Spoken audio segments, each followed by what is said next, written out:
Okay. Hello? Is this thing on?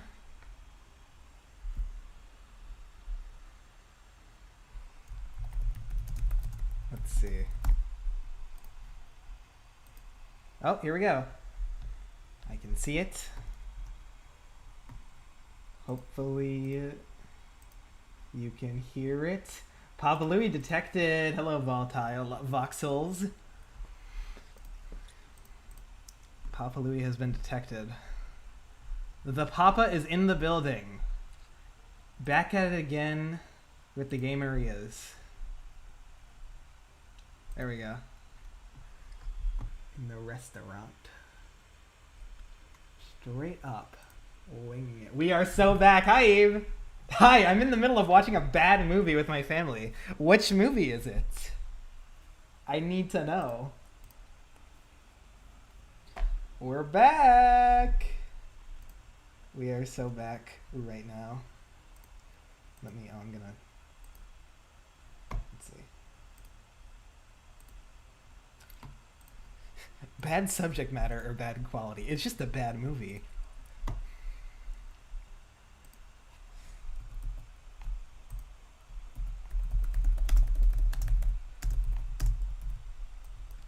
gonna go and post on the socials, the social security numbers.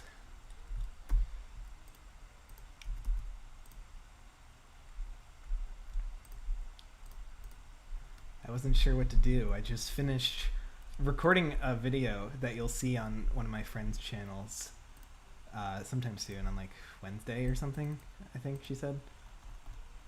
So you'll see me in that video then. Hey, it's Oliver Talui. The live action How to Train Your Dragon. Oh, I've actually not heard much about it. If it's good or bad or whatever.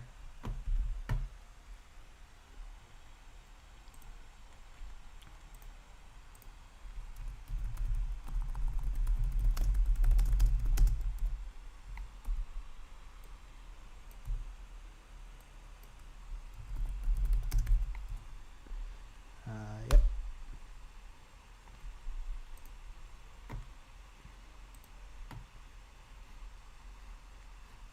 Let's see here.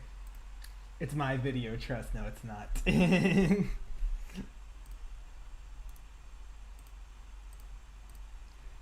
Okay. I just started playing this game today. So this is like the earliest I've started doing these. I love the Guppy Guard sweater. I didn't know that was in here. So yeah, let's get things started with the iconic Sean Stream playlist, which was started by Toadate here. And she said, oh, you can contribute to it. For a while, I didn't contribute to it. But then a week or two ago, I was like, you know what? I should start contributing to this. And I went on a roll, and it went from like 93 songs to there are now 413. I've taken a few suggestions from other people as well, but most of that is just me going like, oh, this is good, and I was just on a roll. So now we're gonna have cool, chill video game music to help soothe the pain of the gameria grind. So let's just click shuffle right now. I'm gonna show you what we get. Ooh, Kirby's Epic Yarn. Always a good one. I stream that game on my second channel with Brendan. Now it's very probable none of mine show up, even though it was my idea. They will. A lot of the time, I feel like a lot of the time I shuffle the playlist that starts with the earlier ones. And so you do tend to get yours. Let's get frying. No, Mr. Bob, I expect you to fry. You have Taylor, who I'll probably be playing as in the next game. Whenever I get to that. Barely hear it. That's true. Alright. I do like to have it quieter so it doesn't overpower my voice, but I'm going to put it up to that. Hopefully that's better.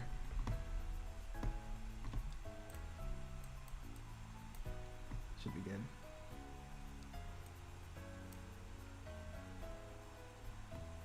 As far as you really get that far? What's that supposed to mean?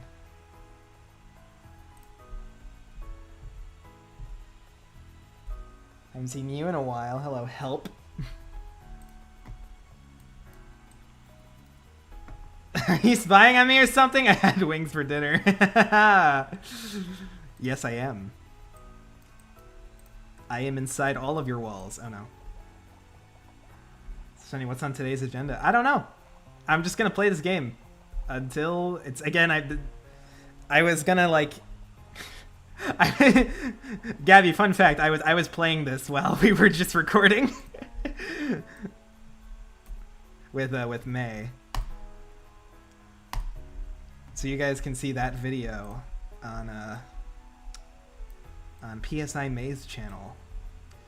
If you like My Little Pony or My Little Pony, go and subscribe to PSI May. She's on my like related channels. It's like a friends list.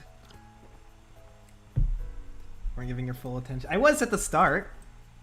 Well, I mean that's kind of like when May asked like, "What did you think of this?" I was like, I don't know. I was straight up winging it. I mean, if I was gonna do the thing is, if I was gonna do a big game area grinding session, like put on a video in the background, I could do that, or I could stream it and then I become the video that you put on in the background. Wait a minute, I did this in the wrong order, but I think I can actually just put all this stuff back, can I? Wow, they were so nice in these old game areas. Or, you know, I could have just scrapped it. So, you know, you could do that in the new versions too by just pressing the throw out button.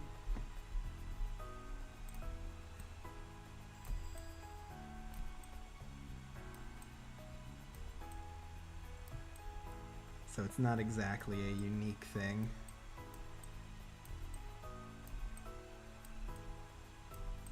Let's see.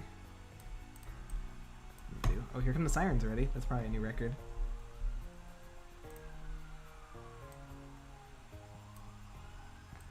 There we go. Oh my. Oh me, oh my.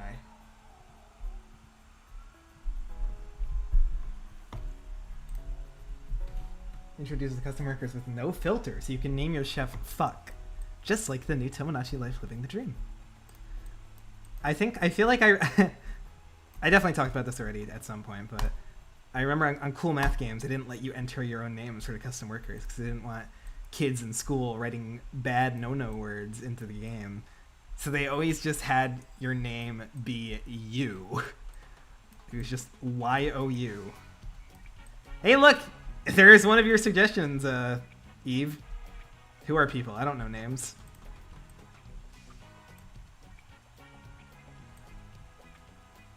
This gameplay is therapeutic compared to Professor Wingeria gameplay.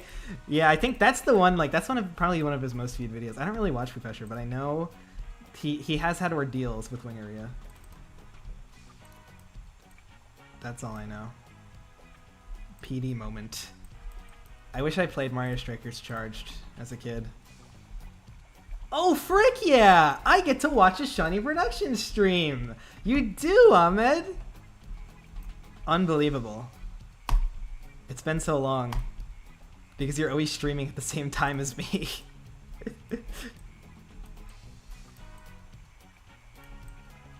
The Prime Friday slot.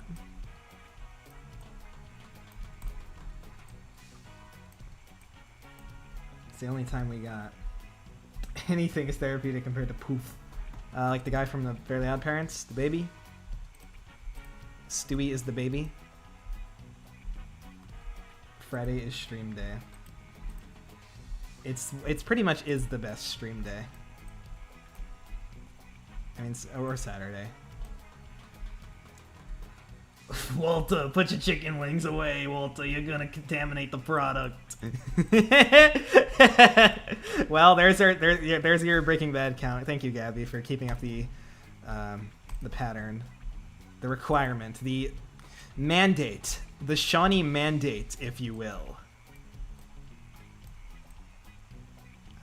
I'm not sure how to do this one. I guess I need to put them like I would with the sides, by sort of creating a weird alternating pattern. Let's see how what the score thinks about that one.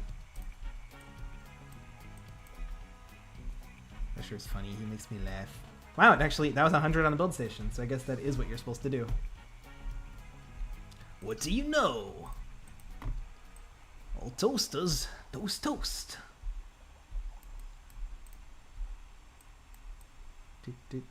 Boom. I've noticed there's a weird... Yeah, there's a weird glitch where in this part of the sauce station, the green, when the arrow turns green, it like flickers. I don't remember that happening before. I tried playing on Flashpoint as well, and it does that there too, so I don't know how to solve that. I also thought like, oh, maybe it's like the spin-in sauce where I have to go into a smaller window to make it not glitch, but that didn't work either. It just does that.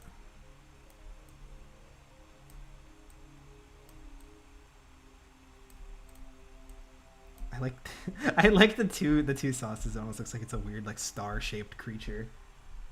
Shawnee Maniacs are way better than Sega's.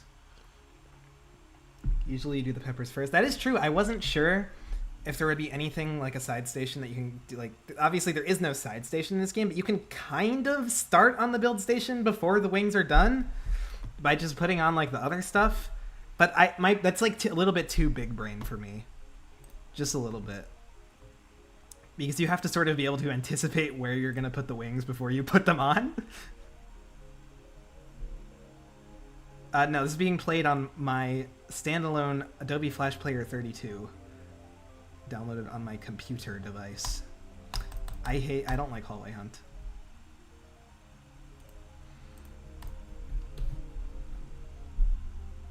Okay, let's see. Oh yeah, something about he gave Taylor 1,000 raw wings. Man, you know, all the kids are talking about Professor, but back in my day, it was all about Cheetah Wolf. He was the guy who played Papa Louie games in a funny way and tried to fail. He had a whole... I loved Cheetah Wolf. I was obsessed with Let's Fail, Quest for 0 points. I think in the Wingeria video, he was like talking about his like fursona or whatever the whole time because it has wings. I don't know. I have the burger game on phone. I really like it. Interesting. We have the X shirt. So many tables. You only get tables. Insane amount of tables. There's like that sticker in the newer games. It's like called "Get the Tables." Mistaking one pair of eyes for another, even though it's not your fault for overlap. Yeah, it's like when they overlap, there is just no way to tell what happened. Papa's table area. Wait! I just noticed there's like a movie theater or something there, or like something, and there were banners for Cactus McCoy 2 and Steak and Jake. I've never noticed that. You've never lost Hallway Hunt? No, that is not true. You have lost Hallway Hunt. You are lying on the internet. And that makes you a bad person. Okay, wait. I'll wait on that one to figure out how to do this. Are you gonna put every single background check in the description? Oh my fucking god. Oh, damn it. I always do that after the streams where like I add it and it's like, it takes a while. So this one, probably not. Maybe I should just make the playlist. Maybe we should just make the playlist like public so like you can look at it. Not like edit. I don't know. I think there's a way to do that. But this is... I should set my desktop up better so that I can see it. This is Wii Party.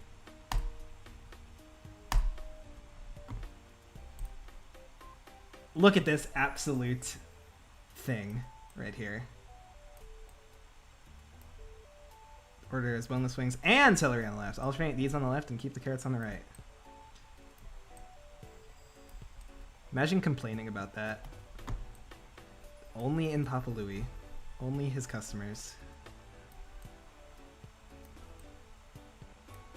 It's just like in pizzeria where you have to like have the toppings on the specific parts.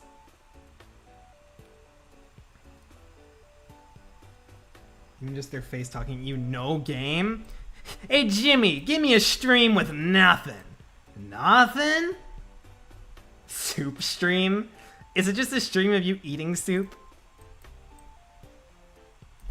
Or you could do what Scott the Woz did and, and post a video of you eating cereal on Pornhub.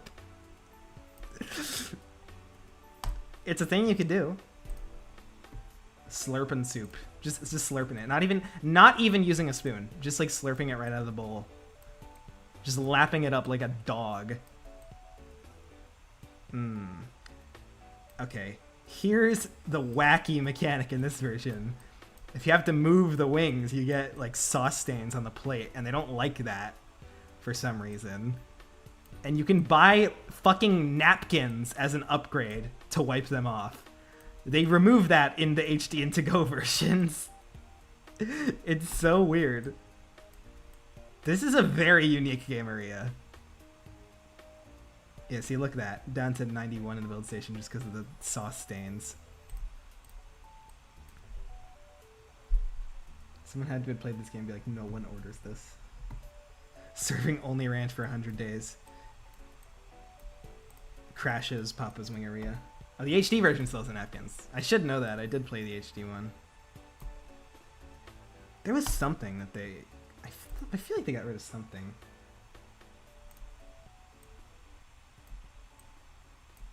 Yeah, I guess I'll do the... This one worked out. Ooh. Mario Kart Wii! So you get to hear a lot of my picks, Eve, or you probably saw them. Some of them might not be chill enough, but like, I know I can play these games. I mean, I just started playing this one, so the muscle memory isn't quite there yet. But I'm doing okay. Serving Wally shrimp. I think there are shrimp in this game. I've never actually like beaten this one on any of the versions. Yeah, I think that is the name of the Professor video. What did Cheetah Wolf do in this game? He served an empty plate. That's the thing you can do. Yeah, you can literally serve an empty plate. You can just put something on, take it off. Or you could serve just like sauce stains on a plate. Nice that you served them a plate of shit just because you wanted to move one singular wing. That's Papa's customers for you. His crustomers. Me customers. That was the weirdest Mr. Krabs voice ever. Let's see.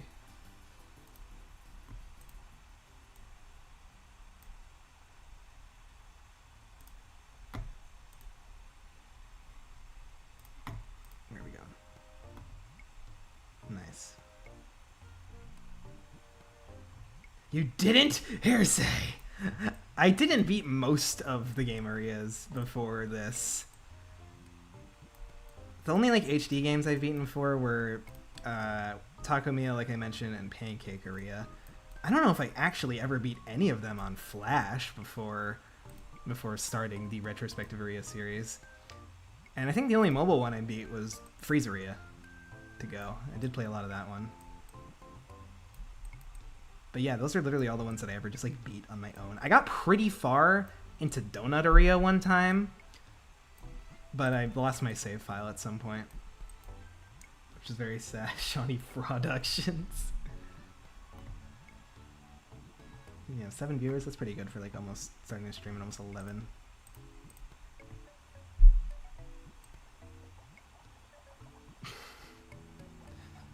Emotional.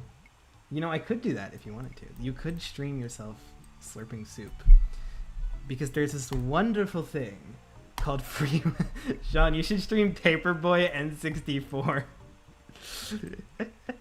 I see you have a new obsession. Paperboy is funny. I like the AVGN video. That's about all I know. Hello, Alex P. How many perfects do I have already? I think it's way more than Pancake Area. Because they're a lot easier to get in this game. Here it is. 11. I already have 11. I literally already have 11. I'll probably get it in this stream. What if you serve soup with a straw? You could. You could try. Try this at home, kids. Consider the following. Funny stream idea for you playing Fireboy and Water Girl, like by myself. That would just kind of be usual activity. Breakfast Blast. Probably the game with the best pacing. Interesting.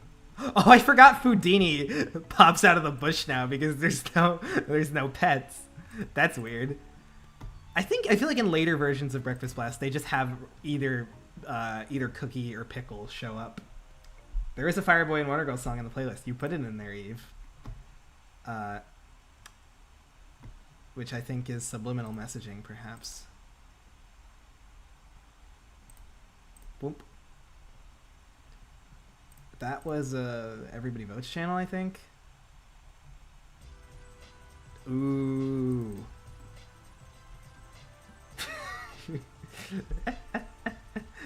What I was gonna say is it's a big shame that Foodini doesn't jump into the bush at the beginning like the pets do. He only pops out if you mess up. It'd be really funny if you just see him crawling up at the start and jumping into the bush. That would be hilarious.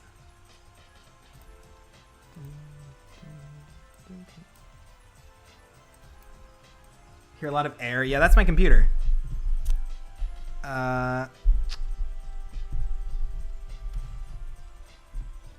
It does that.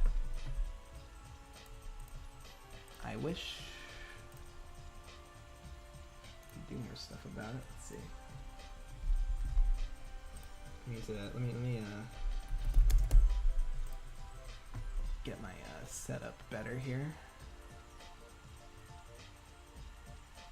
SL Brown Streamlabs, which I guess I think I'm not sure if I actually have to have that open to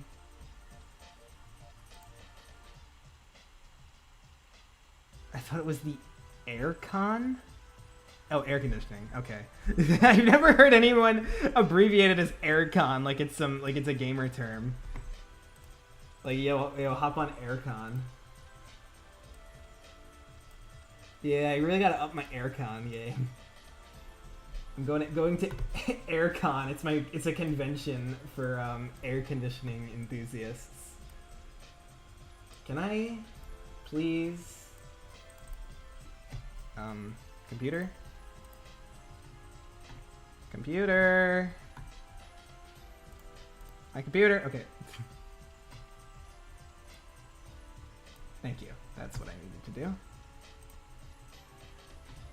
Computer mode? Yeah, that'll do. All right. I wonder if there's a better way to. Well, reality TV, well, could be worse, I guess. You could be a criminal. It's true, you could. You could kill a man. Or you could watch reality TV. It's your choice, really.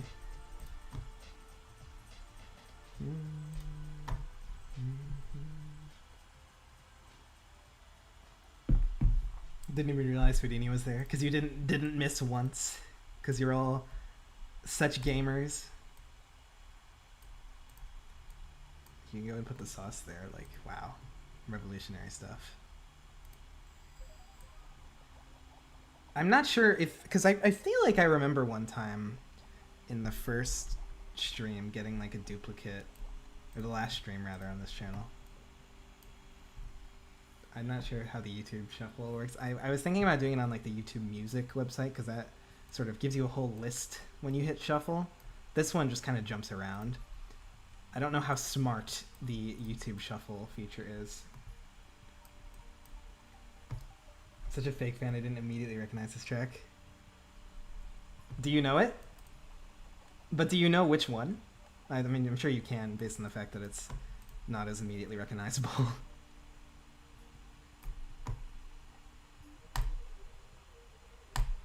That's what you guys can do. You guys can all do the funny Nintendo Music guessing game that me and Brendan do.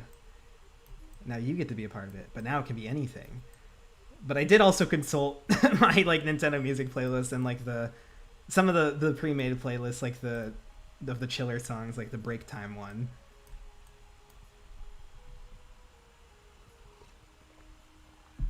I have at times where it on shuffles where it starts and not the order. Maybe make sure it is shuffling the order itself. Yeah, it's not shuffling the order.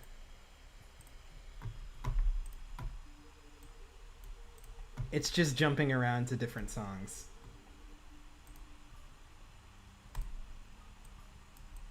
That seems like how the YouTube desktop shuffle works.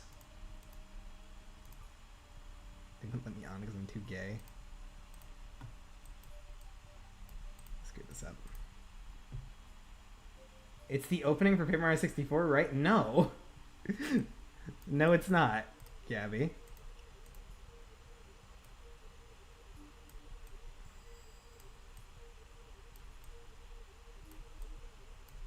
I don't think you'd know this one. There's not really a reason for you to.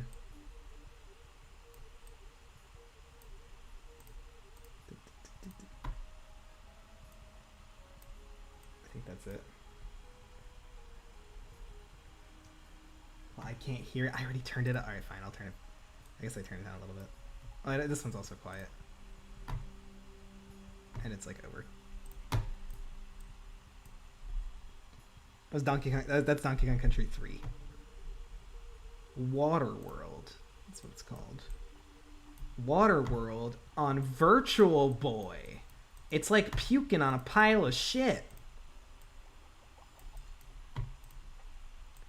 I could add like everything from this soundtrack.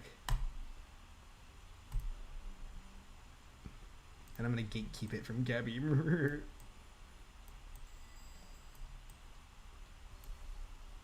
Let's see. Guess I should go take your order, Mindry. A bat credit card? They had the balls to give one of the greatest superheroes of all time a bat credit card?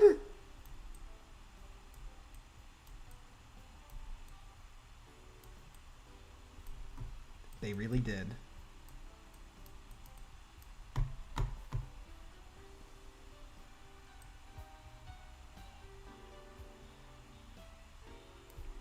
Turn it up so I can hear it a little bit better. So I can jam out.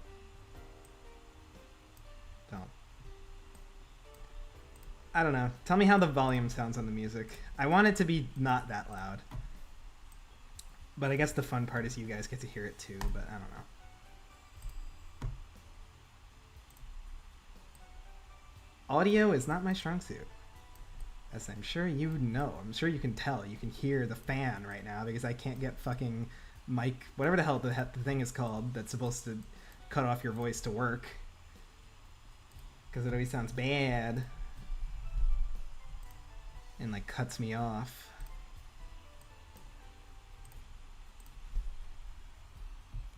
I wonder if there's anywhere I can put this where it's, the fan is less noticeable. This would be a Shawnee out of context compilation. Someone make that. I would be very curious to see that. And maybe terrified. But I don't know how much you could find from that. Audio is from hell. It's from all the circles of hell.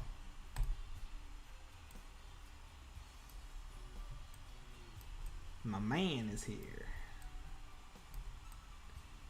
My man.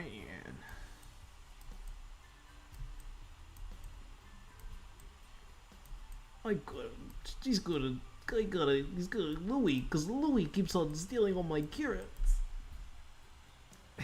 Rock out of context compilation. Geologists hate it.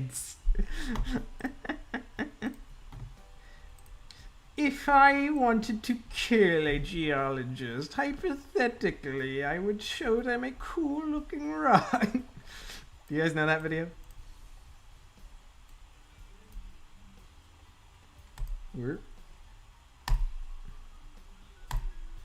See, he just wants to, I don't know, whatever.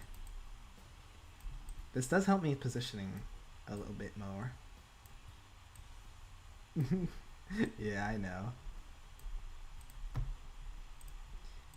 Coming this summer, Paul Blart. Guys, stop everything.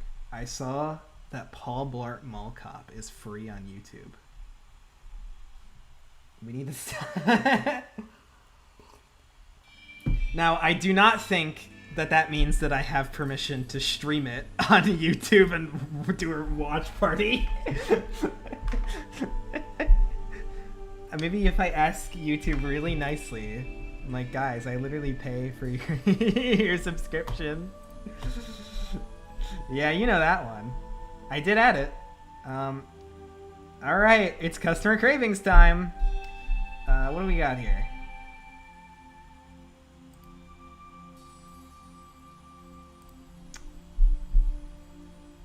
Turn on that normalized volume feature on the YouTube player. Is that a thing? Ambient mode? What's that? Where is this normalized volume feature? That sounds useful. The third one, obviously. That's true. For a while, I was getting by with these because it was just... They didn't introduce the ability to do these on multiple sides yet. Now that we are in full stream mode, I am no longer paying attention to the customer's orders. Muffin! I haven't seen you in so long, Muffin. I'm at the beach? It's lonely without you?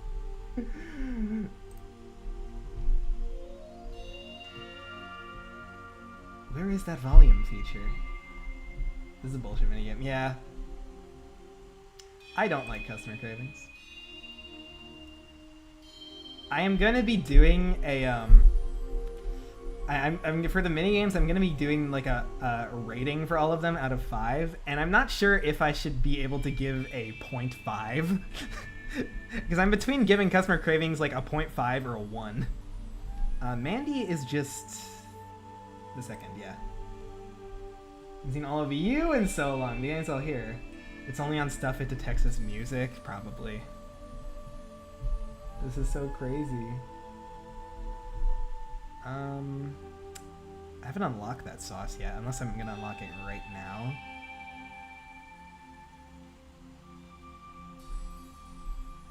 Not sure. The 4th. Best Papa's game! Hi, Pumpkin Leaf. It was a pain in Freezer HD for some reason. This minigame is definitely not the best Papa's minigame. Robbie's is very simple. I think he just gets... You know, I'm gonna wing it. I'm gonna wing it on that one. Just like the title says. I should remember scooters now. But I don't. This is why you have me. I like how I was able to get that one, but then I literally just did Scooter on like the last round, and I don't remember her order. Scooter's a new customer, right? I don't think she was in Pancake Area. Scooter's cool. I mean, how can she not be cool? She has a fucking skateboard.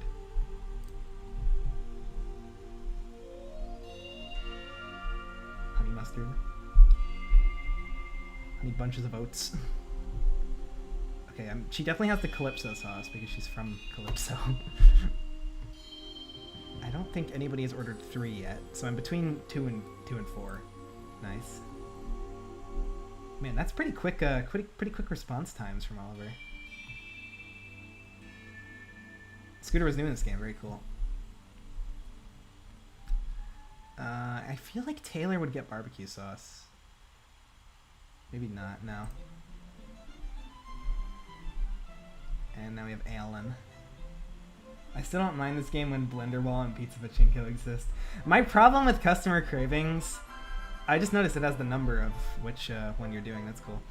My problem with customer cravings is that it is the only one that requires outside knowledge. And that's kinda bull. Where is that feature? I need to look that shit up. YouTube normalize volume feature. Stable volume. Look, found in settings under playback. It may not be available and sometimes disabled for certain official music videos. Right click on a video and selecting stats for nerds. And clicking volume / normalized. 1515 content loudness -2.1 decibels. Maybe I should use the YouTube Music app, actually. Oh wait, let me start this so that Oliver can check out the next one.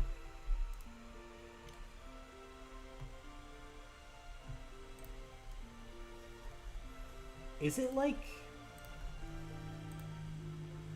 Do I have to go in the fucking account settings? No, that makes no sense. Playback and performance. Video. It's probably not on desktop, honestly.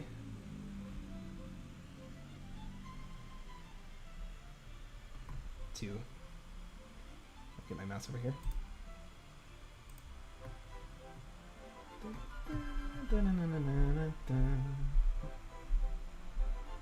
So many games need to make you use your brain. Still better than Fashion Flambe and Papa's Raceway. I hate Fashion Flambe too. Papa's Raceway is cool, but it's a little bit bullshit, I must say.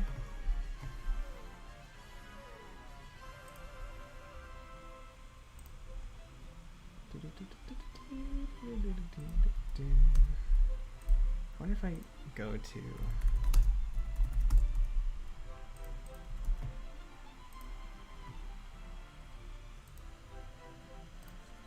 This should be my... Yeah, here it is. Sean Stream Playlist. Crazy Frog is under my artists for some reason. 2. What does Claire crave? Played Foster and was shook when I saw there was a unique minigame in it. Yeah, Grabberoni Gondola. They've never brought it back for some reason. Yeah, they have been using these same minigames for way too long. The only updates they've gotten recently is like bringing back old ones that haven't shown up in a while, like Papa's Raceway, Breakfast Blast, and this godforsaken thing.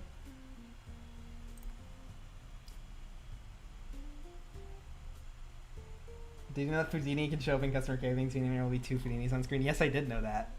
I love that fact. Yeah, literally, yeah, 98% of people just straight up use the wiki for customer cravings because I don't have the brain space for that. My brain has already been carved out by Pokemon. Breakfast Blast has like 5 copies. You're probably thinking of the Shot games are the ones that have a ton of copies. Okay, wait, just hypothetically, if I go and hit Shuffle Play on YouTube Music app, will it have that normalized volume feature? Don't you dare jam my go. Yeah, my bad, the Shot ones. Yeah, Breakfast Blast is innocent. It would never mess up like that.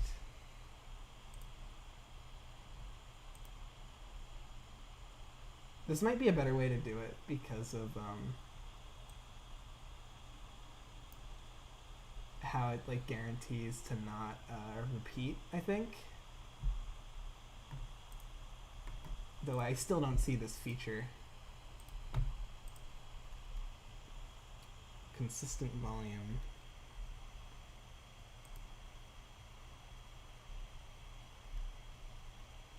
YouTube Music listeners on iOS and Android, of course, not on desktop. Because who listens to music on their computer? Bunch of losers, that's who.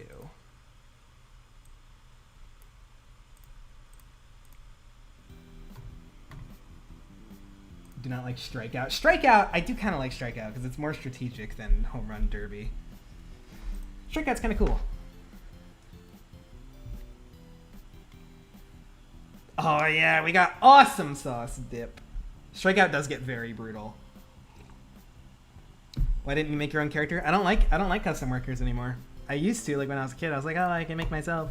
Also, they don't have the hair that I use for my Papa Sona, which is it's just Tim's hair. But yeah, this game doesn't have that yet. I did notice you can use Chuck or Mandy's hair, which is pretty funny. I don't think you can do that in later games.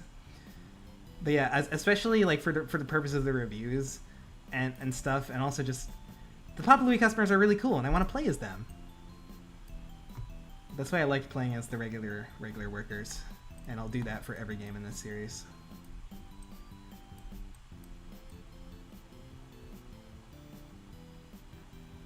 It's kind of fun, like seeing like if you don't do custom workers, which of the two workers do you pick? It's like picking your starter Pokemon.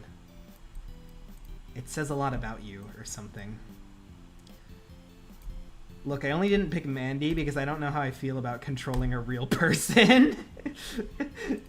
Because she's literally based on Tony's wife.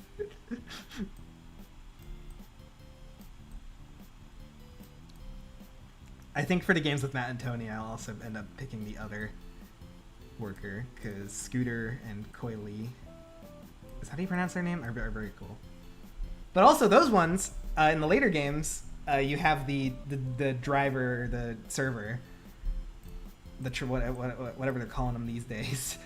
So that way I actually get to use both of the characters, which is very, very cool.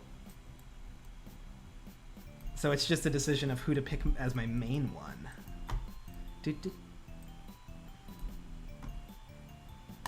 This is a very funny, underrated song from Mario Pinball Land, of all games. I need to play that game. Nintendo needs to add it on NSO. That game looks so bad. I need to play Mario Pinball Land. All I know about Mario Pinball Land is I went to a friend's house once, and he had like a Mario Pinball Land toy from Burger King. I don't know if it was even in like the same like it was actually Pinball Land related, but it was just a Mario ball. It was Mario's head, the shape of a ball.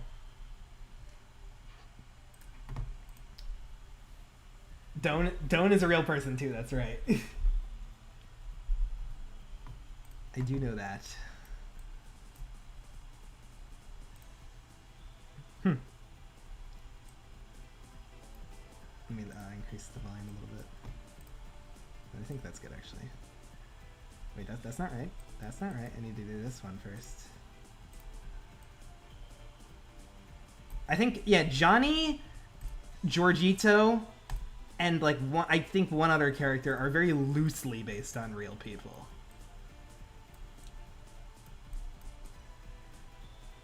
I think that like Matt, Tony, Mandy, and Doan are the much more sort of direct ones. There's another one that's loosely based on a real person. I'm forgetting what it is. Brody, I think. Interesting. Just barely hear the music.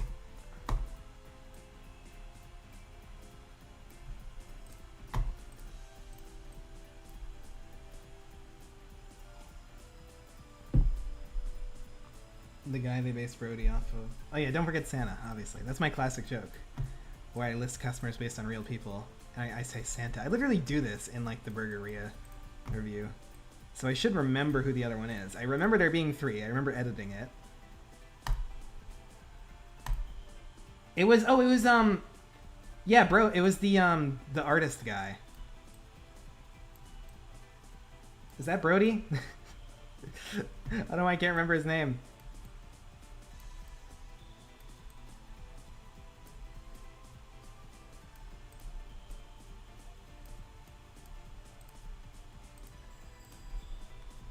And one day I just know they'll make a game called Papa's Dragon Fruiteria. Yeah, let me increase the volume a little bit for you guys. I think minus 15 is... Yeah, that's good. It's probably fine. It's probably fine. Another Sonic CD banger.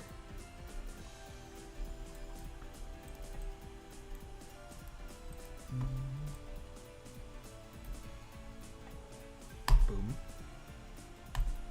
Dang. Has anyone ever listened to the US soundtrack for Sonic CD? I mean, everyone says like, oh, it's pretty good too, but like nobody ever talks about it. Besides that one, the Stardust Speedway Bad Future song that they bring back sometimes for Metal Sonic.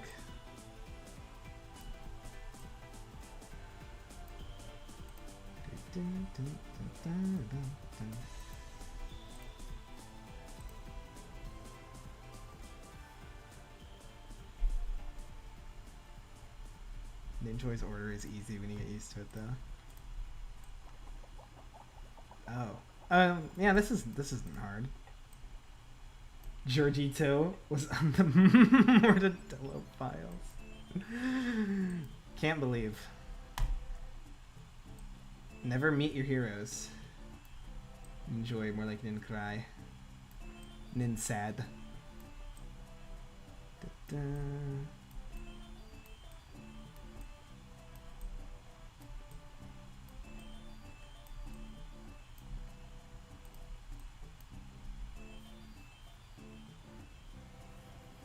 Boom.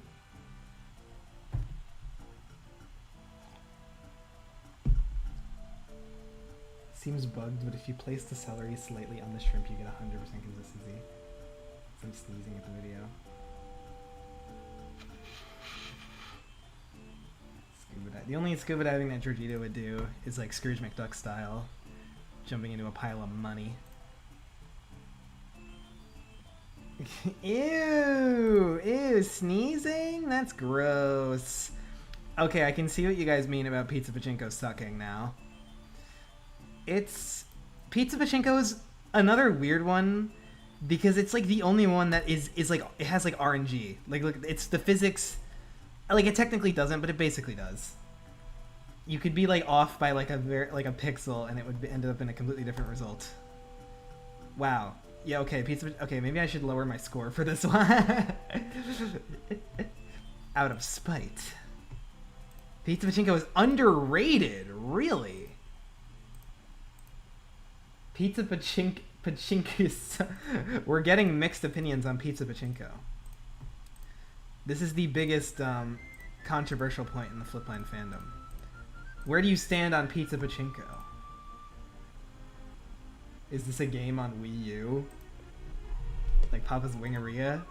Or were you asking about the music? I wish they did Papa Louie games on the Wii U.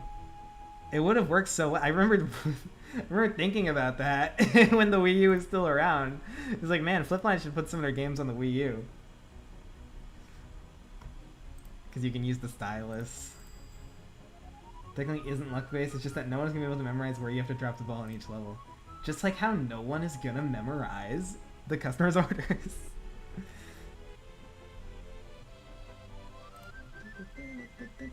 Also, yeah, DS or 3DS as well would have been perfect fits for if they ever. If they ever like the best opportunities for game areas on consoles have already passed, with like the 3DS and Wii U being. I mean, I guess they could do Switch 2 mouse controls. You thought that? Whoa! I was just deciding to make an idiot comment. Yeah. I was there in the Wii U era, and I was the same me. You snows, you lows. You slumber a cucumber. It's Miss 2000 Wing. She gets 3 different types. It's not 2000s. You're not me, I'm me. And that's the best scene. Like, after last night's stream where I had to explain to Brennan what Xavier Renegade Angel is, that's like the clip that I showed him. Because that's the quintessential clip to understand what the show is like.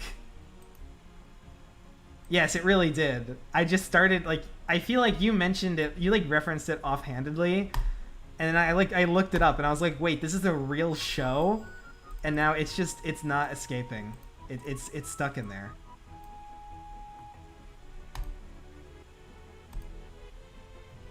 It is not leaving. Oh boy. Alright. We're speeding up. We gotta put this to bed. We gotta watch it. We gotta do it. I think all of it is on YouTube. Like, Adult Swim posted it officially. The entire show. You have to sort 9 things evenly. Alright, how are we gonna do that? Shouldn't be too hard. 1, 2, 3. Yeah, basically just do it like... they do this layout before, but this one time it's all with wings instead of having the other sides mixed in. Yeah, I think that's good enough. They did, because good, they took it off HBO Max. Yeah, that's the thing, like, I couldn't imagine it being on a real streaming service. Because it doesn't feel like a real show, it feels like a weird internet thing. It's literally what it is. and yet you did it. Did I 100%? I don't think I got a perfect on that, did I?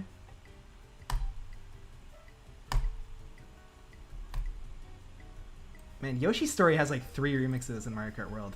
They do like that Yoshi game.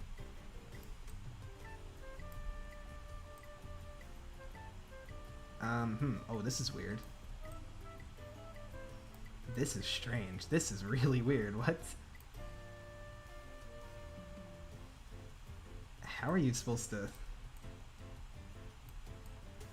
This is not the right way to do this at all. Oh, they're on the left side. I'm stupid. Damn, I need to buy those napkins. 2, 3, 4. I was looking at the ticket wrong. Not like that! Yeah, I just realized my mistake.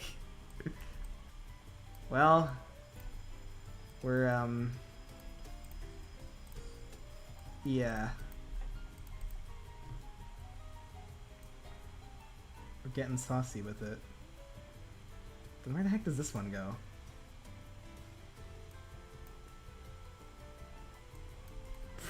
This is a disaster. That'll have to do.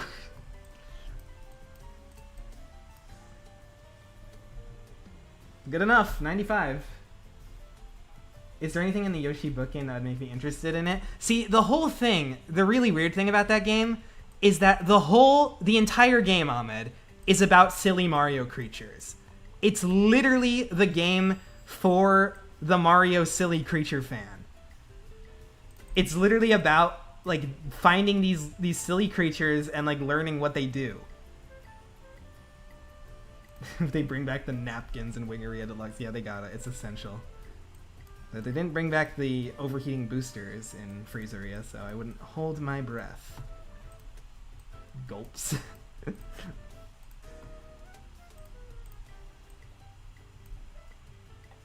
don't know, maybe you don't care about Yoshi creatures, but there's like, some of they do show up in Mario games too.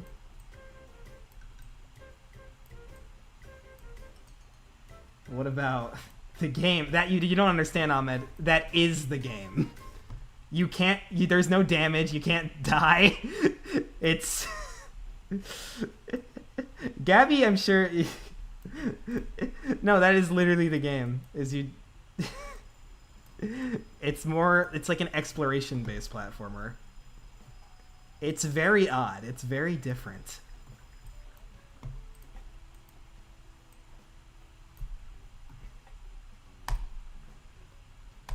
That's why I couldn't get like a grasp of like what the heck it is at first.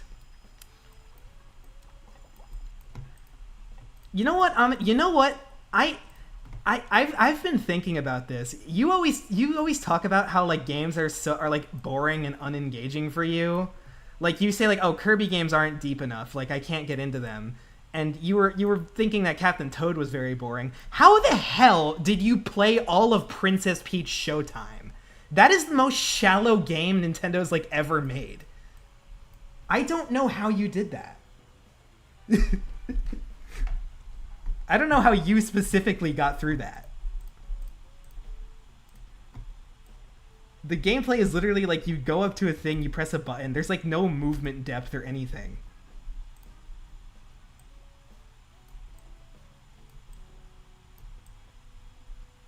So Good Feel, I guess, just only makes baby games now. But I will say Mysterious Book feels like a lot more of a charming baby game to me. I don't know. I just love the art style.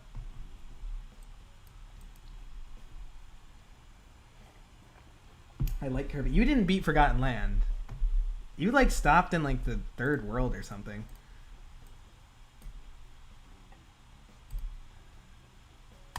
And that's a lie. Have you beaten any Kirby game? I don't think you have. Let's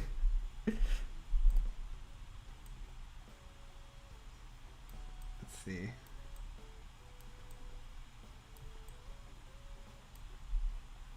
Yeah, it is. It's like the coolest. Oh boy. See, this is where it gets like, how the fuck do I do this? I guess like this maybe. Yeah, I guess that's what I'd have to do.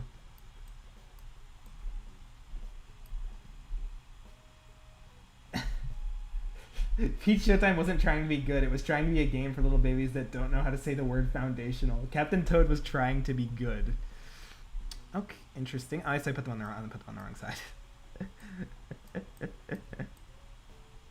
I don't know what directions are. I really am just like how I am as a kid, where I couldn't tell left from right. I had to do the hand trick for an embarrassingly long time. Okay, after this day, I need to buy those napkins. Right now. That's on the right side, that's on the right side. Well, I should have checked more thoroughly before pressing the button, but we're gonna go. Oh, Robobot, yeah. Robobot is good. You know what, Matt? I would go ahead and say the developers Showtime also attempted to make a good game.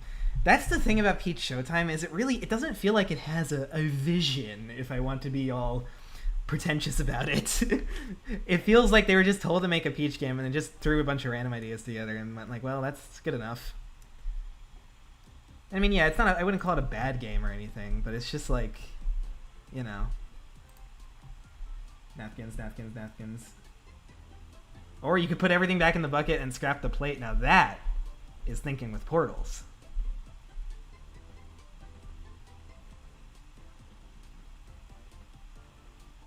Oh yeah, the collectibles in Peach Showtime.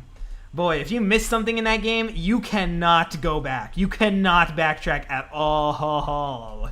It is rough out there.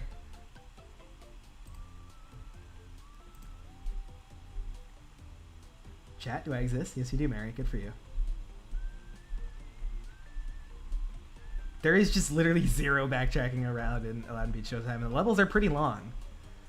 It's not a very fun game to 100%. I don't think I did. I tried for a bit, like the first two like floors or whatever. I need to check and see how far I got, because there is like cute stuff in that game. I don't know. But yeah, Burgerzilla is a great minigame. I would give this one a high score. I guess Kirby is like Mario for you, where it has to be interesting. That's why you like Robobot, which fair enough. Robobot is like one of the best ones easily. You should really go and try to beat Forgotten Land sometime. Because the amazing thing about Forgotten Land is that despite being the first 3D Kirby, you know, they didn't just make a basic 3D Kirby. They gave it like a unique theme and idea and all that jazz. Wish I kept the stream by that play. Oh, you didn't? I remember when you were playing it. I must beat Forgotten Land. You must. And there's a Switch 2 edition, so you can play it in beautiful 4K and get the extra levels and stuff. I replayed the whole game with Starcross World, and I ended up actually 100%ing it, and that was a lot of fun because I didn't 100% it at first, and I always felt so guilty for that because like I played like Star Allies way more than I played Forgotten Land, even though Star Allies is like not that good. Star Allies had like the guest star mode though, and that was really fun. I remember playing. It was in early Switch games. Like I remember playing that on the plane and stuff, just doing a guest star run. Those are good times. I also remember one time doing like the arena mode with like my cousin and his girlfriend at the time, and Brennan. We were all playing the arena and shit. I was playing as Marks, who's broken as hell. That was fun.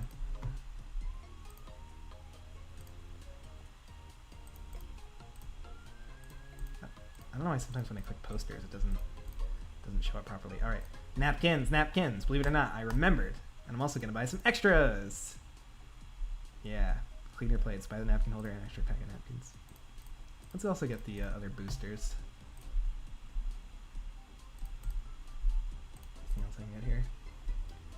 Dreamland Deluxe was the only Kirby game I played. Dreamland Deluxe is also great. Star Allies has Taranza, so clearly that means it's peak. Dreamland Deluxe has a little mask of Taranza. So we can say that one's peak too.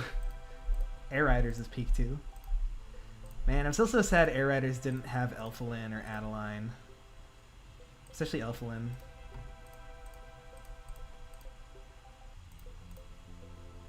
Is Susie like the only woman in Air Riders? Because they didn't add Adeline? Man, it's just like Diddy Kong Racing. Kart Racer with only one woman in it.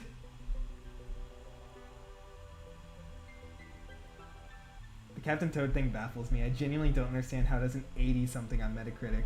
It really isn't that cool. It's really weird. I was telling this to Brendan. I've never heard anyone before you did actually like complain about Captain Toad and say that it's bad, but I never see anyone say it's like really good or anything. It's just like, oh yeah, it's pretty good. Which is pretty much how everyone feels. Cute only gets you so far. Well, I guess you won't be a fan of Yoshi and the Mysterious Book then. But you played Peach Showtime, which is all. I mean, what did you think of Peach Showtime? And like, why did you play it? I'm curious. Because you seem to have higher standards than someone like me who just who just buys every fucking Mario game.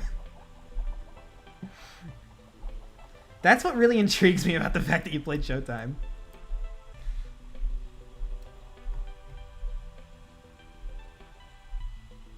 Oh yeah, the whole thing with Sakurai. We all thought that there wouldn't be any cool characters. Yeah, I mean, you can see I was very excited.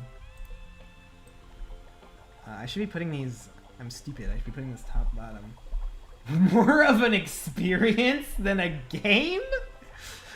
What is that supposed to mean? It's like how the Mario movies are not movies. There's something else. They're theme park rides that you watch in a movie theater. You see, it's actually like very avant-garde. They're actually like, you know, breaking the formula of what a movie should be.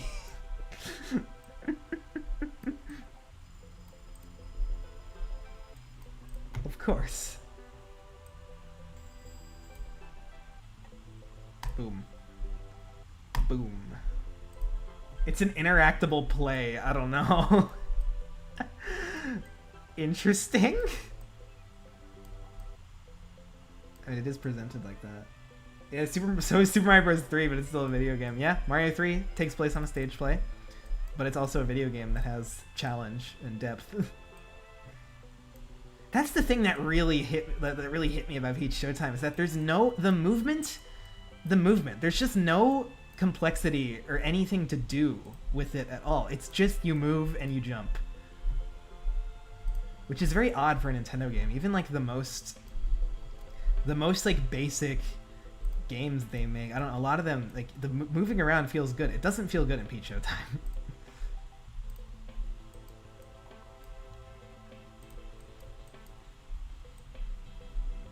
Boom. Too early! You dumbass.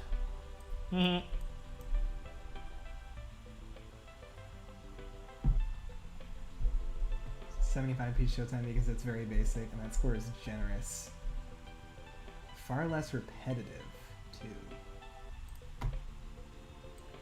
Well, I mean, if you're like, the whole way you played Captain Toad is like, if you miss something, if you try to go for 100% in Peach Showtime, which did you do that? You end up with a similar, like, I mean, if you miss something, you have to replay the entire damn long level.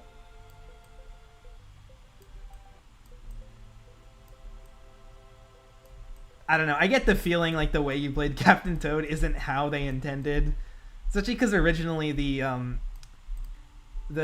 pixel Toad finding was locked behind the amiibo on the Wii U version, so I don't think they expected you to scan your amiibo after every single level and find the Toad right away. Like, it's more like something you'd go back and do later, I guess.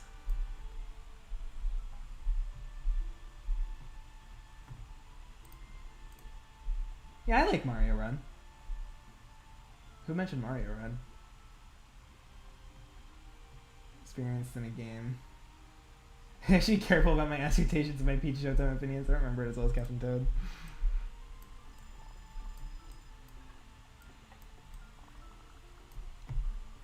I don't know. I just remember you saying something about Kirby games having like shallow gameplay depth or something, and then I just think of you playing Peach Showtime. That's all, really. Like, Kirby games are easy, but there's a lot you can do with the different like copy abilities and stuff. There's a lot of different ways to play them. And of course they have like their secret like arena modes, which are fucking hard as hell. Or even your extra mode in the original one if you want to be a masochist.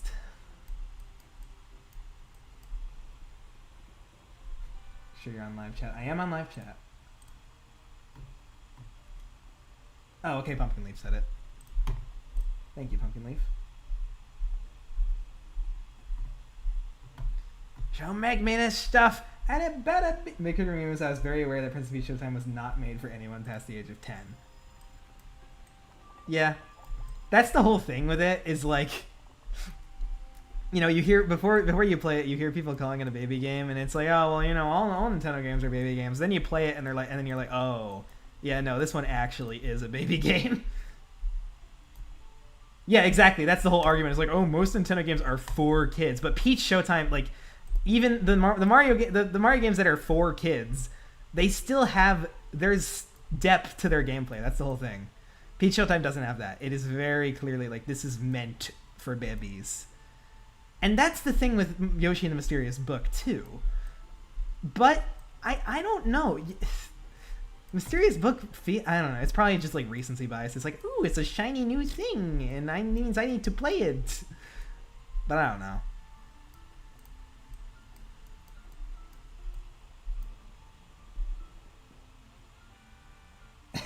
Princess Peach Showtime again actually gauges a weird comparison. I feel like I'm trying to have an opinion I shouldn't have. I shouldn't do that. I don't know. It's just an observation I made. I just find it interesting that you of all people played that game all the way through. When you tend to be bored of games that don't have a lot of mechanical interest or like depth to them. That's all.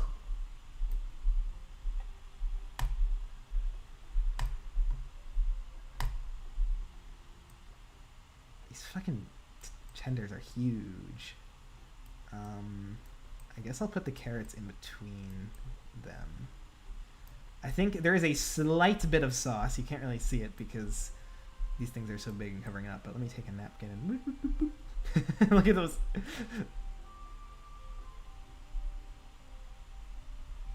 Incredible. Now I need to put the carrots in here. All right, that looks pretty cool. Speak of the devil, I did add some songs from Peach Showtime to this, since it is on Nintendo Music, and the soundtrack is actually listenable, unlike Crafted World. So Good Feel had a big improvement there. It is actually nice. And it sounds like Mysterious Book also will have a nice and listenable soundtrack, unlike Crafted World, which actively makes my ears hurt.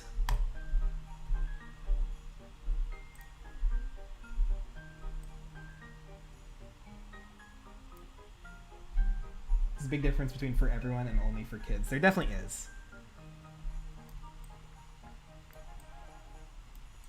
Most like Mario games are for everyone, but Peach Showtime and I guess Mysterious Book are very much made for kids, mainly, in mind.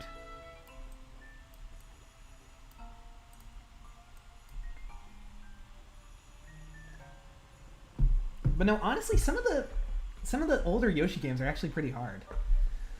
Like the original one, that game gets pretty damn hard later on. I've not beaten the original SNES version. I did beat it on GBA. And, you know, especially if you're trying to... Yoshi games are like... They're hard if you try to 100% them. If you just play them normally, they're pretty easy, probably. Woolly World probably has some difficulty in it. I mean, the past few ones, they've included, like, mellow modes, like Nintendo always does. Like, they include their easy, accessible... assist modes. But Mysterious Book, it seems like it's designed more like Epic Yarn, where the whole point is like that it's because Epic Yarn is another game where you can't die, but Epic Yarn is really good. So that's why I'm sort of willing to give Mysterious Book a chance. You know, I don't want to be like the old ABGN video where he's like, oh, it's a game where you can't lose? What's the point of a game where you can't lose? Like, you need to be able to get a game over. Holy shit! McCoy shirt! When obviously there's games where you can't, you know, don't really lose. Like Animal Crossing. Oop. Boom. There's no loose state. What you put into it? Do the regular chicken wings not look fried in this game? Yeah, honestly, they look pretty raw, I must say. They probably... No, let's see. Look at that. These shirts are amazing. Why are they not in the modern games? There's a Guppy Guard shirt, there's a Sarge shirt, and there's a McCoy shirt? That's amazing. That's very McCoy as well, I feel like. I could put a jacket to cover him up. That's funny. You can probably still see that. I want these shirts in real life. It's just Cactus McCoy's face. I would wear that shit.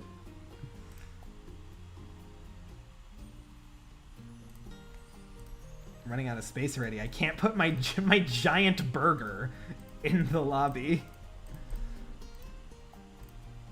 And also the cactus, very important.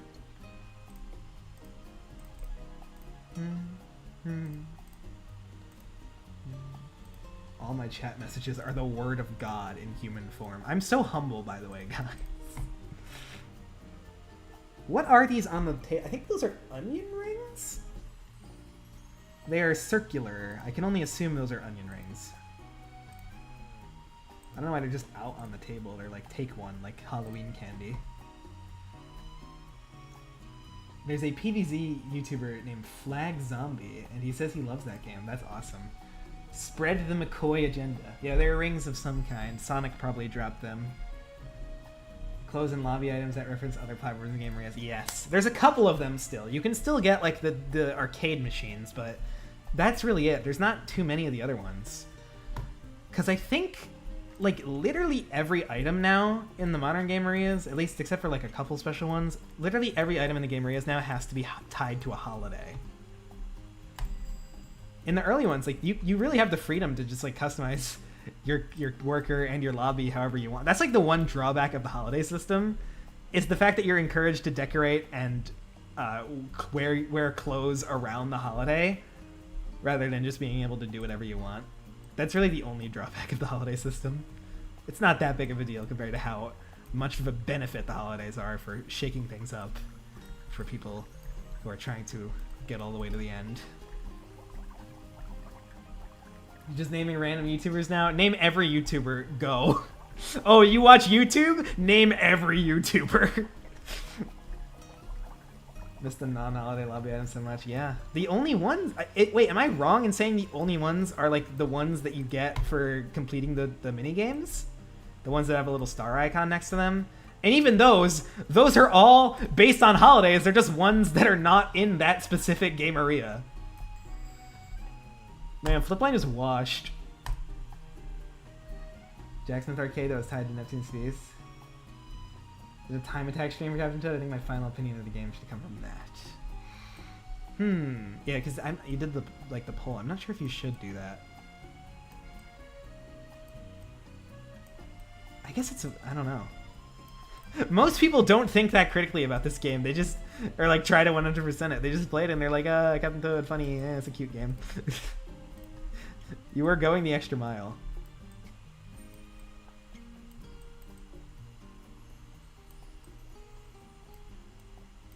Let's get that awesome seance in there.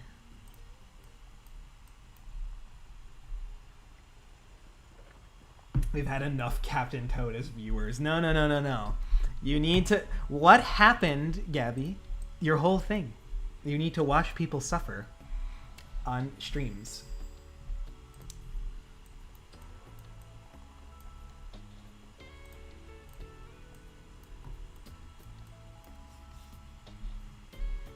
Most overrated YouTube channel of all time. I mean, I think it's like, yeah, it's objectively Mr. Beast. Because I guess he is the most subscribed channel now, right? I'm still not used to that. I'm so used to being PewDiePie or T-Series. It might be the most fun had at the game. I wouldn't mind that. Cocomelon. Oh, that's a hard one. What's worse, Cocomelon or Mr. Beast? What's worse for kids? Cocomelon or Mr. Beast?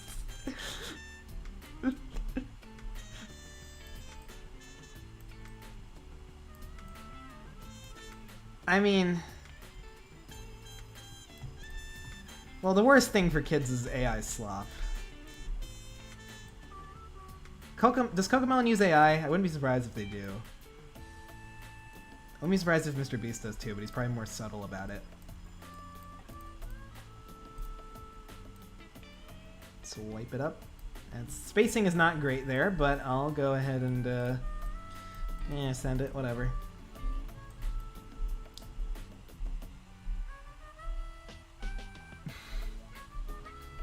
Shaw, you're so ass at the rolling part. Yeah, I mean, maybe it's the flickering that's messing it up.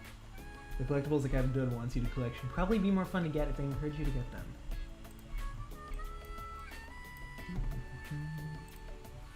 them. I'm not sure. Yeah. I wonder why they like fail there when they are fun to collect in the Mario games. Like, I think it's fun to collect the green stars and stuff in 3D World. You got a single perfect order? Yes, I have!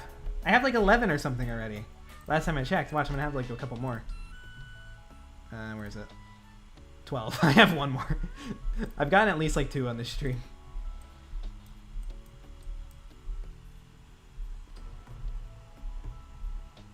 Cocomelon was before AI, so that's probably why AI looks like that. It was trained off of Cocomelon.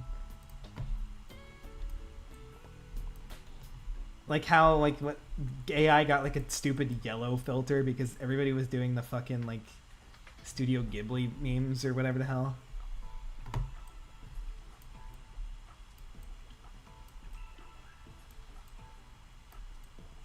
Crazy. Oh, this is the wrong order. Wait, what happened here? No, wait, that's the right one. I just put the wrong dip. No dip. The golden mushroom. The golden mushrooms, they're only required on some levels, but they are stupid. Because the whole point of them is that they're supposed to be like super hidden.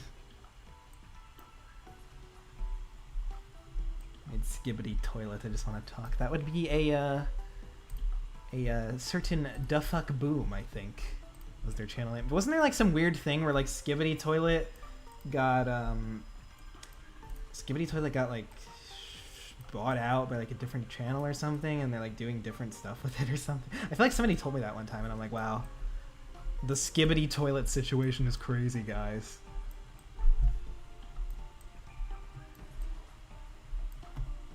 Oh, I forgot I have to fit the carrots in. You know what? I'll have them overlapping a little bit and see how that goes. We need that one. Boom.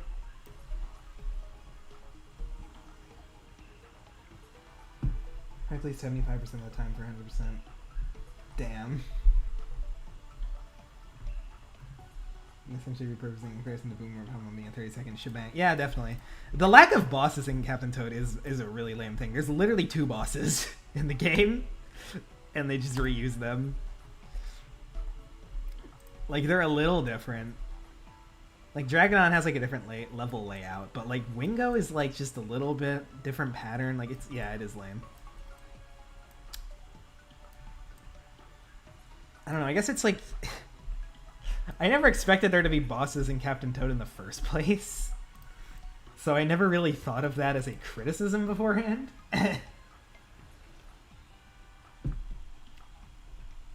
Could Skibbity Toilet reasonably appear in The Simpsons? Yes. Imagine, hypothetically, imagine someone who is like is still cool with The Simpsons, but if The Simpsons has a Skibbity Toilet reference, that's when the show jumped the shark. That's when it's like, wow, The Simpsons isn't good anymore. They reference Skibbity Toilet. No other point. Person would never exist, but it would be funny. You know, that person does exist, actually. And his name is Ryu from Streets. The newest season of The Simpsons. And dirt. These plate layouts are psychotic. I would never go back if I went somewhere and they did it like that. Psychedelic, correct. Oh, so much waiting. Ah, that sounds like the bosses from my favorite game, Sonic Superstars. The whole Simpsons episode about bow blocks. I know there was a whole episode about Pokemon Go. There's a whole episode about Minecraft. There was an episode where they were Lego. That one was actually apparently not that bad. And then they ended up making real Lego Simpsons sets, but they didn't really look like how they did in the episode. I don't remember exactly which came first. I feel like the episode came first. Man, this being a par 4 is fucked. Oh, wait a minute. I could get that if I don't clip the blueberry. Oh, damn it. This one's screwed. Something about Pokemon's real life. Heracross was a giraffe weevil. Yeah, even I know that's bull feces. Marcus is the type of person who would post AI art. They literally, one of Flipline's April Fool's jokes in the year where NFTs were a big thing was literally New Marcus making NFTs, and I thought that was really funny.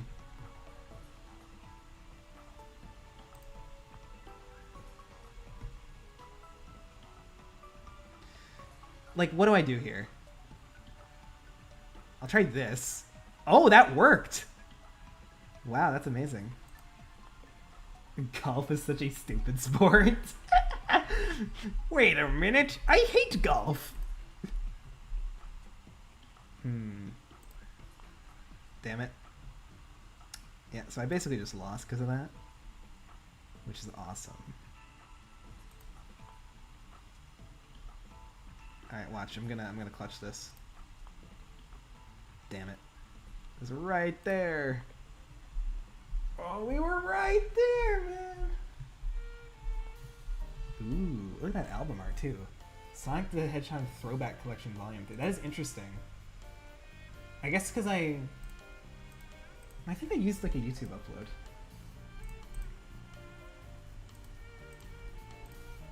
Strip server, huh? That's my rank? That's an interesting title.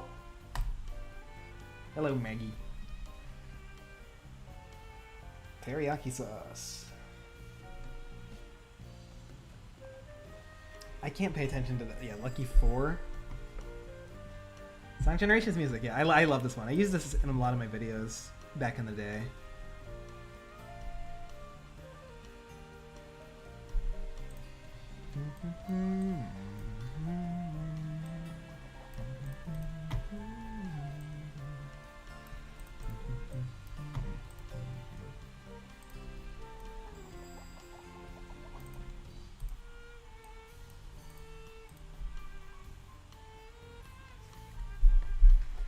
I was so happy when Ahmed on one of his streams was like, man, Sonic Generations was good. I was like, yeah, I already know it's good, but like, damn, validation. It'd be funny if every game kept the Roy's Replacement ranked title. Oh my god, I totally forgot about that.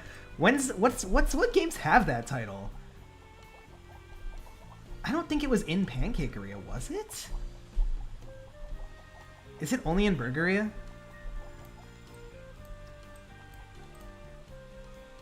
This one, boom. Evil Roy arrives at the pizzeria. Celery, this goes on the whole plate. So place these first. Okay, interesting. So if something goes around the whole plate, you do that first. That's good to know.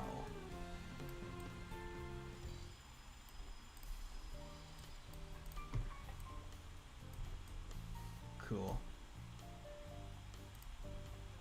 I don't know why they need it to be, the customers need it to be laid out like this.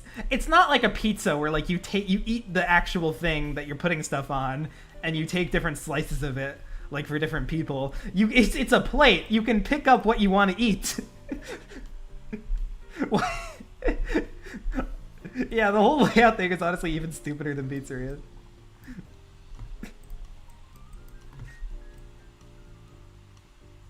I mean, I think Flipline, like, they wanted to do Wingeria for the longest time, but they couldn't, like, figure out, like, a build station. so they ended up on this. I mean, it is definitely unique gameplay-wise, even if it's a little silly. Like, there's no other game area like Wing Area. That's for sure. How high can you count? I mean, probably once I got to, like, this kind of eventually. Team Raiders said they remove points for mirroring the order. They are just that particular.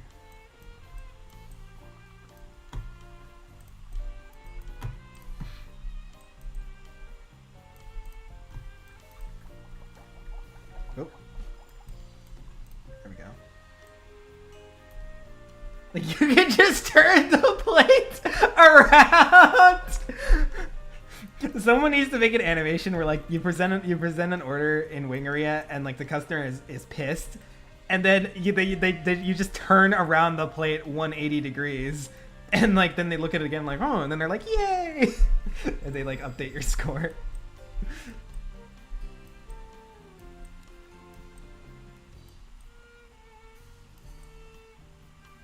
It's the Muppet Show with our very special guest, Chuck from Papa's Wing Area. Yeah. Exactly, they're so stupid.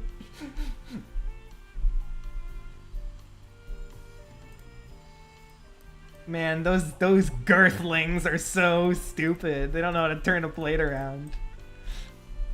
I cannot get over, like in the new Expedition Munchore, how he's referred to as girthlings, because it's I need to make a short about that's gonna be the next Flipline Fastbacks. It's gonna be about the new lore reveals in Nowtime newsletter, because there's a lot of really interesting stuff there, and the fact that the planet is called the Girth is ridiculous. I can't get over that. I'm just imagining like a Papa Louie character saying like, "What on Girth?" And like that is literally what they would say in universe. Like, you couldn't have picked a better name, Flipline?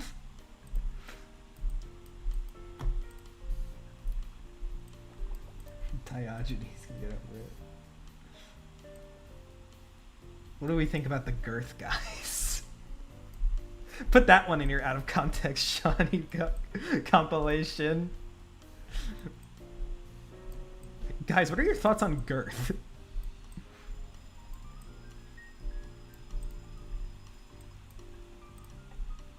Hold on. Oh, I always forget the carrots on this one, but it's good enough. I need to be looking at these order tickets more carefully than in any other game. Yeah. The Isle of Ital. That's my favorite one, because that is a really clever way to recontextualize the old flip deck, calling him an Italian chef. Like, that's literally why they did that, and that's clever. And then there's also like a town called Philly Heights now, because they want to explain the existence of Philly cheesesteaks. And, you know, there is a Chicago bun in Hot Dog Area, so eventually they're going to have to explain where the name Chicago came from, which is going to be quite interesting to see them try to do.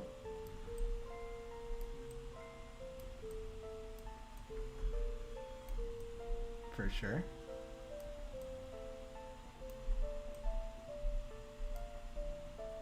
Let's see. Cool. Don't forget about French toast. You're right, and there's also like French roast coffee. And that one literally has the French flag on it, so I don't know how you're gonna explain that one. Maybe they're gonna throw their hands in the air on that one and be like, whatever. They can go to the real world through warp coins. They can go to France. The real world exists in the Flipverse, but it's only France. These need to be lower, I think. I was like, how the heck do I arrange 5? But it's like, oh, it's a star. It's a 5-pointed star. That's pretty explanatory.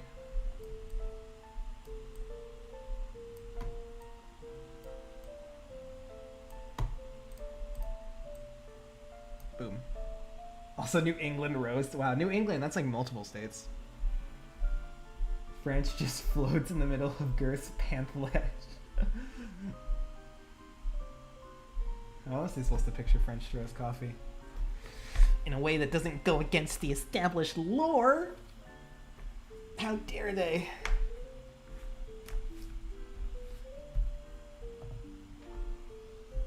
This is...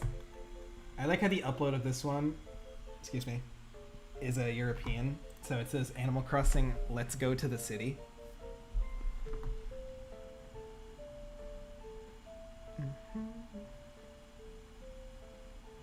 Yeah, like, I don't know what that was. Oh, wow, lucky. Very lucky.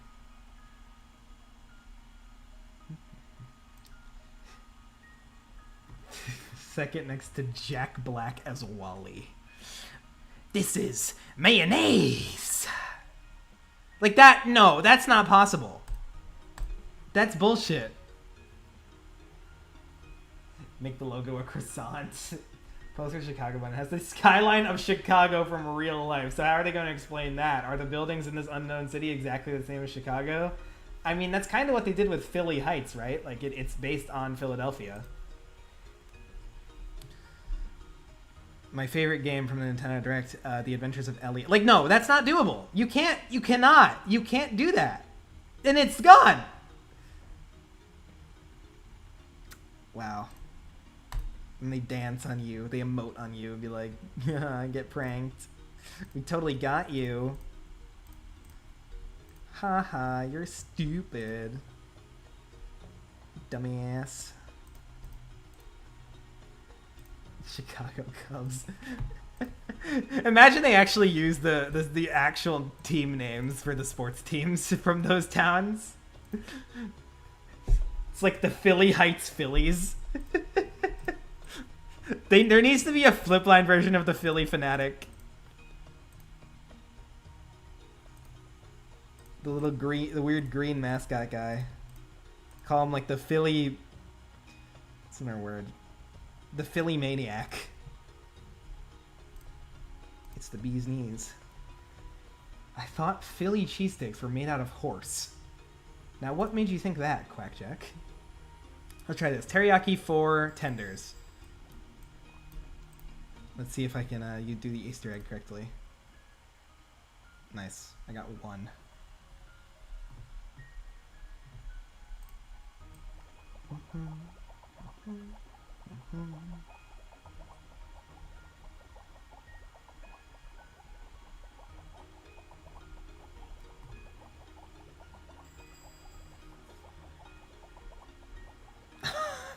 Philly. Oh, I get it. Ah. Philly is a baby. I completely forgot about that. I probably like learned that like once and I do not remember. Yeah. Wow, 3 different sauces. Okay, Clover. Whatever you say. Yeah, Matt and Tony's flip text say their hometown is a place called Ohio. Yeah, it's like the description says something like they're from the far off place known as Ohio. For that one, they can't really work around it. They're gonna have to introduce a town in the flip burst that's literally just Ohio. And like they still act like Flipline Studios are in-universe game developers in the Nowtime newsletter, but it's just that they only make non-Papa Louie games. Which, God, I wish I lived in that universe. Am I right? Yeah. Mary, what's your obsession with the bird emoji? I'm curious.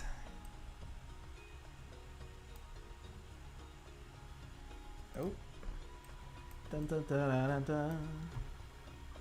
Chicagoville or something really simple. Yeah, that's what they did with like Isle of Atal, Philly Heights. Chicagoville. That's a name.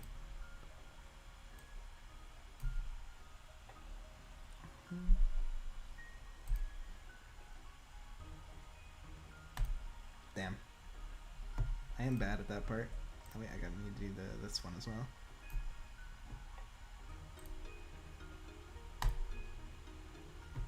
It's funny to just put it randomly. Good to know.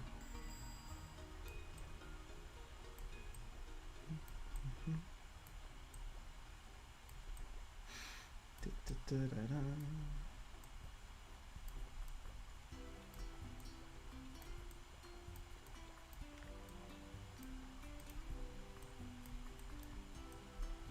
Should have people trying to guess what the music playing is.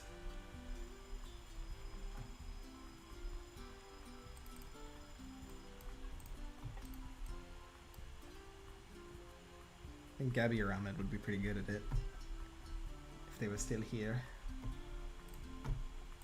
I think MatPat would have a lot of fun analyzing this frame by frame. Hello, I'm your neighbor. Goodbye, see you later. This place is not for you to look and see to get from me. Timetable by Genesis. Not quite. That's an Ahmedism. Not quite.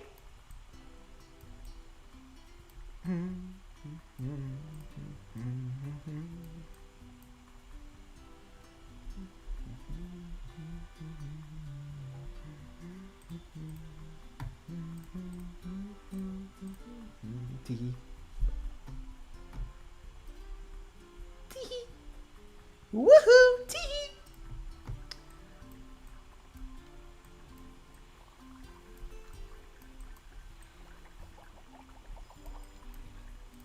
Has this ever happened to you? I have no ball. Well, look no further. Thanks to the big bouncing inflatable green ball, you'll never not ever not have a big bouncing inflatable green ball again. What did he just say? That's right. Why go another day not having a big bouncing inflatable green ball when you can be having a big bouncing inflatable green ball? That makes sense. You may be wondering, what's so good about a big bouncing inflatable green ball anyway? I mean, it's just an ordinary ball, right? Wrong. It's not just a ball. It's a big bouncing inflatable green ball. What? There are many, many uses for the big bouncing inflatable green ball. Throw it at your friends. Throw it at your enemies. Throw it at your cat. Meow. No, wait. Throw it at your dog. Bark. Throw it at your cat. Meow. Throw it at this lamp. Throw it at your Lamborghini. And for the really daring, throw it at this potato. Oh, potato. So what are you waiting for? Call now and order your big bouncing inflatable green ball today. And you'll be saying woohoo. No, I'm mixing up with Sham Woohoo. I can't remember how it ends. Seesaw, more like yeehaw, Sean and my Tomodachi Life Island. Mental breakdown. I used to have that video memorized. Like I was like, oh, that's what I can do. I can memorize the concept of a green ball. So I loved Ryan Higa's skits back in the day. They're very fun.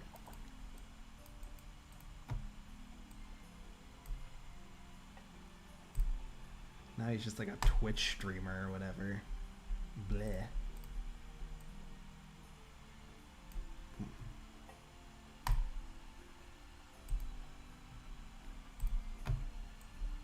Do you still only have real people on your island? Okay, now I remember what to do.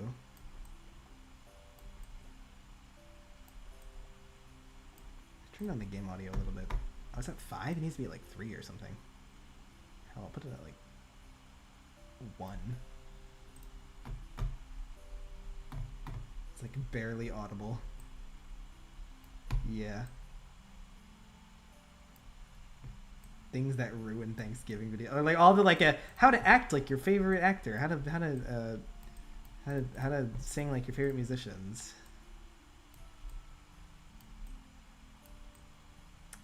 The peg pants. Let's see.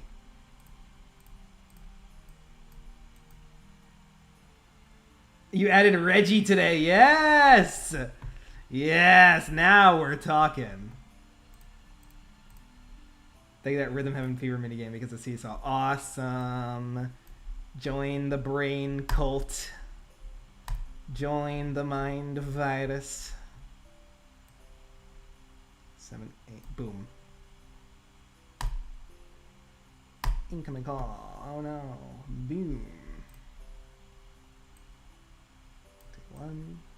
That one. Add 30 Wallies. I did add 1 Wally. Wally is on my Tomodachi Life Island now. I have Wally and I have Papa Louie. Not sure if I'd add any more Gameria characters. You know, I guess I could do something funny like trying to make Cactus McCoy. Peak music right here. by the way. I heard this in like some pre-release footage and I lost my shit that they remixed this one.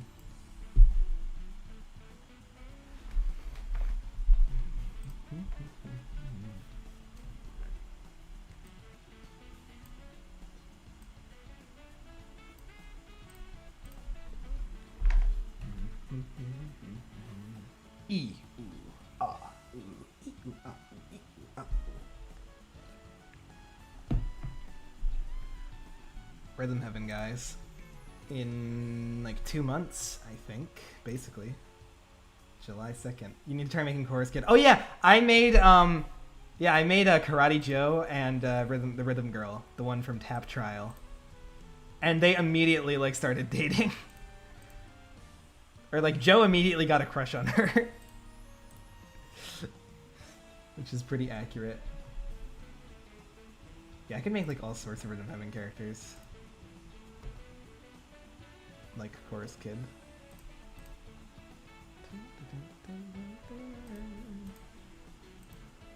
Oh yeah, I forgot. We're not at the very last levels yet, so we don't have to be perfect. Look at that, I even managed to get the quota in round 4.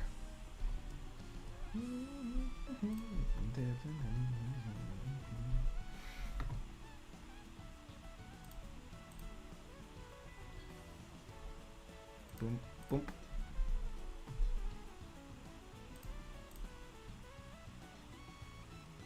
Whatever you do, don't make Joe's father. Yeah, no Karate Man Sr. Or he's gonna get trapped in the basement with a... or something, or whatever. Whatever his tragic backstory is. I put in tragic backstory as one of the pieces of like lingo that the Mies talk about because of I don't know, I was thinking of Doofenshmirtz probably.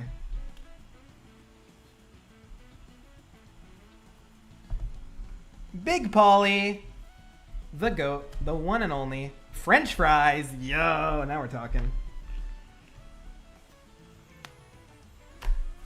Nice. All right, Big Paulie, how many wings are you gonna get? 8 on one side. Oh, that's it, only 8 wings and 8 fries. Big Paulie getting the atomic sauce. Which I imagine is probably like the hot sauce from SpongeBob with the face. Oh wait, he's getting all 4 dips. That's wild. I guess I could start on this one technically.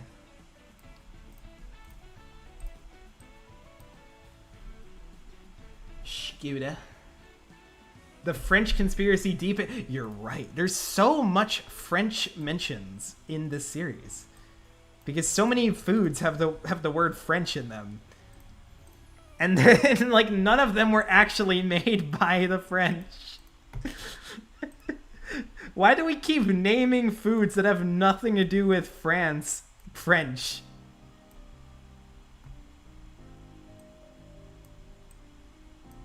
I believe you can only fit 4. Like if I tried to do another one, it does that. Which is pretty funny. I like how I can like just rotate it like this, like it's like that.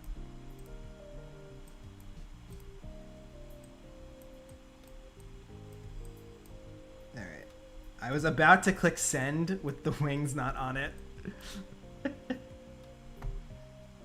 Give me wings with nothing.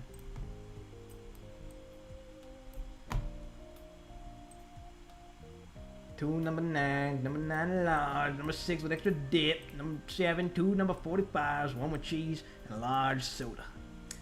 Average Big Paulie order, right there. Boom.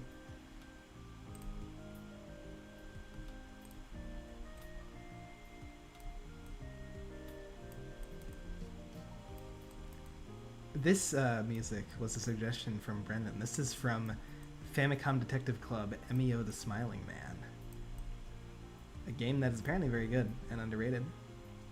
I think I had a potential Blood Pact idea with Brendan where he makes me play the 3 Famicom Detective Club games. And does it matter? Does the order of the dips matter? Or he makes me play the 3 Family Home Detective Club games, and I make him play Another Code Recollection. Because Another Code Recollection is like a sort of similar genre, and also and a game that I personally think is very underrated. There's some music from it in this playlist. We had one earlier.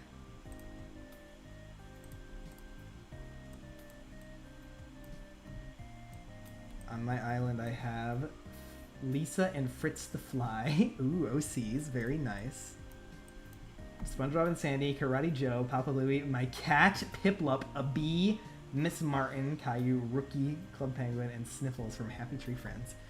Who do I have on my island? I have a lot of myself and a lot of my friends. I have Papa Louie. I have Quack.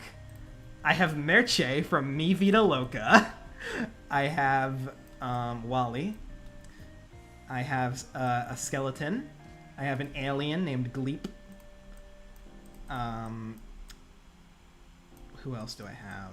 I have Squidward. I have Pomni from the Digital Circus. I have Nothing, Sadness. I'm trying to remember. I have the Rizzler. Tamagotchi Life is how I learned that the Rizzler turned 10 recently. I have Greg Heffley, because it's a very easy me to make.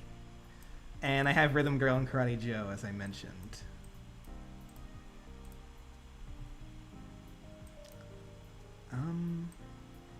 Oh, you know what we gotta do here is just alternate them like this. Yeah, I think that's the best way to do it.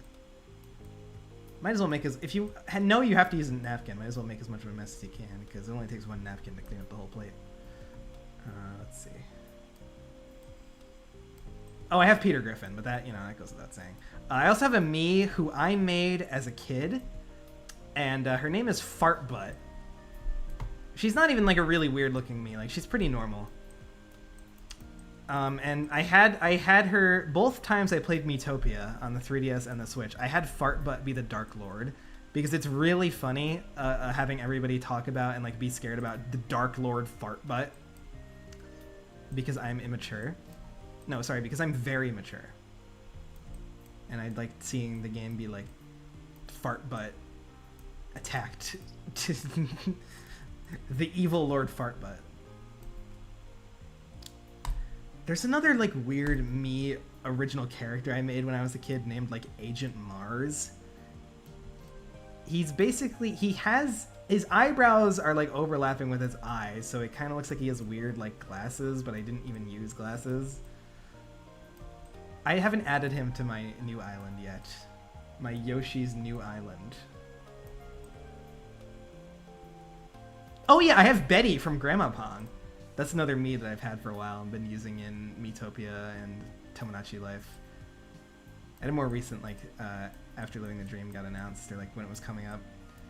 I've had the 3DS, started a new file in the 3DS game. So a lot of the me's are from that, and then also some... I made 7 by accident, so we're gonna have an extra atomic nugget. Oh.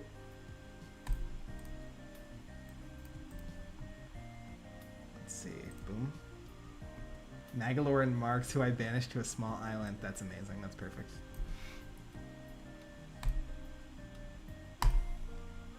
Cool. So these go all the way around.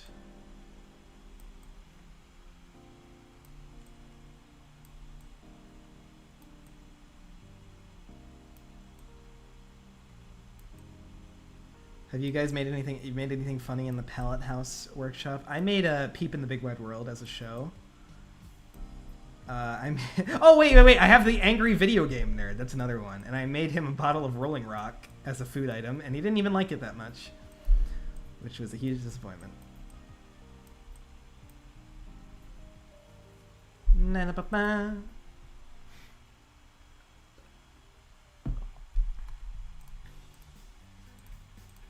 Ooh, Dream Buffet.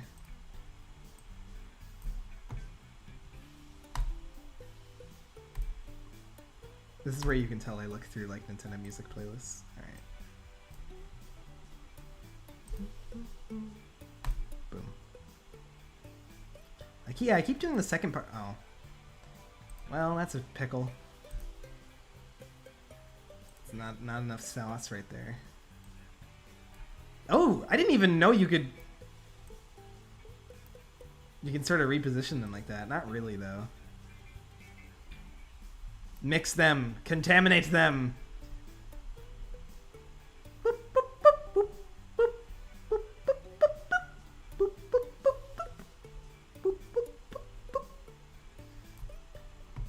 Alright, let's see. Where do we start here? I guess with this one.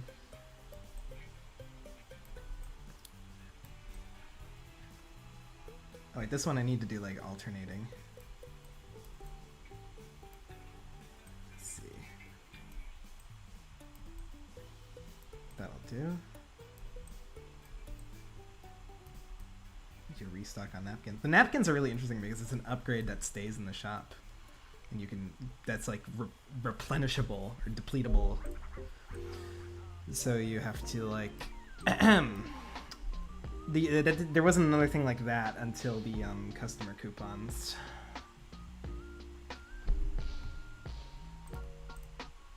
This is from Bits and Bops, a banger Rhythm Heaven like. You guys need to play Bits and Bops if you like Rhythm Heaven.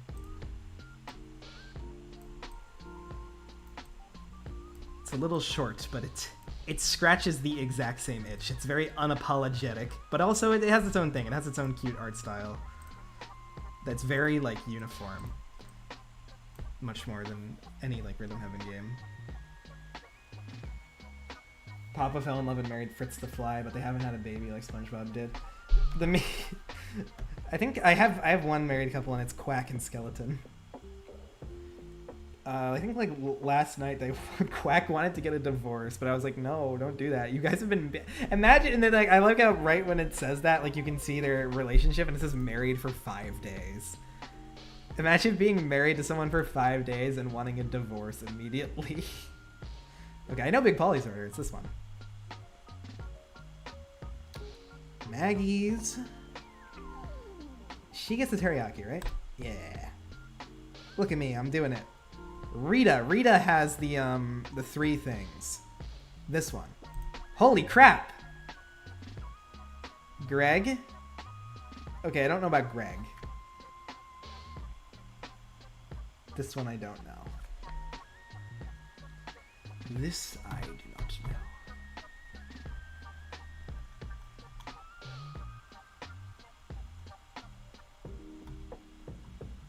First. Nice. Pumpkin Leaf stepping up. And what does Mandy crave? I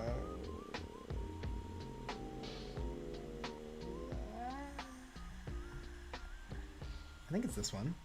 I think it's the last one. Maybe.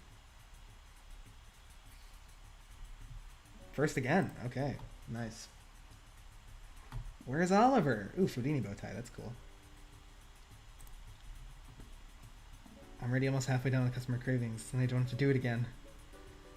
What is Kahuna like? I'm assuming the one with the Calypso sauce. If I'm wrong, I'm going to become violent. Are you Wow. That was very presumptuous of me, isn't it?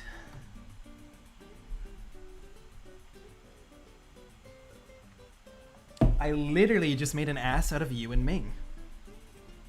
I think I should just use the wiki.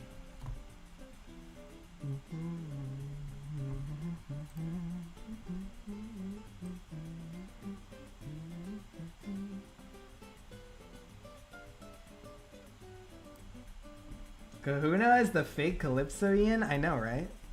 Like, he's literally, like, he's so Calypso. He literally he owns the surf shop.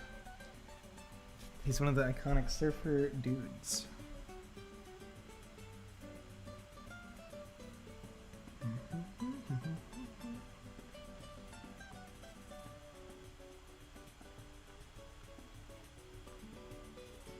Oh, wow. Third one, I think. Pumpkin is stepping up. Brendan sent me a list of songs to add to the playlist, and there's quite a few.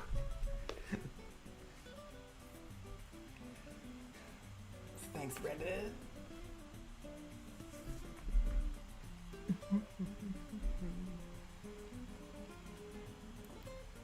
Maybe I should just open up the wiki to speed this along. There's no Calypso at all for Robbie. Is Robbie actually from Calypso? He wasn't originally, but then he got lost at sea and he ended up looking like that. First one, let me make sure on this one. Robbie. Wingeria. Yes, it is barbecue. Cheese cube, spoiler.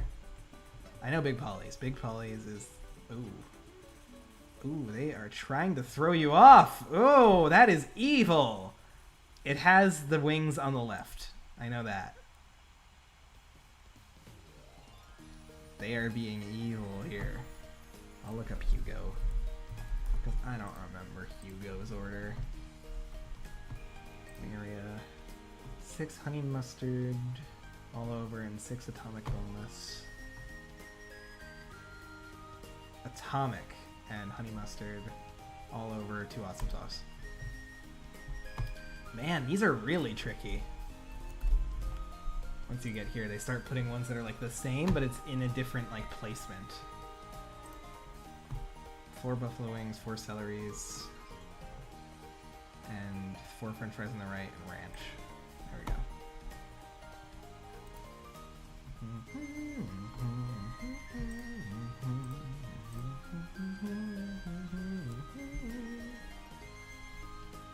How have they extended all of these?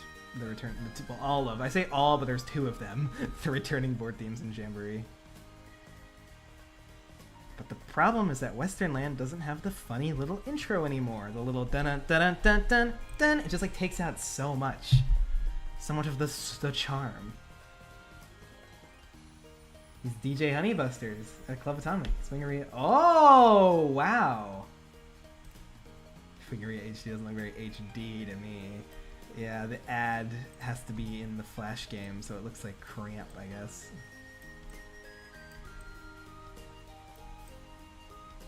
Honestly, Wingeria To Go might be more HD than Wingeria HD just because it came out years later.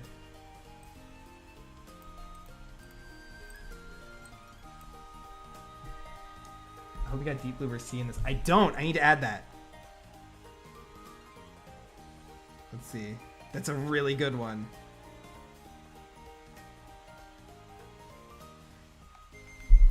I'm writing that down. Brendan just sent me a big list of stuff to add. Boober C. Yeah, that's a really good one.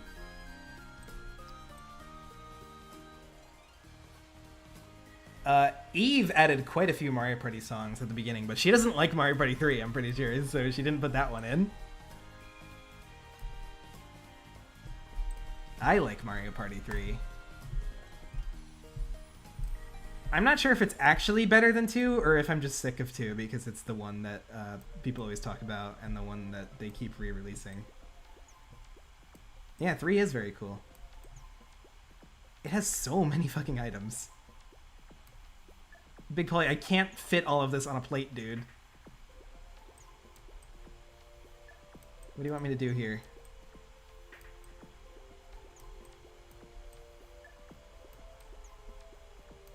Not to mention your 4 dips. I'm still not sure if the order or the placement of the dips matters. If it does, they do not really indicate it if there's more than if there's 4 specifically. There's 4 different ones, which I imagine Big Polly might be the only one who orders that. 4 different ones. Maybe Papa does, but that's it. Apparently, that's fine. To give it a proper playthrough. I mean, it sounds like you want to do that Mario Party Marathon. And I know MP would be very excited for that.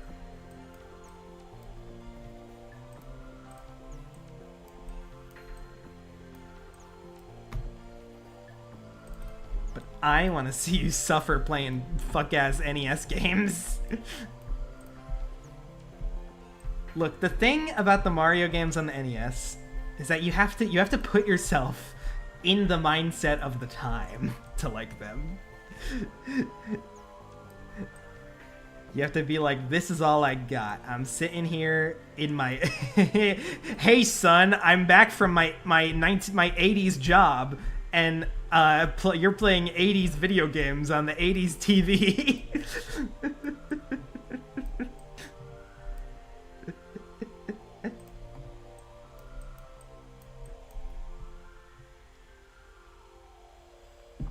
Oh yeah, Pagoda Peak.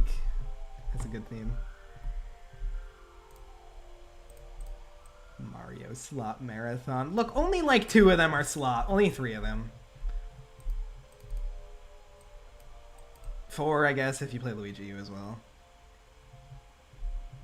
Luigi U's cool, though.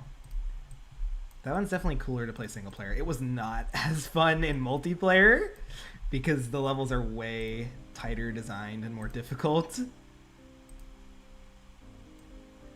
But Luigi U is a fun single player thing. You guys know what this is? You guys recognize this beautiful melody? Oh boy, I love the 80s. The current decade in which I am living. 4 is a lot, Sean. It's a whole lot. Well, you just need to lower your standards. Learn to have fun.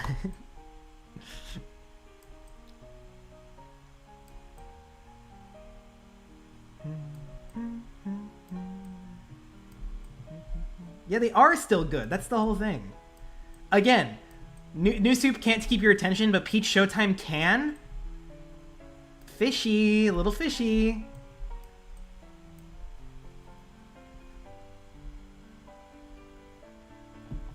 Bunch of random characters. That's the way to do Tomodachi Life. Some people do like specific franchise islands, but I could never really do that because I'm not like I'm not that fixated on one specific thing. I'm so multi-fandom. When I stream something, I try to stick to it. Exactly. That's why you had to trudge through Captain Toad. If you didn't stream it, you probably would not have gotten through that game.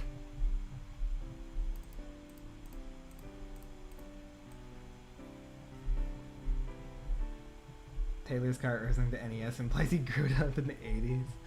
Not really. Maybe he likes retro games. I mean, I do love how in Taylor's Flip Deck he is holding a GameCube controller. This game all the time. I don't know why your mind is fixating on it like it's my golden state. I just find it weird that you played that. Yet you're like, oh man, these other games are so whatever. No, I'm not even trying to make it like he's forgiving towards it thing. I'm just surprised that he beat it at all.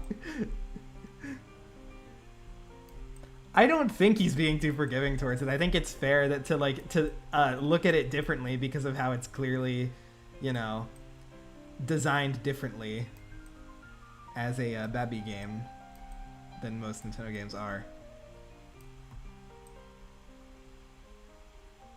I literally have no issue with your opinion. I'm just surprised that you finished it. That's literally it.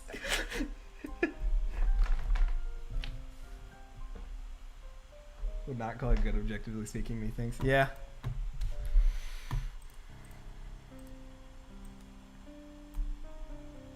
I also finished Captain Toad. But yeah. It also, if you weren't streaming Peach Showtime, do you think you would have beaten it? It probably is because you were streaming it that you did get through it. I imagine.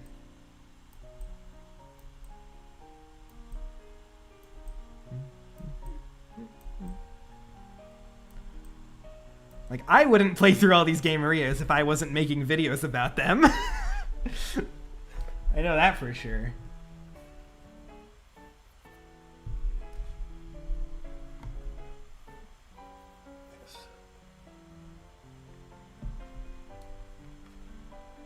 I made Caillou Gets Grounded, Family Guy, and Rhythm Heaven Groove as items. Karate Joe did not like Rhythm Heaven. Oh shit, that's a bad sign. Maybe Karate Joe isn't in Groove. He better be. I imagine he's the last game again, like in DS and Fever. If he's not, we riot. We have to.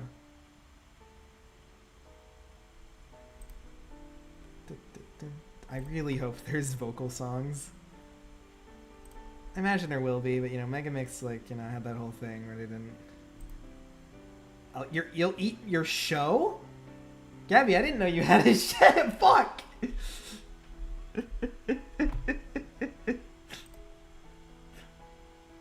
I can't fucking beat the second level of Pizza Pachinko. Finally! Oh my god.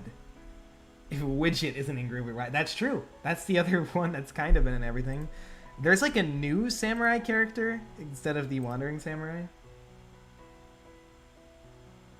I don't know if I prefer doing it for Mario Party and Sniffle. Yeah, you should do Mario Party first because it's what you're more interested to do. But like Mario Party is gonna take a long time.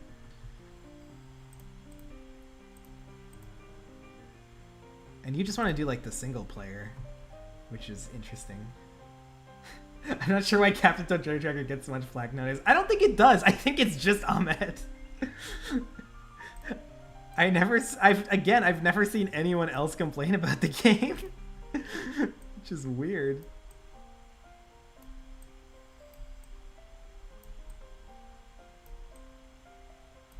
I mean, I get why you're not a big fan of it. Which is interesting. It's just me. I am the crazy one. Exactly. Endless ringside? Holy shit. You know, I really hope Rhythm Heaven Groove has some returning minigames like Fever had with the Tengoku ones. Because there are just so many iconic Rhythm Heaven games that you need let me play them on the Switch. That's it. And there would have to be definitely way more than 4, how there were in Tengoku, Fever. But stuff like Ringside and Air Rally, all the iconic ones, Hole in One. I just want to be able to play them on the Switch. Like, literally just exactly the same as they were in Fever or Megamix.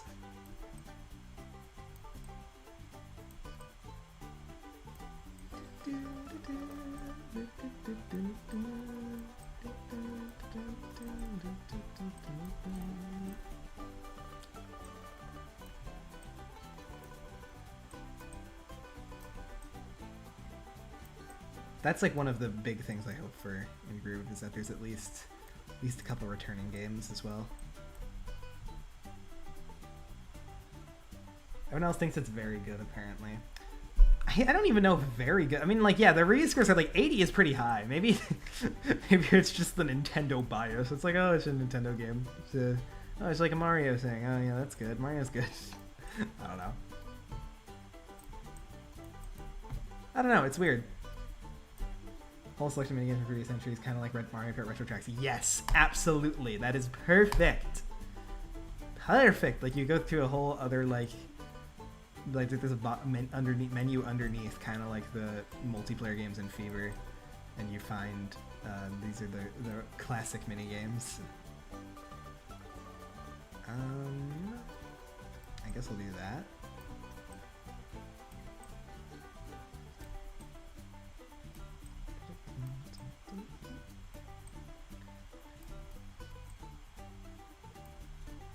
Cool, okay. That'll do. Just like, I gotta do the time attack. I don't... I kind of doubt that the people who reviewed it played the time attack, Ahmed. I don't think they ever did. If you have to, like, 100% it to unlock the time attack, I don't think any of them did that. Especially with how, like, review embargoes are. Gotta kind of rush through things. But I don't know if that sounds like something you'd want to do. Oh boy, Ahmed, this is probably having some kind of reaction to this song. This was Eve's pick. I'm not a LARPer.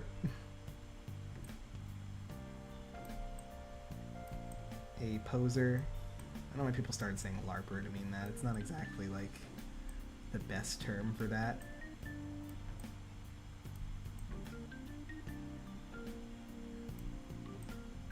Sort of more like faker. You beat it. I saw you were playing it, and like you actually went back and did the final boss. Good fucking job. That's amazing. At 180 hours of Switch playtime. I just did a thumbs up. You couldn't see that.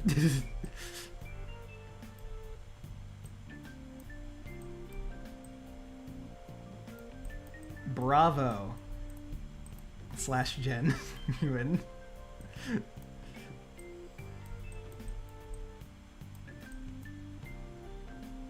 How did you beat it, dude? I haven't even gotten past the first dungeon. Yeah, that's how it be.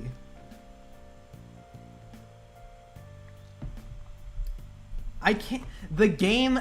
So what happened with Ahmed is, like, he was almost, like, done with the final boss, basically. And the game, like, he'd sunk, like, an hour and a half into that one boss. And then the game crashed, and he lost it. So then for a while, he was like, do I fucking go back and do this? Or, like, did you actually technically beat the boss, but then it crashed there?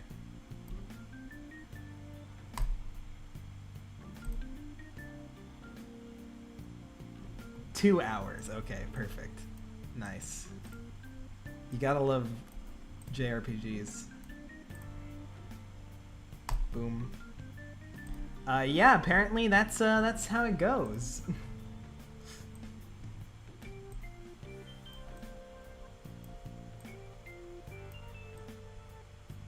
You beat the non-scripted part of the final boss, and then it literally crashed at the absolute worst possible time. Oh my god, I can't even imagine your reaction to that information.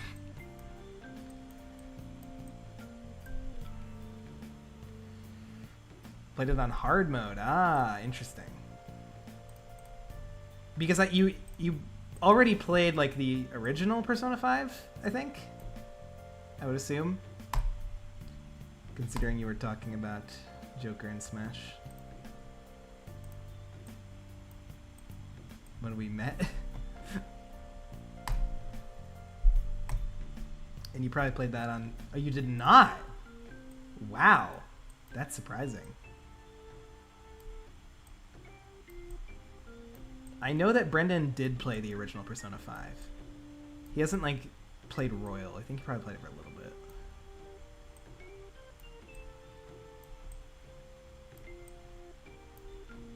That's why he was like so excited when Joker got added to Smash, and like he came in, like we were watching I've already told this story like a billion times, but we were watching the Game Awards together, and then after a while, like I got bored and I was like, I'm gonna go to bed or something, and he came into my room and he was like, Sean, Joker's in Smash, and I was like, what? From Batman? Because I had no idea what Persona 5 was. Did I have like any clue? No, I probably had like genuinely no idea to be real.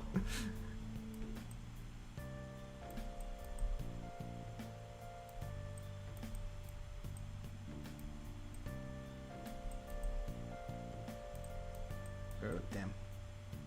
This is a closer, so I guess I gotta clean up that one stupid little stain. Oh wow, another person who orders four sauces. That one is literally sitting on top of that tender right there.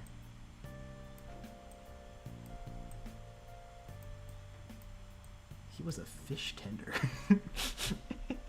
I love that YouTube poop. The summoning salt one that the things did. Oh, it's JoJo. Fact: Papa's Wingria doesn't serve pizza.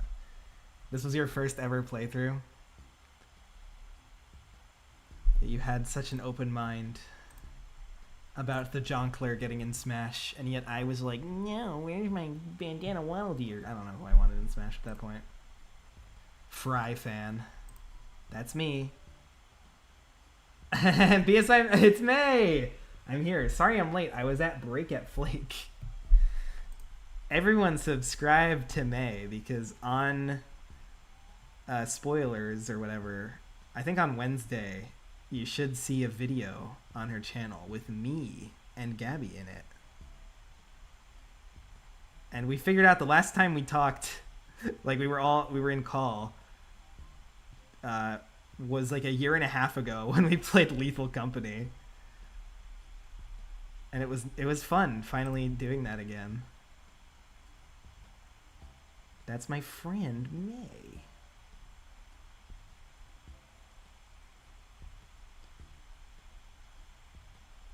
How many votes did you get? 0. Oh my god, I am Burgerzilla-ing right now like crazy. Holy crap. Okay, chat. Will I be able to beat the last level on my first try? Vote now on your phones. We got a new Knuckles Nike moment. I don't know if we got a new Knuckles Nike moment. Oh, it was, yeah, we did actually. Nope, no, I did not. Oh, you can only make one mistake too. That's awesome. Oh, hey, look, it's Cooper's shirt. That's cool. Do I use that one or do I stick with the McCoy agenda? Johnny, how does one become your friend? Well, you see, I have a rigorous interview process. We do multiple rounds of interviews to see who best fits the background check.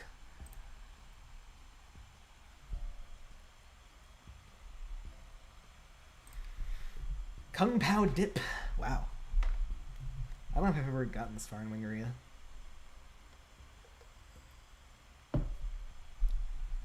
This is like not even that far, but boy, it's gonna be a whole lot more. Hey, May, I remember you used this song in one of your videos one time. The Duck Life 3 main theme. Who do you think was the most robbed in BFDI? I think you can answer that, May. And I'm not an alcoholic, so I won't throw beer bottles at you. Thanks? Question mark? Oh, everybody, my name is question mark.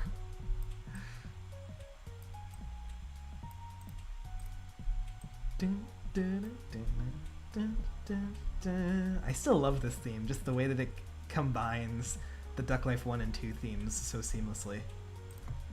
The light motifs. I can't believe Toby Fox made Duck Life.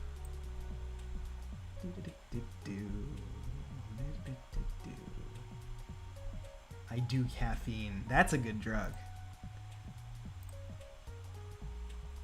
That's a solid drug.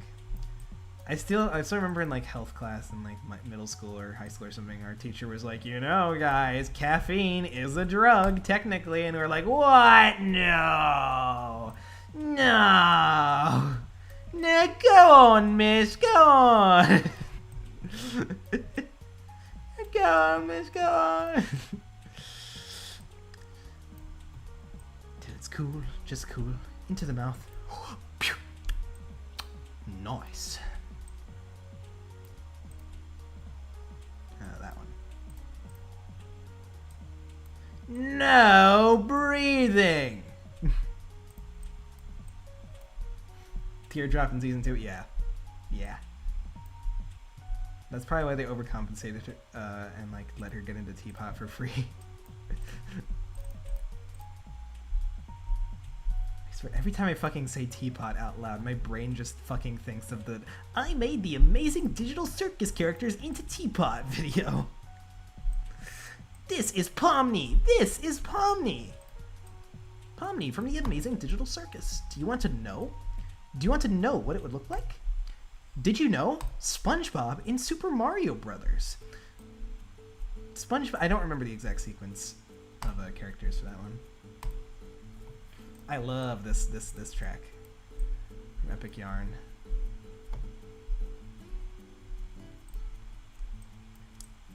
There's quite a few tracks I love that I would have used. You might have heard in my videos at some point. This is one of them.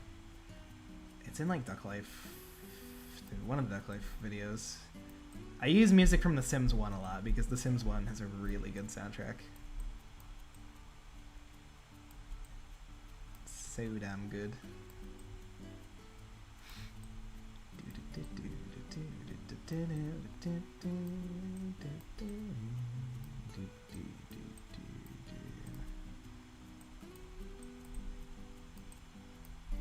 Teapot emoji. I can't believe there's not a Teapot character in Teapot. I'm talking about BFDI without spoiling Illuminations. I don't know. I feel like there's probably not anyone in this chat with any desire to watch BFDI who has not already. I'd be kind of surprised if there was. Nice. That was not perfect though because of the sauce apparently, but.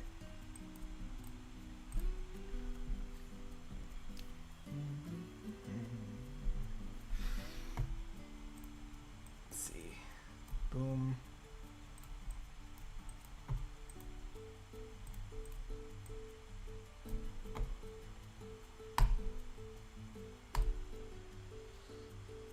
If anything, they've watched season 1. It may be like Gabby. I don't know if she's even gonna end up watching the other ones because she only watched it because May forced her to.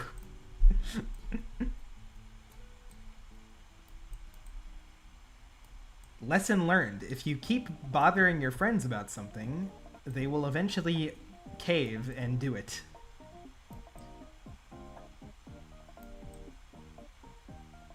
We're all too familiar with that concept, aren't we?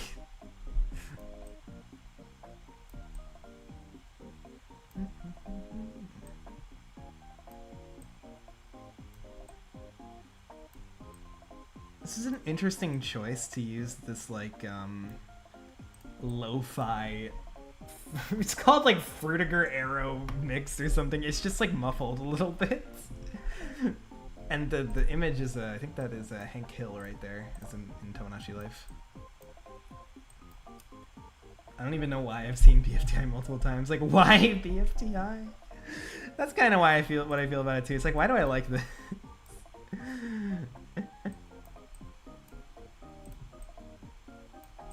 I don't think I've seen the entire show multiple times. There's some episodes that I've watched multiple times for sure. Nice. I like when you rotate the wing around the outside of the plate and it tries to follow it. Tomodachi Life.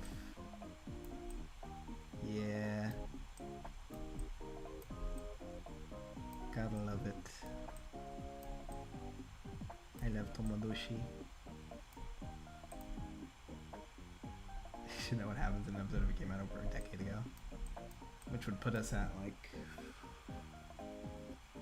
Should go ahead, Bill Trinity out. Yes. Yes, you should. And you need to make sure he has all sorts of funny interactions with Reggie. You know what you should do is when they become friends, you should set Reggie's nickname for Bill to like fired. Oh, great, Bill, you're fired.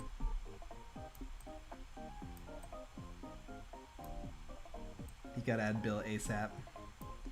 I definitely had a few like Nintendo people on my island back in the day because on Street Pass, you used to be able to get like Nintendo developer Miis from like certain events, or like I think you can get it at Nintendo New York, which Nintendo New York was the best place to go for Street Passes. I'm sure like gaming conventions back then as well, like you could get. I've never been to a convention, but like you probably could have gotten so many hits. Even if you go to a big enough gaming convention nowadays, you'll probably get like 1 or 2 Street Pass hits. I know actually at the Nintendo Museum they actually have a Street Pass set up, and like you can get a Mii of Miyamoto, I think, which is very cool.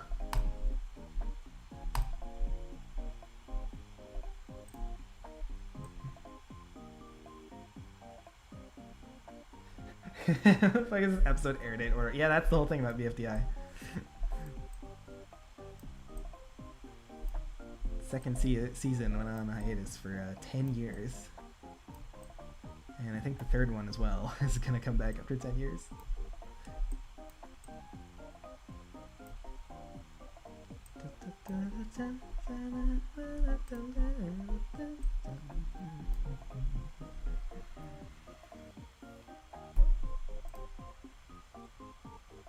Garlicious. Oh yeah, garlicious. Oh yeah. Radio time. Wait, what? You street passed Sean in Tomodachi Life once? I already talked about this before though. Wait, you did, didn't you? How? Oh my god, I forgot about that. Did it actually say like what was the island name again?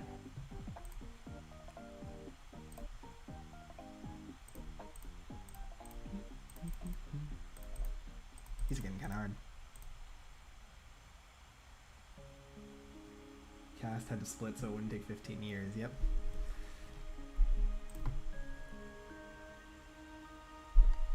Imagine getting imagine if a YouTuber getting doxxed because of Street Pass.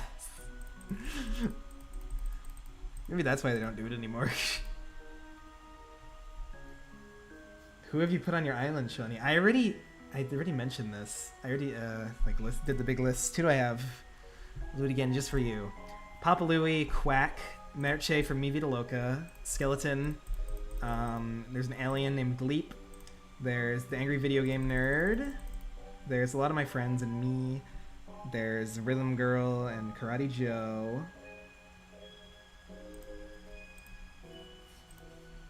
There's stuff. Had to start doing double elimination so it would take 20 years. Yeah. Well, I guess I'll go get the second plate guide. The atomic poster is insane. Spoilers for what the next sauces are. How could they?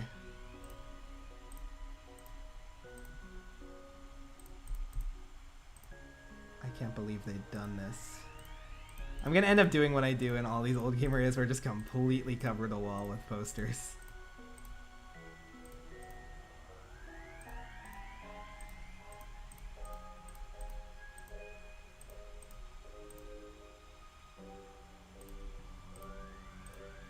Yeah, Cowboy Jed. Cowboy Jed. Did I not mention? I didn't mention Cowboy Jed that time. I had to import from some place called Shawnee Island instead of seeing outside my island. It was like Crazy Island and something like that. And he's named J1 apparently. Was the import like a starry top hat? That's what I remember my import being. Suit with a bow tie could have been. Yeah, I feel like I had at least two Tomodachi Islands as a kid. But yeah, I think I did name it Shawnee Island. Pretty sure. Oh yeah, I named my my island Calypso in Living the Dream.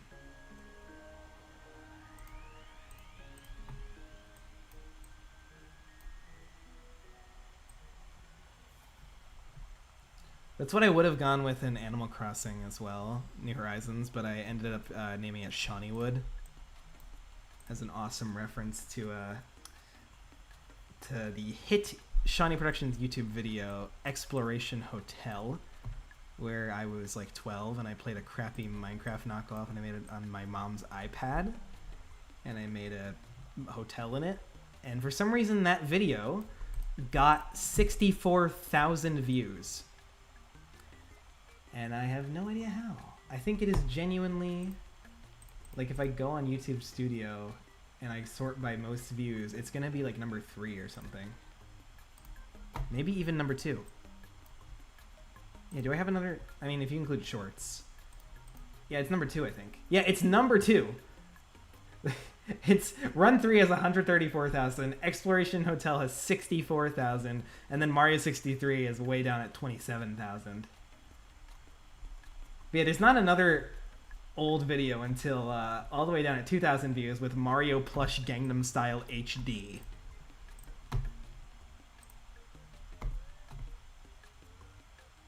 I do not see it. That's because it's unlisted. And you will never get to see it. Maybe someday, I don't know. Oh, don't do that.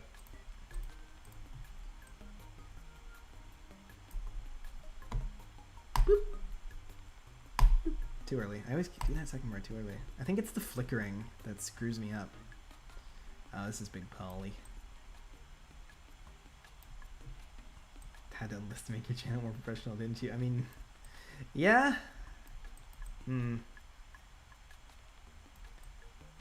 Yeah, I think it's definitely better for them to be unlisted because those videos were not good. And there's probably like some personal stuff in a lot of them too that would not be ideal to have public.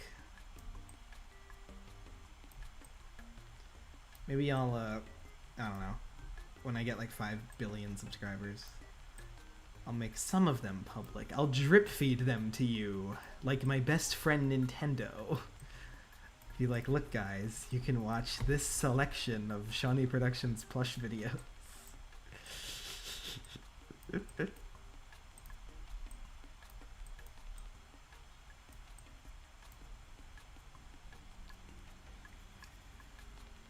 do like a stream or something where I watch them. I have a stream planned about something like that, but with my second channel videos. The most incredibly narcissistic thing I could ever do is make a tier list of my own videos. And I want to do that with the second channel, like meme videos. All that's left to do is to charge $80 for them and make them a Switch 2 exclusive. Yeah. Big problem with that is that the YouTube still doesn't work on the Switch 2. I noticed the order ticket becoming low quality after it like solidifies into place, which is pretty funny.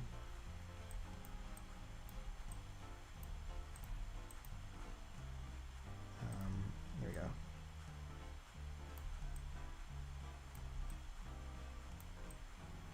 Anyone know what this theme is from? It's a pretty obscure one.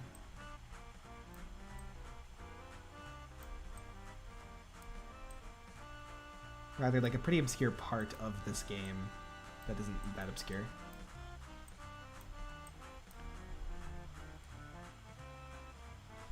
Uh-oh.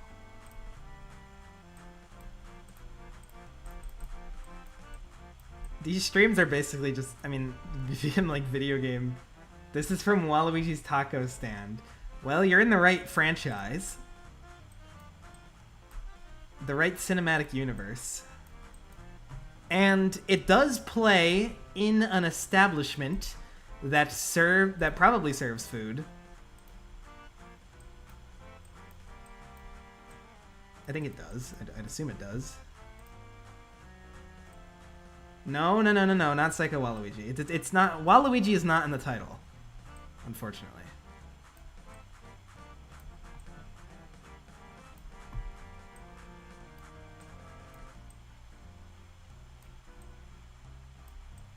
Now I'm getting more like particular. I don't know where to put this. What? I know. I'm sorry. I'm sorry.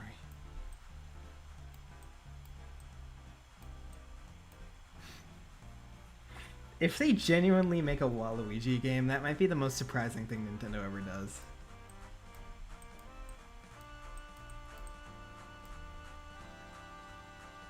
Isn't this Mario? Sounds GBA. It's not GBA.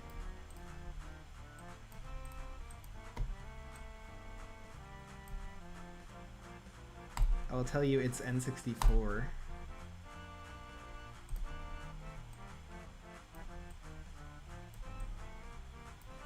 Let's see.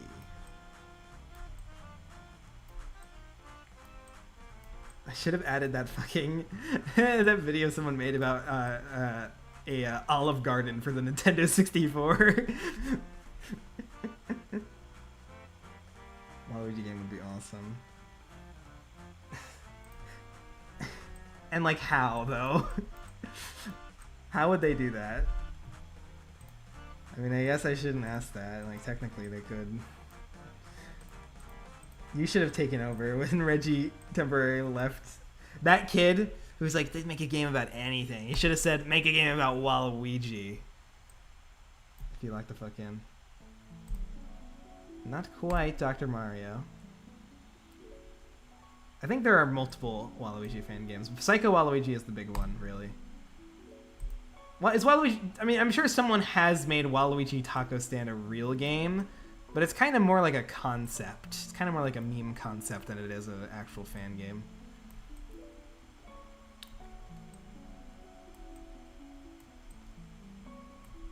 Oh. I did not do that right. Let's see. So, let's see.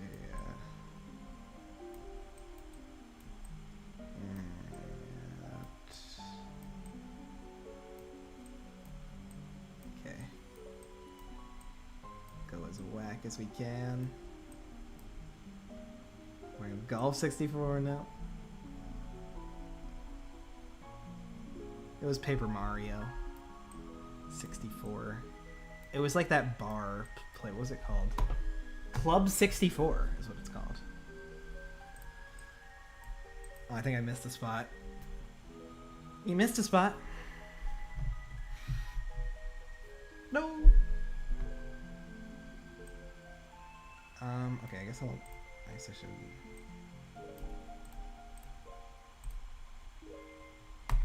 You know, I always see people bring up the fact that like Nintendo has never made a Bowser game, and that would be cool. But also, I feel like that's something that Nintendo would never do. I don't know. I find it really hard to imagine them making a game where Bowser is the main character. Because they were like, oh, he's the bad guy. People don't want a game where they play as a bad guy. The kiddos don't want that. They want to throw him in the lava and watch his skin melt off. That's what they want.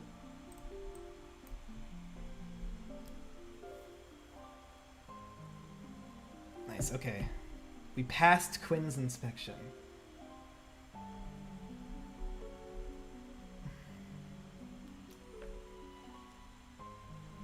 Woo!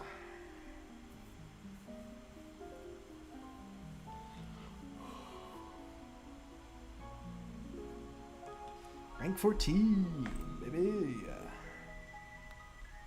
Oh boy, more freeze pot. That's my favorite. Like that's bullshit.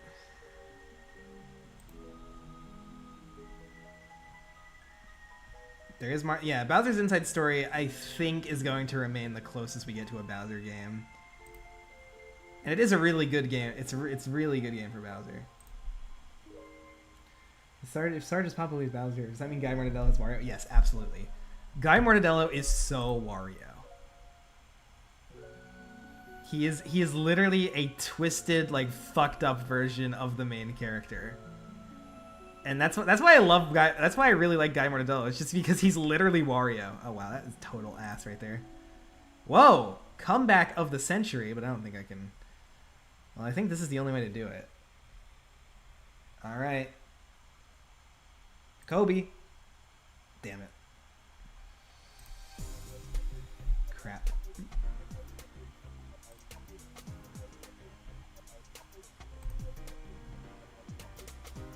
Alright, so start with just shooting up. Who's Luigi then? Roy? Roy is like scared like Luigi. He's nervous all the time. So I feel like it would have to be Roy. Even though he's his nephew instead of brother. Why am I stupid? Perfect. Nice. Sean got a bogey on his finger. Charlie bit my finger. And then Waluigi would be...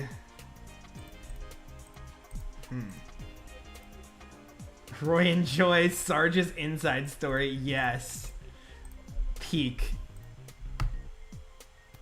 That's incredible.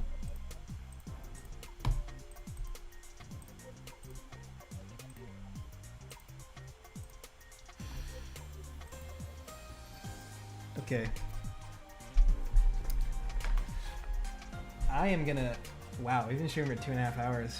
I'm gonna BRB. So that means... to switch over to a different playlist of music. So... enjoy whatever this is.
Wow, there's not much delay.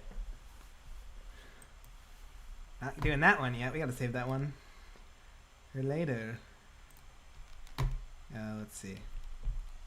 Where are we? Well, whoa.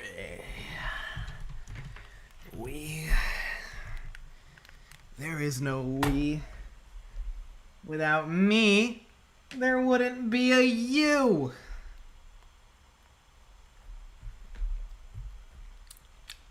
Do I still have a... Oh yeah, I still have the game audio on, but it's on literally one volume, so like it does not matter in the slightest. Alright.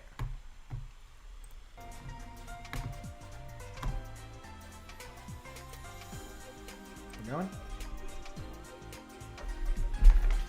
The full version of Memento Repeats. Oh, I did take a photo at the beginning. I should take one. That is a when did that feature get, like, removed? Because I kind of remember it being a thing, but, like, this is the first time it appears. And it definitely got removed at some point. Or maybe it was actually in the Flash versions all the way to the end. They just didn't have it in To-Go or HD.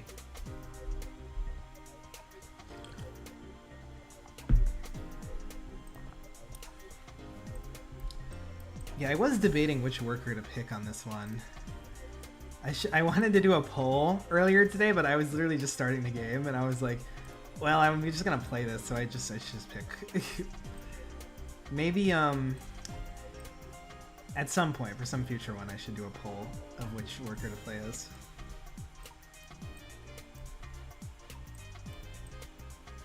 Who you will get to see in the footage in the final video. It's removed in Bakery? Probably, that does kind of make sense. Updating for like stickers or different like clothing stuff. Put the tables and the fryers. Rev up those fryers, cause I am sure hungry for one. Help! Help! My leg!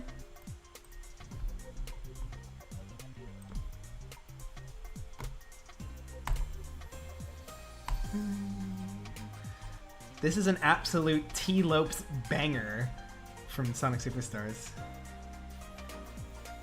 The strips are on the whole plate, so place these first. Add the green peppers on the left, red peppers on the right. Wait, hold on.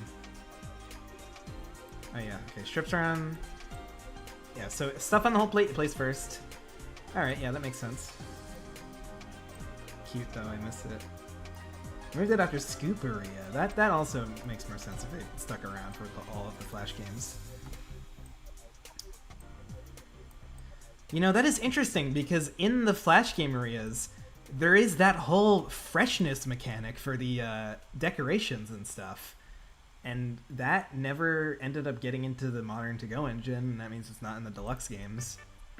Was the freshness in the HD games? Does Papa is Scammer? Yes. Ah, the DSi shop. I was talking about earlier how I bought Chuck E. Cheese Arcade Room on there, and Gabby could not believe the concept of me willingly buying a Chuck E. Cheese game on my DSi. Because that's just the kind of kid I was. The kind of kid I am. Because I have not changed. I am a static character. I've changed a little. But I like all the same shit. Wii store. It's the DSi store! Get it right! They have a very similar vibe. Both in the music and the presentation of them. The UI. Good damn times. You know, Wii Points, I was just thinking about how Wii Points were a really clever way to avoid taxes. Because they did not have to, like, do taxes on digital games because you just transfer your money into Wii Points, and then it's like when you bought something on the Wii shop or the DSi shop, it was just like, this is worth 500 points, and it just is 500 points. You don't have to, there's no dealing with cents at all.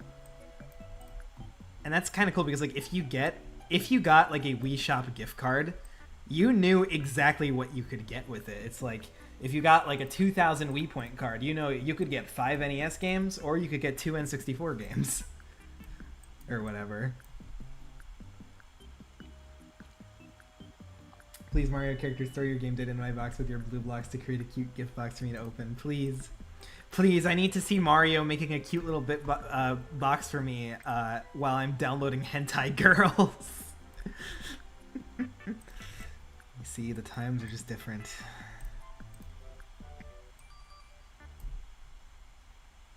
Oop. I love this one.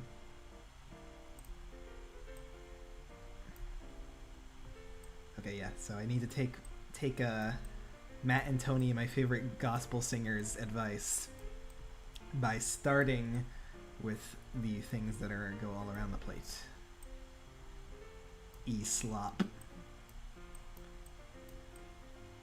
I don't know why this means album covers are like weird. Like sometimes people like take video game music and like upload them onto streaming services with like weird whatevers. Weird covers. Like this is not what it looks like when I play it on YouTube, but I'm on the YouTube music side of things now, so.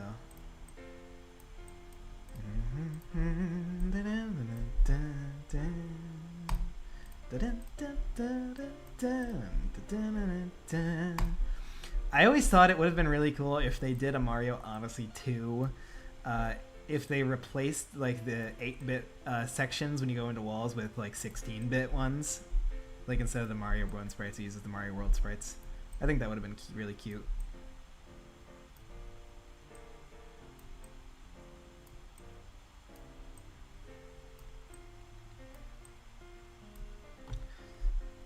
It's just that meme of like the utopian, like the futuristic city is just society if they made Super Mario Odyssey 2.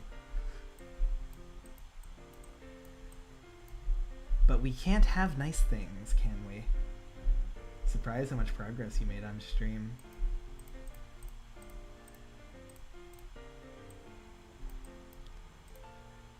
I guess I've made quite a few, yeah. This is like the earliest I've I've only done Pancake yet, which that was like after I had been playing the game for a while. But yeah, I just figure like if I'm just gonna sit down and grind this crap for a couple hours, I might as well stream it. That's why these are like impromptu. Loving the piano cover of Witch Doctor in the background. That's a good one. That's a really good one. Wait, has Siva Gunner made that rip yet? Have they done a New Donk City Cafe version of the Witch Doctor rip? If they haven't, like they've done it for like every other variation of this theme. Like they've done. Well, I guess technically this isn't the athletic theme, it's the ground theme for Mario World. So it'd probably take more like work to adapt it or whatever. I guess technically this track is officially titled Pausing by the Poolside. That's literally what I do after ending the Mario Wonders streams. I just open fucking Nintendo Music to look at what the official song titles are. Because for some reason, I want to make sure I get it right.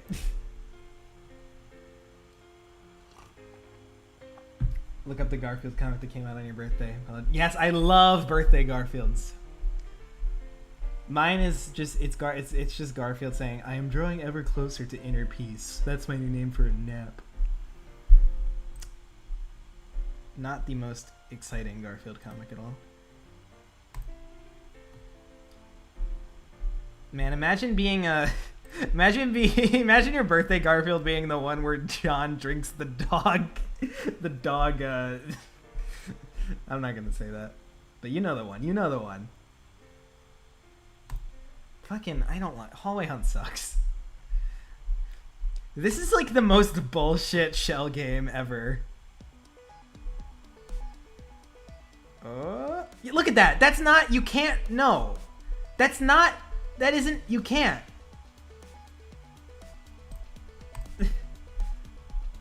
Oh, you know what? MC Shawarma upload. That's awesome. Okay, you know what? Oliver, I'm gonna let you do the hallway hunt. Already? Lock in. If you get this as well, that's gonna be huge. Okay, that one was actually not bad. I'm pretty damn sure that's 2. I'm pretty sure damn sure that's the second. Craig and Alberto suddenly became the same height. I think the implication is that they're moving back and forth, like away and towards the door. Yeah, that one was actually very easy. I got good RNG on that one. Just wanted to see you take a shot at it too. No, help. You know, help. Your name is very ironic right now. You're not really helping.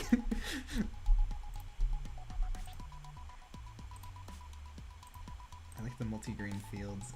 Man, this fucking lobby menu is glitchier than I remember.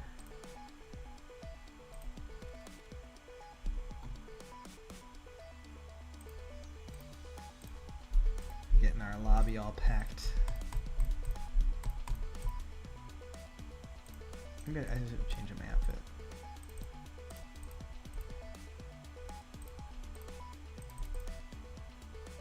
Let's see. Because we now have full clothing custom. Ooh, I have JoJo's beret. That's pretty cool. Oh, the bow tie. That's funny.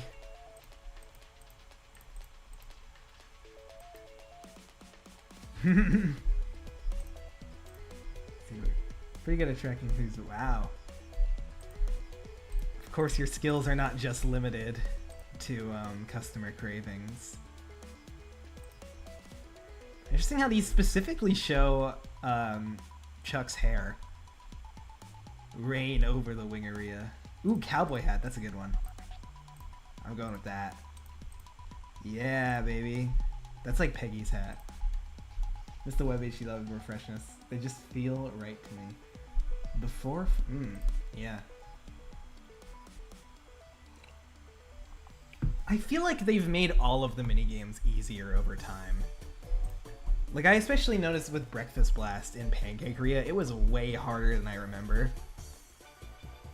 Ah, Koopa Seaside Soiree. Brendan's favorite board in Mario Party. Favorite Mario Party game. Is John getting another threatening letter from Mrs. Feeney and that she hired a taxidermist? Damn.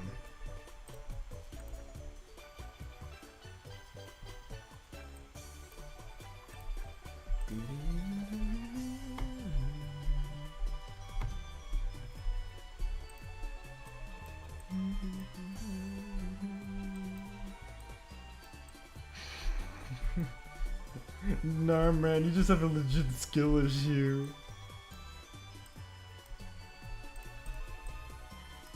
Didn't you just say maybe they nerfed Hallway on them to go release? Was that just a trap? So that you could own me? So you could pwn me?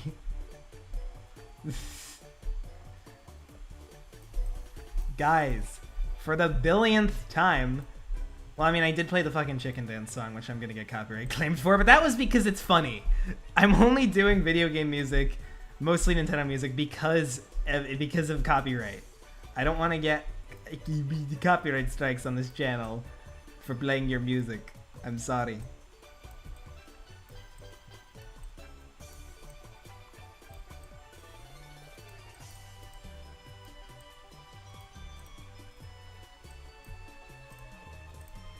But then again, sometimes I get claims from like people who do remixes of Nintendo music or whatever the fuck, for some reason, trying to like I don't know, the YouTube auto thing detects it and it's like, hey, this is a copyright claim. And it's like, yeah.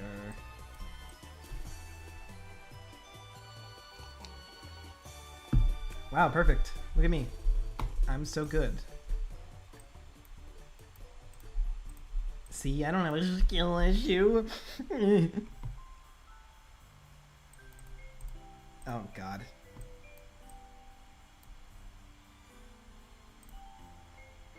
Fire, man.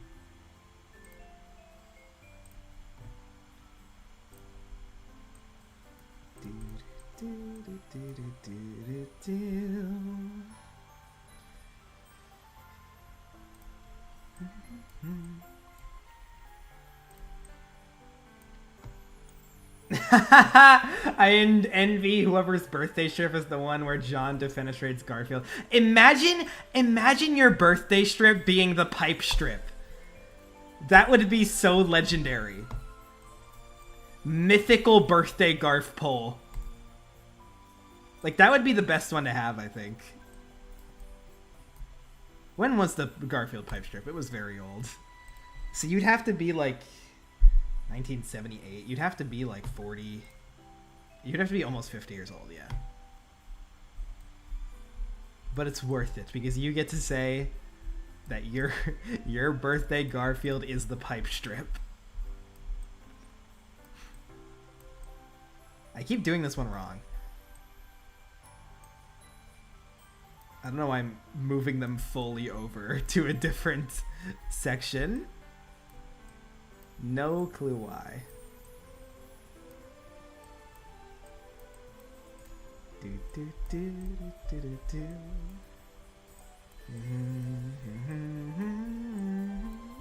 Yeah, July 27th, 1978. Maybe when your parents were born on that day. Everyone check your parents' birth certificates and tell me if they were born on the pipe strip day.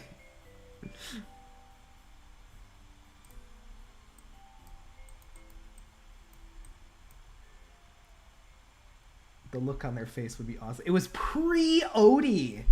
Damn. Yeah, that was a month after the strip began. Insane. This song really makes me feel like a Squidward. Dun, dun, dun, dun, dun. This is a one that I added. I definitely never played this game, but it's an old meme song and it's very chill.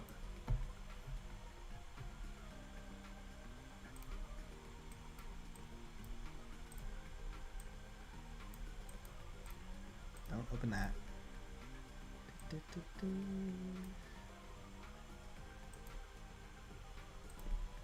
Yeah, I just realized those fucking handles on the sauce spinner, those are the sword handles from Jack Smith. They're literally from Jack Smith. Okay, I see where to place them now.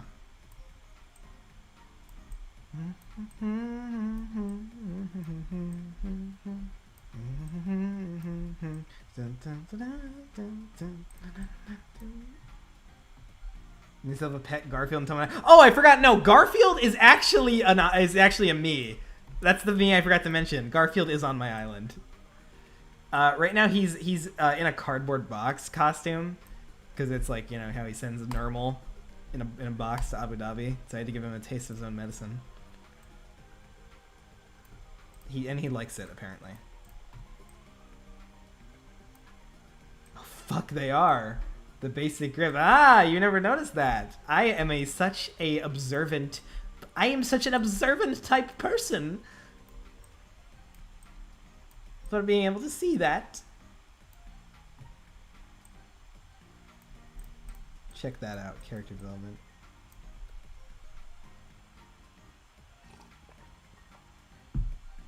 I'm gonna be that guy this stream. That was when I first saw your streams and videos. When was that? Oop. When did you guys start watching me? I'm curious, actually. Squidward theme playing right now. Yeah, the Squidward theme. I'm glad someone recognizes it as the Squidward theme.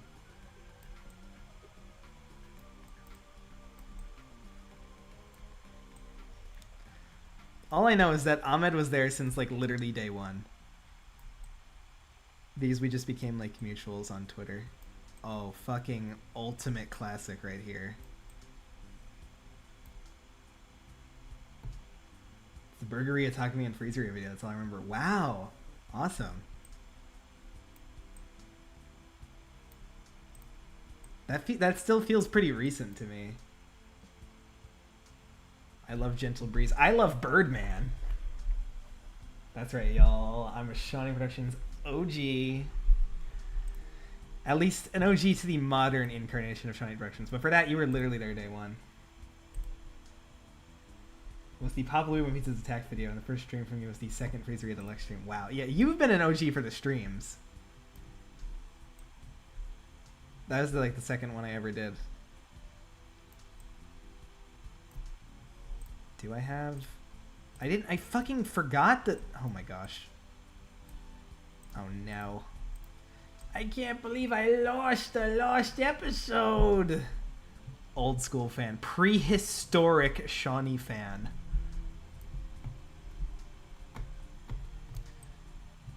I wouldn't do this, but if I like made a stupid nickname for my subscribers, what would it even be? Yeah, I think you were here for stream 1. I do remember that. It was in late 2024. I think yeah. Because in 2025 I did Ultimate Flash Sonic and McCoy. I think that was it.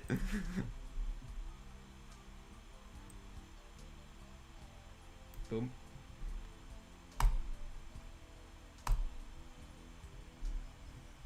Imagine forgetting to fry chicken strips. Literally imagine.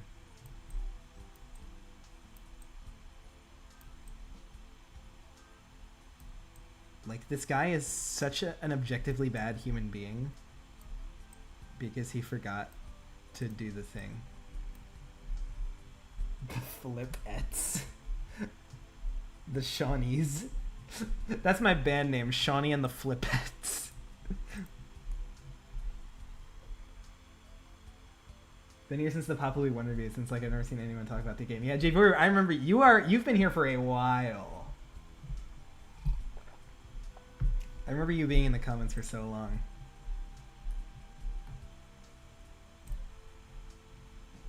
I appreciate it. All of you. Whoop. Whoop. Video-wise by Duck3.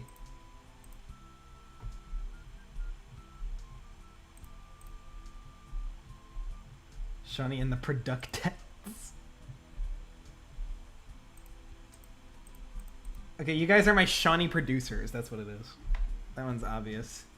For boys and girls. Thank you, Flipline. Very progressive.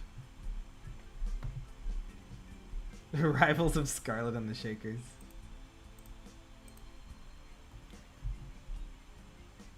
Boom. Boom. Breakfast Blast is a top 3 minigame. I think it genuinely might be my favorite. I haven't even played the rest of them. But I think it's genuinely like number 1. What are your other top 2, Pumpkin? I'm not sure what mine would be, honestly. All I know is that Breakfast Blast is really good. Burgerzilla is also really good.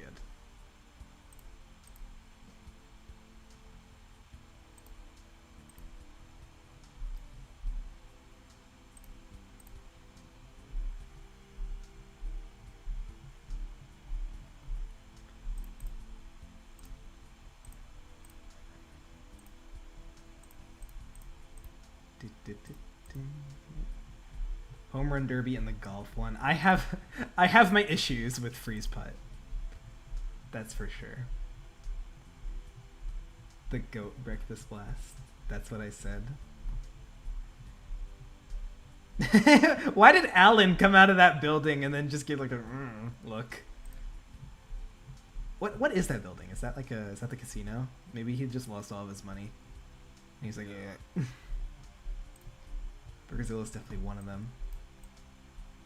I think that makes a lot of sense. Worst are like Fashion Flambe and... Yeah, easily my least favorite are Customer Cravings and Fashion Flambe.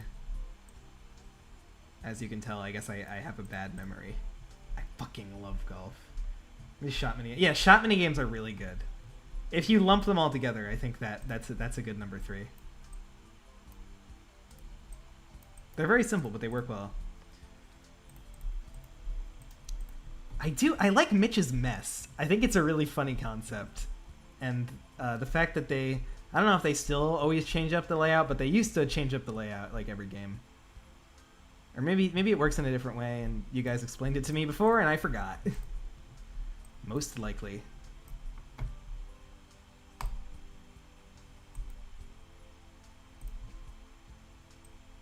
Oh, and of course all the references in that one to different Flipline games.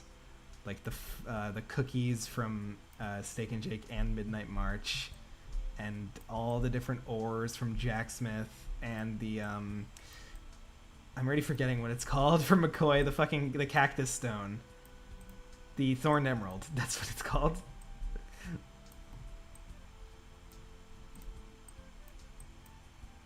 They're like Chili Works and Sliders Alarm if they weren't using the exact same levels for the past 10 years. Exactly. Those are really good minigames, but they overuse them to hell and back.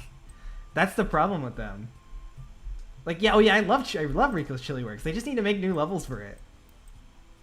Cause like I don't think they ever have. Same with Slider Escape is also really good. Like it was so good they made a whole mobile game based on it.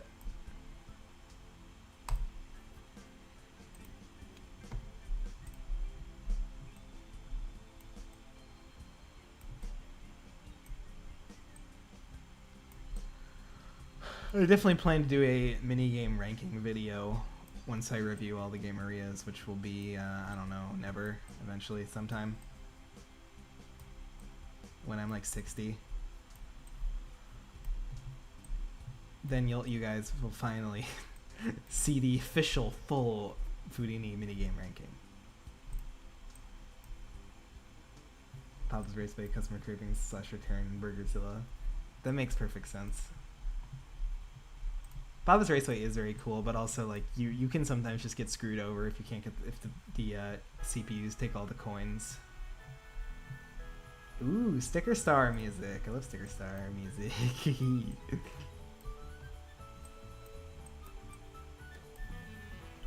This one Star Slider Scouts review I saw that said, "It sucks. All you do is slide around a burger."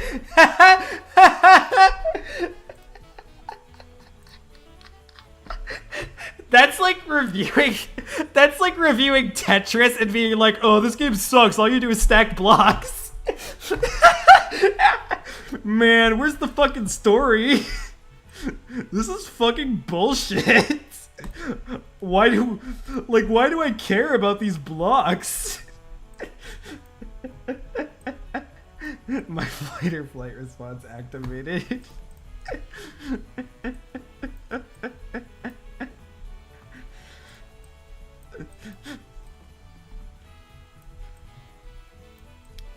This is total bullshit. What a shitload of fuck. I mean, what's the theme here? Underwater? Oh. I keep fucking misclicking and opening Adobe Illustrator. Shut up, Illustrator. Alright, I have to put 4 of these on this.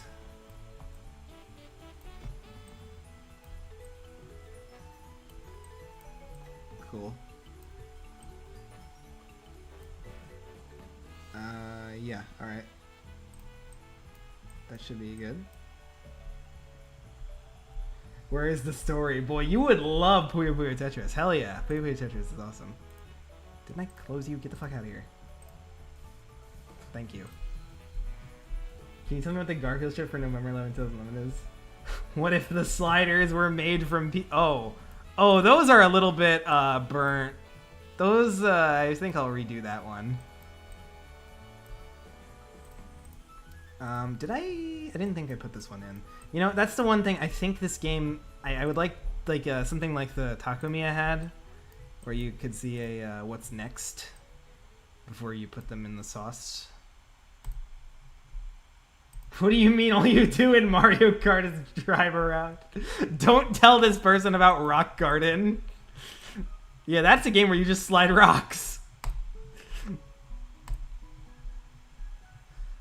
I would say there's more to Slider Scouts. Love me some epic yarn. Slider Scouts has like more achievements and objectives and stuff to go after, but it's also like Rock Garden is a lot more of a thinker's puzzle game. Slider Scouts is just like you turn off your brain and you slide around the fucking burger. and you watch number go up. What do you mean in Jacksith? All you do is make weapons. Man, this game is stupid. All you do is cook wings.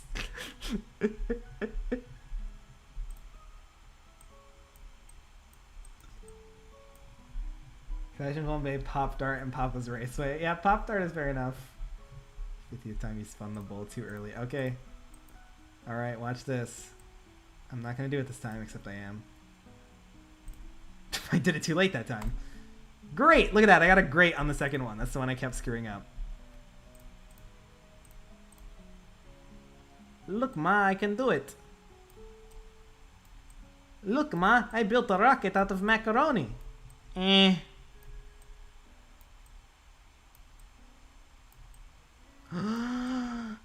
Eh.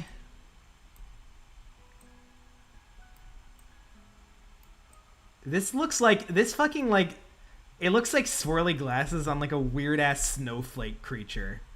That should be a Mario enemy. Oh, holy crap. Are we quoting Gru now? Probably because Despicable Me 1 is probably still the movie I have seen the most times because I was obsessed with it as a kid. I saw it at least like 10 times. Look at that, I did it. 2 goods. This game is stupid. Why all you do is shoot portals on the walls? Man, this game is stupid. All you do is jump on stuff.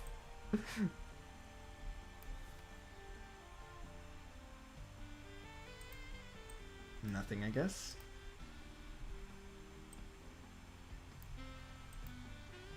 No way. Yeah, look at that. I did it.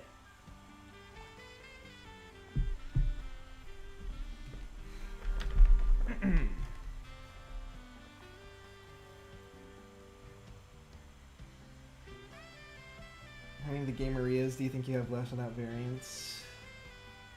Ranking of every item in the upgrade shop. And like, would I have to rank different versions of the boosters and alarms? Like every single different one? Flip, I made a match 3 game under the Papa's name. That would be fascinating. Okay, wait. Yeah, how many game areas left? And this is the 6th one. There's like 17 total. I was here. I actually didn't flip the bowl too earlier. The movie I've seen the most times is Thomas and the Magic Railroad. Wow. Okay, we gotta get into this. Dun, dun, dun, dun, dun,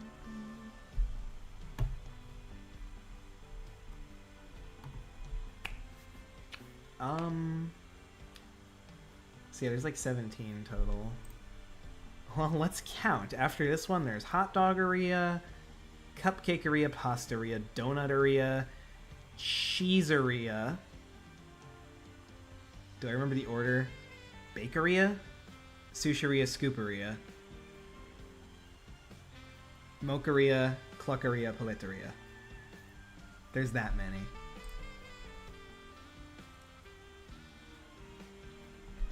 Quite a few. What does Rita crave? Rock Garden or maybe even Steak and Jake Mobile Port would have been peak TBH. They're so casual, kind of hustling and record, more so than Steak and Jake. It's kind of rage-inducing tonight. Wow, is it 3 every time? Honestly, yeah, a mobile version of Rock Garden or Steak and Jake would be amazing. Worst upgrade is probably the 2nd bread oven in Pastaria. Ooh, that's actually an interesting question. Who orders 4 dips for 1? Big Polly, obviously. Diarrhea, South Korea, Rioria. I said North Korea because that was funny at the time. Number 1, baby. Foodini Velvet Ropes. How much did you play this games that you remember all of them? A lot, I guess. Was that game order correct? I'm pretty sure it was. I have a list of like what the videos will be, so I have it in mind. Cook Alarm 3 is garbage. Maybe those extra girls in Talk to Me. I don't think I ever used those. Is there an upgrade that's like... I don't think there's ever an upgrade that's actively worse. That's like actively not good to have. Is there any upgrade that's actually a downgrade? Is this one 3? I'm not sure when that message was from. The rope is made of Foodini. I think it's this one. Yeah, okay. Jamais. 2nd bread oven is totally useless. I only buy it for the badge, so sticker. Napkins. The napkins are useful. Oh, unless you're perfect and you never make mistakes, then you don't need napkins. Which is what it sounds like is going on here.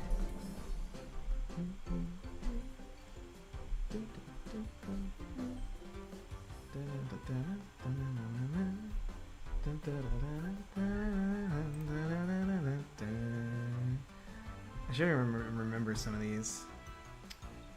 Like Rita's is... It's got 3.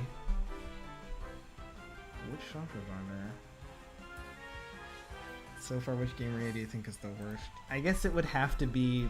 It would have to be the original Pizzeria. It's not a very interesting answer, but that's... A lot of the time, these games are just... I think they're good based on how many features they have, because just, like, more stuff to mix things up is what makes them more interesting. Even though the original Pizzeria has a lot of charm, does it have enough for me to rank it above Burgeria? That's an interesting question. Who even cares about the fill lines from Cupcaker? Was that a thing? I genuinely forgot about that. Was that only in the Flash version or something?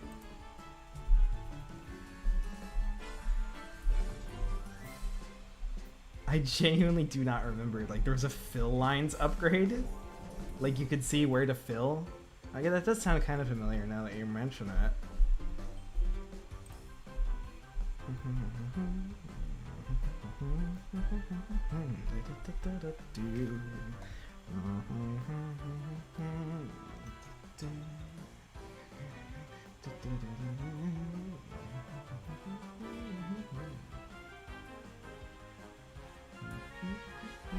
Number 5. Do you think 1 or 2? 1. Not. She says it's the mayor. Frosting copier, easy S tier. Oh, I forgot about that one. Cupcaker fill lines are so unhelpful because you can barely see them. That is so funny. Oh wow, it's the Fedini curtain, the one that we're looking at right now. I could make this into the pancakeria. Ooh.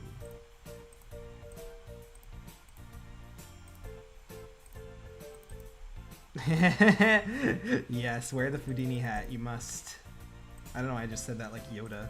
Wear the Fudini hat, you must. We must take a photo like this, we must. Beautiful. I could even save that photo. I'll call it chuckdini.jpg. And now if I wanted to, I could even take it, drop it in on here, and look at it up close. And it's beautiful JPEG quality with a nice little logo watermark right there.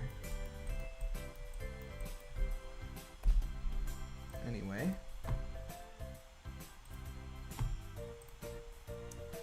I won't leave it on the screen because I'll probably actually need this footage because I'm still unlocking new stuff.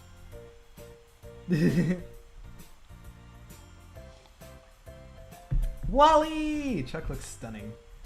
The goofiest out. I'm the. You know what? That's what they always. That's what people always call me. They call me the meat master.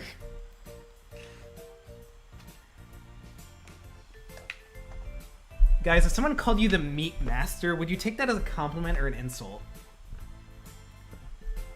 I guess it depends on the context, but like, why would anyone call you that? Only 4 meats. It's probably more in the to-go version at least. I don't know about HD because HD came out like it was only 2 years after this one. It was surprisingly fast. Food you're disappointed they didn't make a game area on.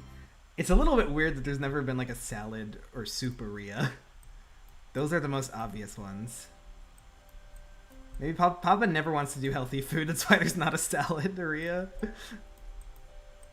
Maybe there's just like way too much variation on those, but like you could make it work.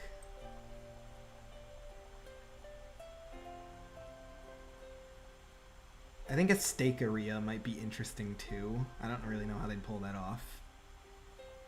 HD did have two new meats, tofu skewers and hog wings. Wow. Both of you said that. That is interesting.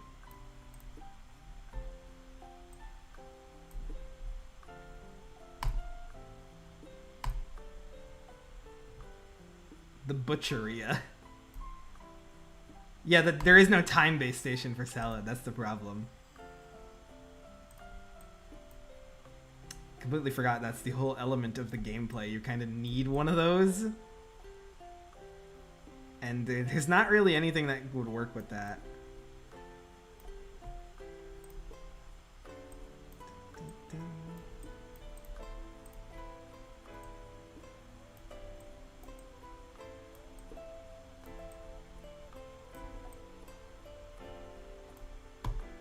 I guess, yeah, there's like too many different kinds of soup.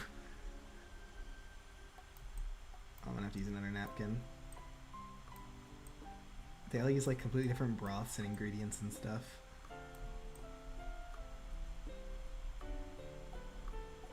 I'm not even sure what they do next. I mean, like, I did not see paleteria coming.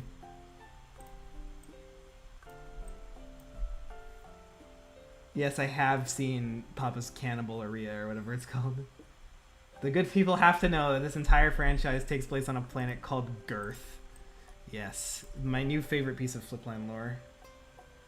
Papa lore shorts. Yeah, that's what the next Papa short is going to be. It's just going to be talking about a variety of the Now Time newsletter lore drops, because there's a lot of crazy stuff in there. I just love. There was the most recent one I really loved because it mentions Toby, the sea lion from Paleteria, playing a song on the accordion, which is the Romano Family Quartet classic, A Walk in the Fields, which I can only presume is the official title of the song for Multigrain Fields in Papa Louie 1. Like, I come to expect lore from Flipline, but I never expected an official song title for one of the music tracks. That's some Kirby shit. I love that.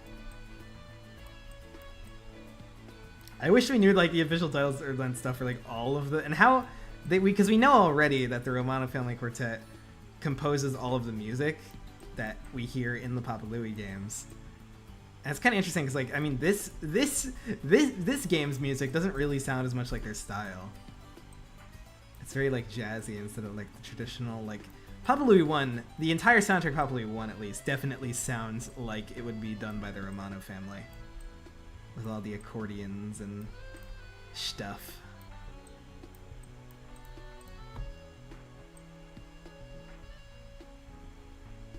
But yeah, that was easily one of my favorite things from the newsletters. 2 for 2 on not saucing too early, that's right. Toby into Elton John, yeah, his glasses are great.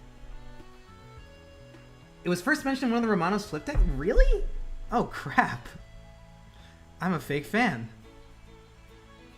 Could talk about Papa lore all day.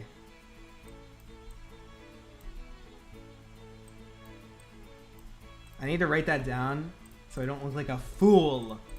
Where is it?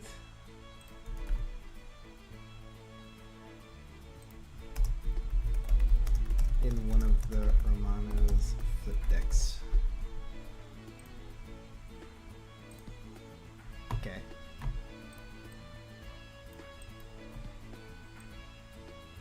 Johnny Larptions. Watch. That's right. That's right. I know how to do it now. I think I was doing it too early because I was worried about the weird flickering. That's really it.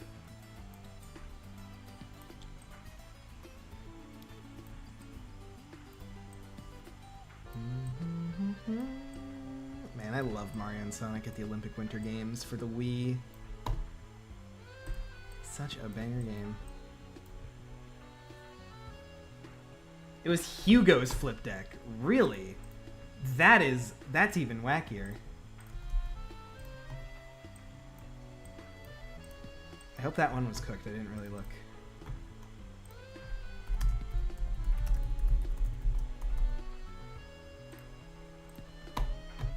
Got that down. You better not maybe open that duck again. Boom. Great. Look at that. Great. That's how good I am. I'm so good that I'm great. You're so superficial, you probably judge things by their physical appearance. I don't even need to do this yet, but I'll mix things up. Probably make multiple shorts. I'm really just gonna focus on the most interesting things to me. I could do multiple after that if people like it.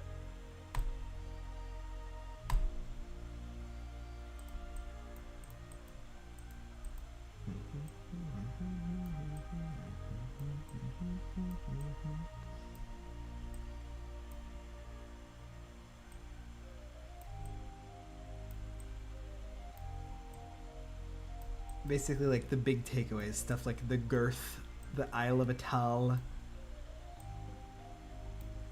new characters, the fucking warp coin tunnels or whatever the hell they're doing. This is like some like sci-fi shit. It's wild that it's just, these games are so like grounded when you're just like, it's just, you just serve food to these customers, but then apparently in the background they're traveling using fucking like teleportation technology just to go to these different places and go to fucking Papa's fuck-ass restaurants.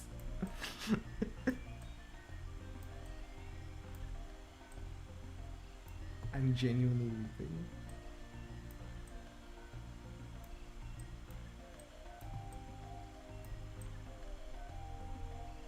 There probably are, but I don't think there's any place that's particular about it. All that shady new Betcha stuff. Yeah, that's interesting too. Because the new Marcus lower. Oh yeah, of course, Maggie being the mayor of Taco Dale as well. That's a big one. We've been thinking about the roadside guide. The roadside guides are really funny because we just get to, sometimes we just get to dox the characters. Be like, hey, this is where they live. Like, okay, thanks. I didn't need to know that, but thanks. Phineas, this guy's in here making burgers. Could you stream high as a short? I already do that, but I don't have as many.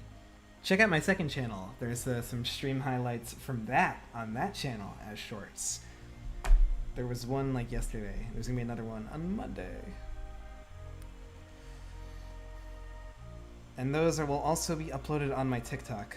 Stuff from both the first and second channel are on the same TikTok.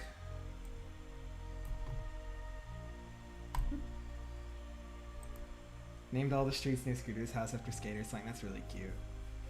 The interesting thing is about the the most interesting thing about the those is all of the like province or state names. I'm interested in the frozen zone. Like, is there gonna be would there ever be a game area in the frozen zone? And it's like it just like takes place in the North Pole, because that's all we know about is that's where the North Pole is. Scooter lives on crack cocaine street. Awesome. That's great. Good for Scooter.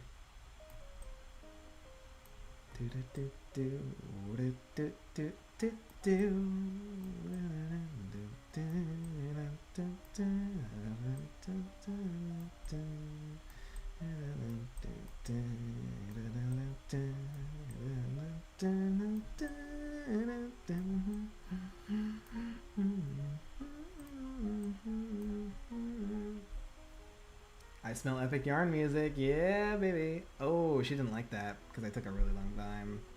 At least I didn't lose stars, though.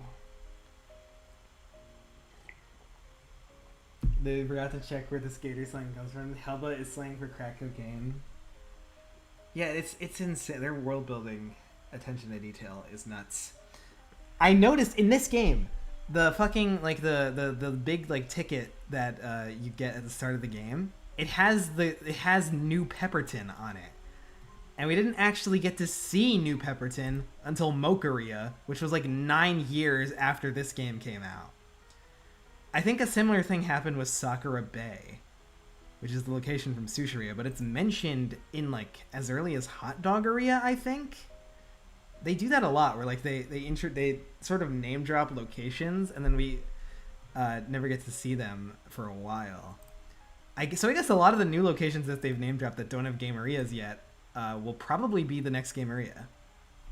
Like Scrapple Hill or fucking Philly Place or whatever the heck it is. Good old Philly Place. Who could forget about Philly Place? Yeah, give me those posters. Posters. It's all over the walls. Wow, that's a double dip. This poster is double dipping on the score upgrades.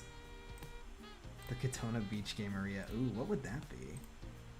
They've already done like ice cream, like stuff that would work for a tropical setting.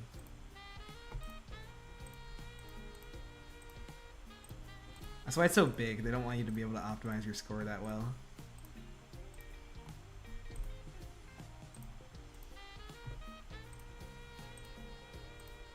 Papa's Rancheria. It's just ranch. Wally orders his ranch with mayo. Yep. I'm right into it. Yes, I have the doorbell. Sorry for being so chatty. I just love talking about Papa Lore. Please talk about Papa Lore as much as you want. Papa Lore is great. They're gonna make a roadside guide for everyone. Well, they need stuff to post on the blog once they run out of carts. So, I don't know, maybe eventually. I haven't paid much attention to the roadside guides, honestly. I haven't read all of the newsletters either. I definitely need to get on that. One where Papa's gonna open a restaurant in North Pole. Yeah, that's what I just said. Imagine like Santa can show up all around the year because he lives there. And I guess it would be like Papa's gingerbread area. That's all it really could be. You get gingerbread and like eggnog as the side station.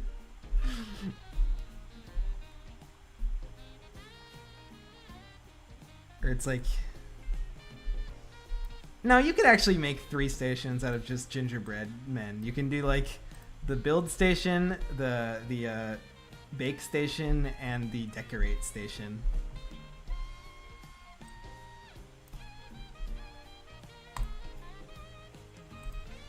Papa's Rancher, I mean, it's not a slime rancher.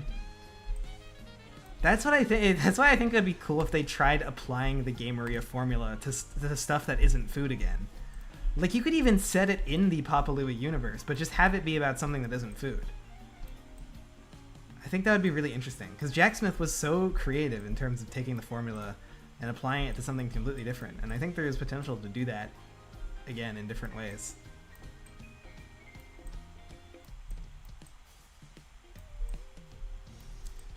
Like, again, I had the idea of a North Pole one where instead of making food, you play as an elf and you have to build toys like Jack Smith. Like, there's different types of toys that you have to construct and put together. And it's very much like Jack Smith and how you put them together. Delivery service game area. Papa's retail area. Car fixing area. The Mrs. Claus subplot. Yeah, that's what the like the breaking news stuff would be. Oh. There we go. Wendy's Wheel area. I sort of thought Wendy's Wheels was going to lead up to like a Papa kart racing mobile spin-off or something, but it ended up just being the return of Papa's Raceway for the deluxe games. Tax fraud area, of course.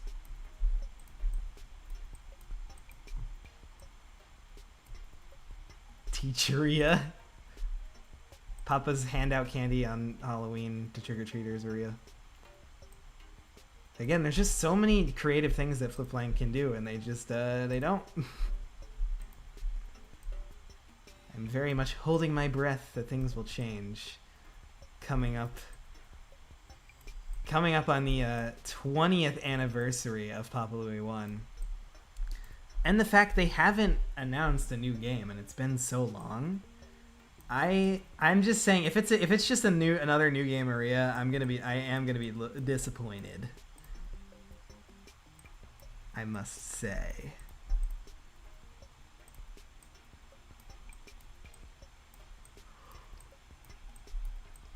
Like honestly, I mean like there are other foods we could do, but I feel like we have enough game areas for a lifetime. Especially with all the different remakes and ways to play them.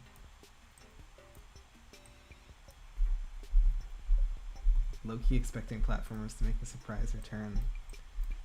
I freaking hope so. Yeah, I sure hope it does. Bank robbery, that's good. Could be its own standalone game or something that Steam's a multiplayer game. That would be interesting. The thing is, like, I'm not sure how they do it. Make it a full game out of a like 2D side view kart racer. Like it works for a mini game, but like as a full game, Papa's Raceway wouldn't really work the way that it is. Kind of like how Slider Escape did. That one was a lot easier to translate the gameplay of into like a full thing. Not perfect. 2025 was the first year since 2009 with no new Papa's game. Wow. Good sign.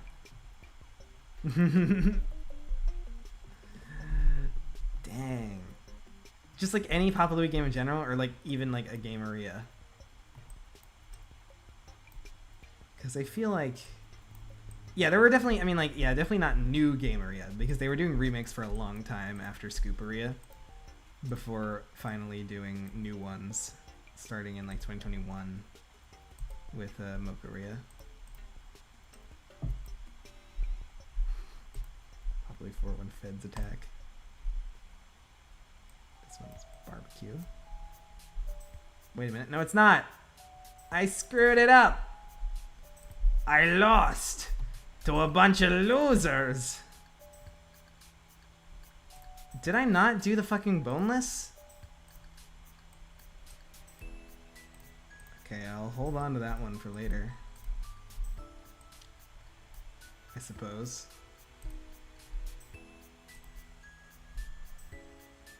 Feeling it's gonna be Girth's answer to the Philippines. Interesting. Oh yeah, Tarahato. That could be a very cool setting, actually. Ballerinaria. That's a great name.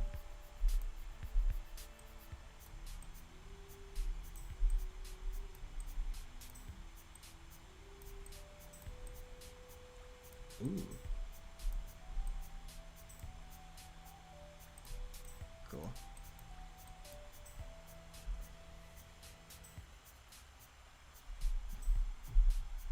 Something amazing if everyone announced the game already. Yeah, probably its 20th anniversary is on the horizon. Yeah, it's in like November. Very, very exciting.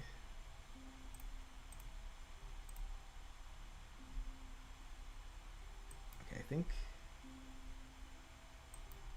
we're good here. Hold on. Okay, got that. Quinn does. They ditch the Papa Louie formula and go full Ace Attorney. They should. I thought your profile picture was the judge, but it's actually a different Ace Attorney character. That's pretty funny. I sort of clocked the art style from the very tiny image. Even though it's like a totally different game, like it's a 3D model. Alright. 1, 2, 3. Peter Griffin Aria. Okay, alright. We gotta do this one. This one. This one. That's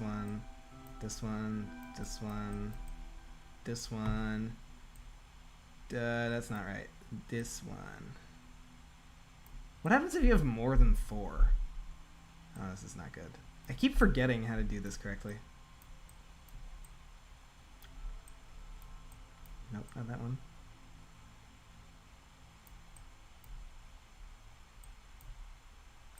Here's the problem. Too many toasters. You know what they say. All toasters. Toast, toast.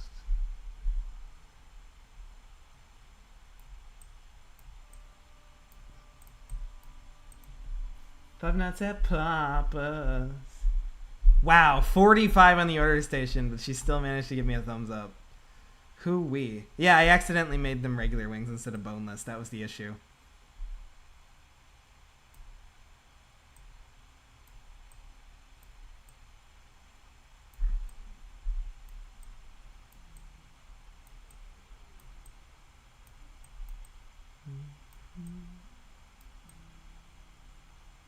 Where the fuck do I... Oh, I should have done these first.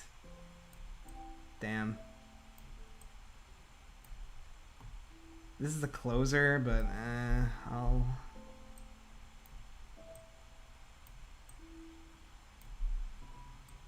No, you know what? I'll try to arrange it slightly better so they don't overlap. Man, this one's rough. This is so tight.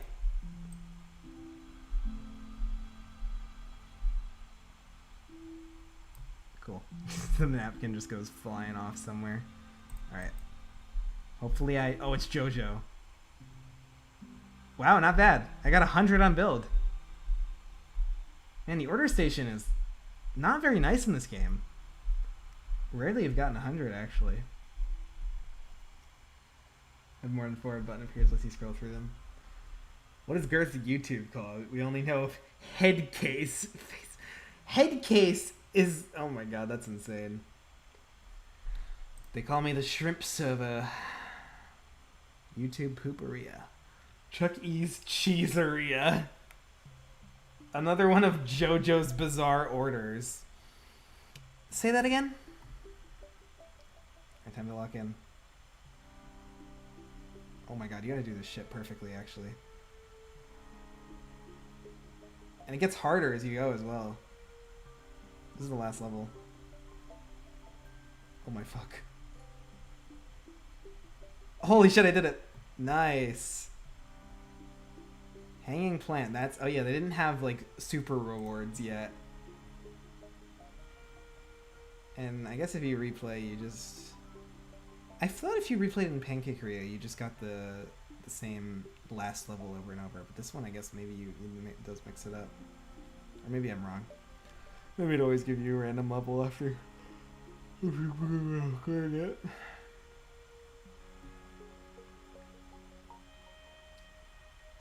I think that Big Polly is Girth's Billy Mays, Phil Swift type salesman with the booming voice and gaudy commercials. No, that's a perfect headcanon.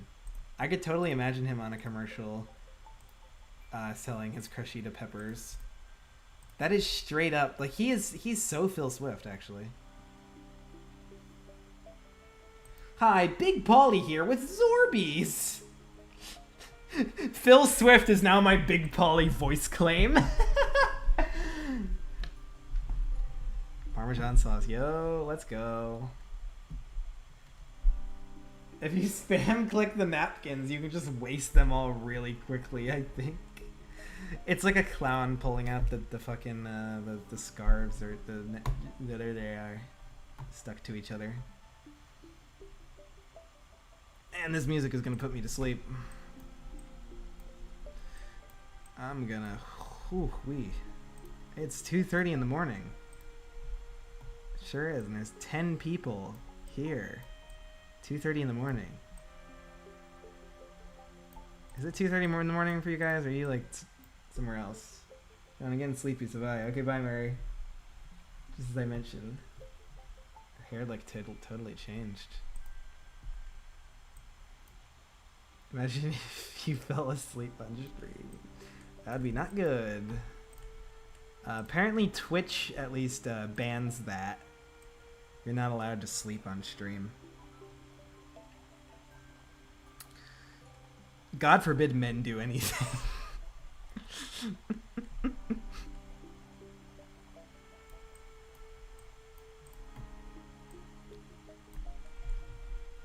Mountain Time strong. Nice.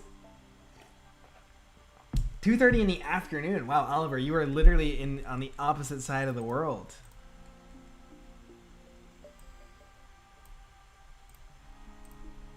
That's amazing. 2:30 a.m. for me, but I woke up late today. Yep. I didn't even wake up that late, honestly. I mean, I did. Look at that. That looks good.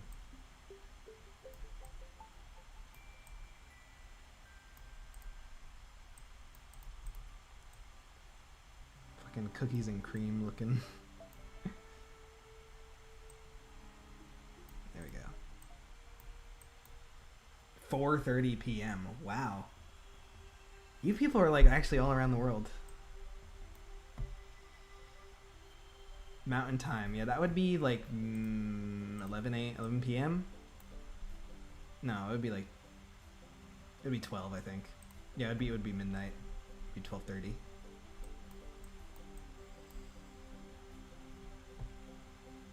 Maple Mountain and Onion Town. I get to receive roadside guide. How many of the badges do I have? 35 already. Wow. That is a lot of progress. That's not... No, I shouldn't start with that one.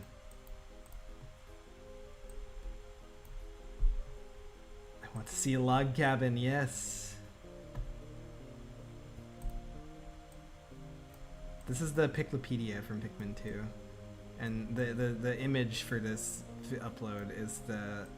It's like this art of Olimar and like the little clay models of the Pikmin, and there's just a cat watching them. It's really cute. It's a real cat in a real living room. It was literally Pikmin 4 foreshadowing. Pikmin foreshadowing. Johnny absolutely... If Johnny doesn't live in a log cabin, my whole life is a lie, I think.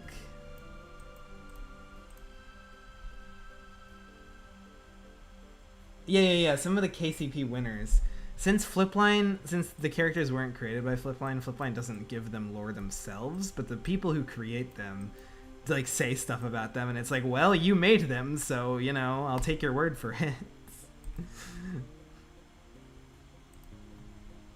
Yeah, not exactly official canon, but like, you know, it's their characters, so like they sort of get to say whatever the hell they want.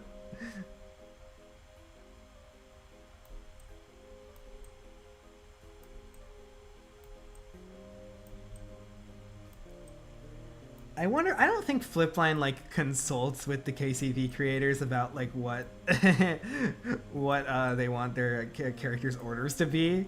That would be really cute if they did that, but the problem is they'd have to like sign an NDA or something to not leak what the next game area is, which is a really funny idea.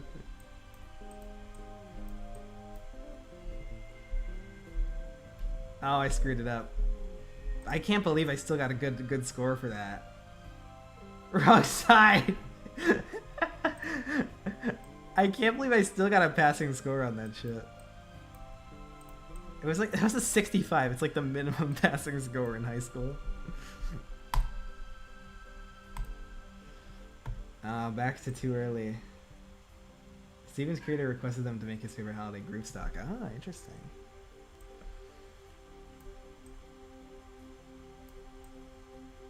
Alright, let's pay attention to this one. These are all around.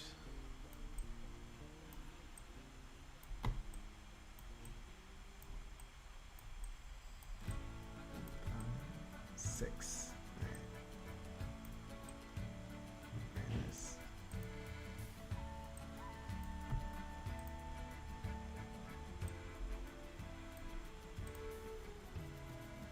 Yeah, they haven't done a KCP in a very long time.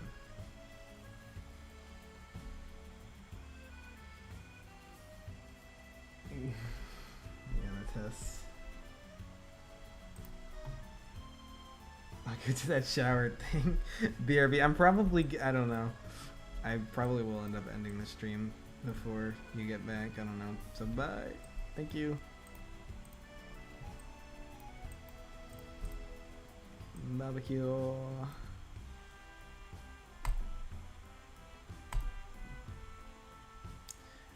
Would I ever like someday do like a stupid stream where I like try to do like I try to stream a game area for like 24 hours? Some bullshit.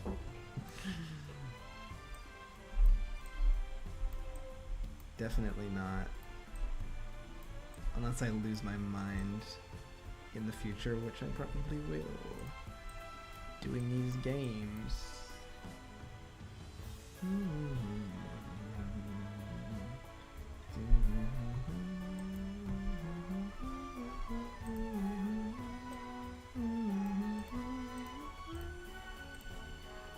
Let's see.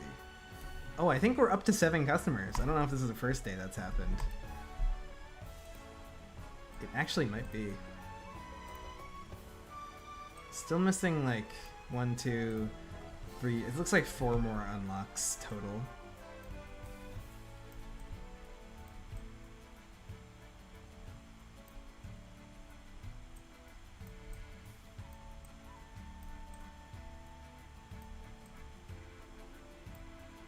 Cool. Wow. Wow, I totally fucked that up. I missed. I did 4. Getting too tired. Oh no. Okay, he still liked it. Nice. Serve customers nothing but carrots for 24 hours.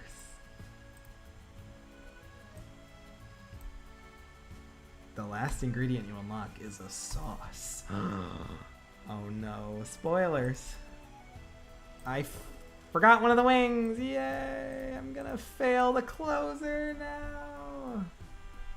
Yeah, Expedition Munchmore is coming back. You know what my main takeaway is with the Expedition Munchmore 2?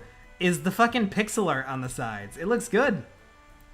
Because I always thought, ever since the Expendables 8-bit, that Flipline should do something with a pixel art style again.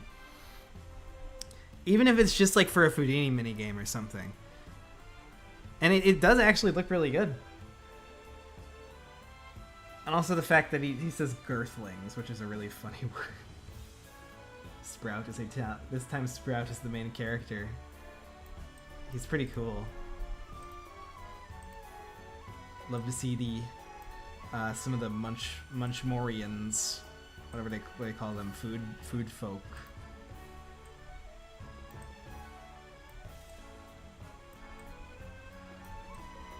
Okay, there's some imperceptible drip underneath that one, so I gotta go make sure it's good. 4, 4, yeah, that's correct. 4 and 4, and those 2. Please don't kill me, Boomer. Yay! That was actually a good score. Foodini also got a cleanup bag. Oh, I remember that! Foodini had like a slightly different design, which is surprising.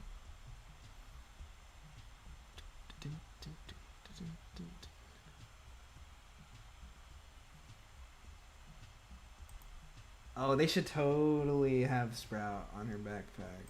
But Ripley's cool. I need to read that too. I need to catch up on my Flipline blog stuff.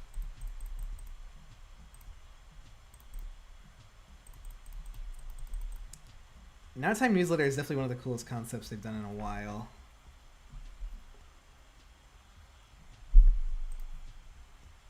Even though I don't give a shit about the sports stuff, just like in real life, but I mean, it helps with the world building a lot. I think I failed that. This is getting very tight. Oh my god, this is actually really hard. Spice up his hat and change his eye shape. Normal. Alright, let's see. Gotta memorize this pattern.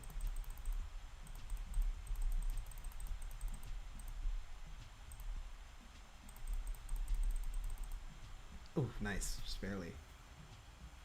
Oh, yeah. I guess Professor Fitz has never gotten a cleanup. Damn, Billy Shams, you know your stuff. You might even rival Vincent. In terms of... I need to see you and Vincent have like a Papa Louie quiz competition.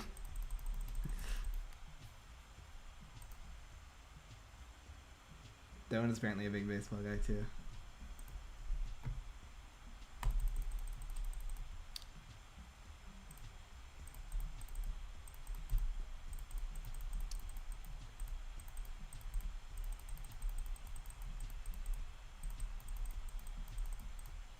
You know what we needed to do? We need to do like a Papa Louie Kahoot quiz.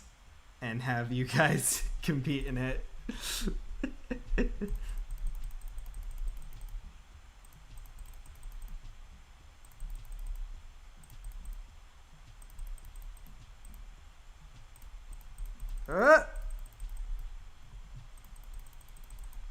Oh, I was one short. Damn. Real Dome did an interview on baseball memorabilia as an article and all. Cool. But they were setting up something with Professor. I thought they were setting up something with Cluckeria's ending with the warp coin. I thought that was going to be set up for a platformer, but no, like warp coins are just kind of like a normal thing that everybody uses now. Or at least they use the warp coin tunnels or whatever. Taco eating trophy, that's a good one.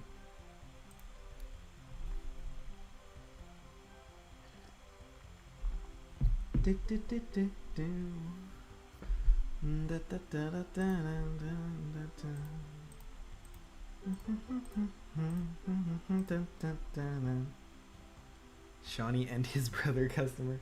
I would love to be a customer. Flipline should do that for me. That's what it would. Just casually stole that trophy from Midship Maggie. Technically, it's just Gigalof Labs who owns them, I think. I need to look into the lore more. Bonnie and the Yolanda is still loose thread. Personally, I'm still of the mind that those two are not human. That is definitely... You know what? No. That's a really good theory because of the unfinished Sarge game concept art that they originate from, where they are very definitely clearly not human. They have wings and stuff. So maybe maybe that's like their true form, and like they can shapeshift into these more sort of more human looking forms. Now that would be insane lore. I can definitely believe that theory too.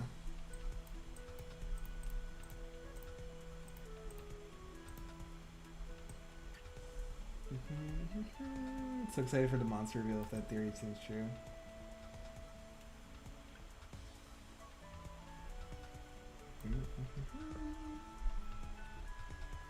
They're mutated cabbage birds from the lettuce larks from Papa Louie 2. That's what they're called, I believe.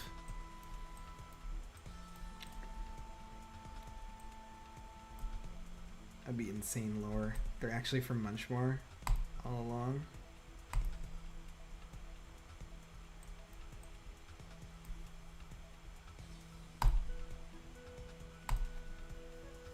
You should be a game where you could experience, like, actually find, like, have some of this lore be in the game instead of just all on the blog and the flip text. Even just, I say this a billion times, but just the ability to read flip text in the game would be so cool. I think way more people would read them if they were actually in the game. You could just access them from the customer menu.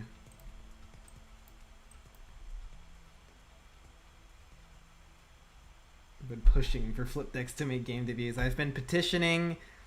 I've been knocking on doors. I've been getting signatures. I've taped my list of grievances on Flipline Studios' doorstep. They don't listen to me.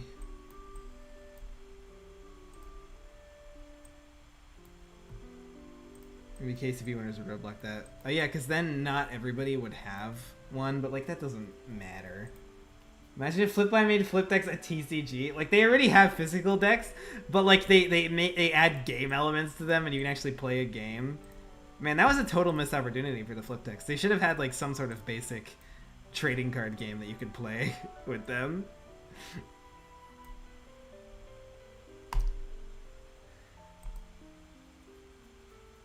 I feel like now they should have the like the card backs, like the physical card backs have that exclusive info about like the hometown likes and dislikes and stuff. I feel like they should have you be able to do that on the website because they don't really sell flip decks anymore physically. Like their shop is kind of weird. I think it's shut down. I don't know if it's still operational. I mean, it doesn't say it's closed, but like, I don't know how much they still. I don't know. Maybe if you try to order, they're like, "Hey, you can't do that."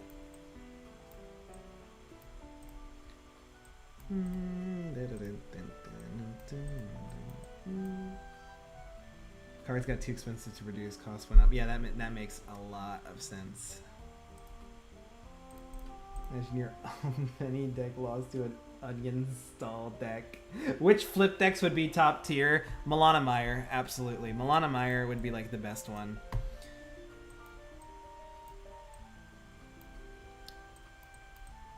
Milana Meyer, probably like the strongest character in the Flipverse. Well, okay, she did need like the blade, the serpent blade. I don't know how powerful she is without that. But I mean, she can clearly fight very well. Oh no, we're gonna start power scaling Flipline now.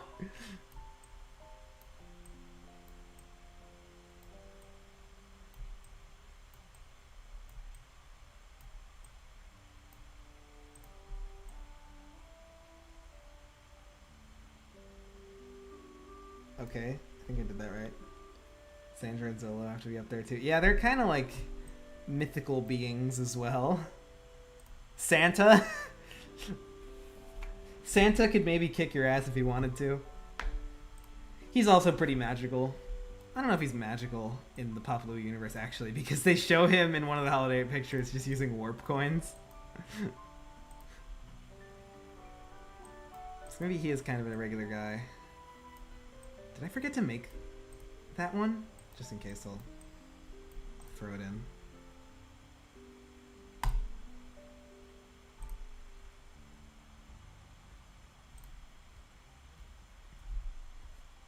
Remember how Quinn's roadside guide is at her law firm? I was told that she works so hard that she just gets deliveries delivered to her place of work. Sometimes she'll even work through midnight on a big case. She only uses her house for sleeping. Tony's very own words. Wow, that's great. That's very in character. She's so busy. That's why she's always a closer. That's what her flip deck says. Quinn is a very developed character as far as flipline characters go. As far as customers go, she has that whole backstory with Tim, and she has that, and the fact that she's the only one who's a closer in every single game, besides JoJo. You could write your thesis on Quinn Papa Louie if you wanted to. Hey, look, there she is. Speak of the devil. Where did Tony say this? Apparently Billy has a contact with Tony. Probably in those like shout box appearances they do. How often do they do those? Like I always hear about those, but I've never like been in one of them. Like on the blog. I did make an account on the Flipline blog, and I've never used it. That was a while ago when I made that. Okay, alright, gotta do this one first.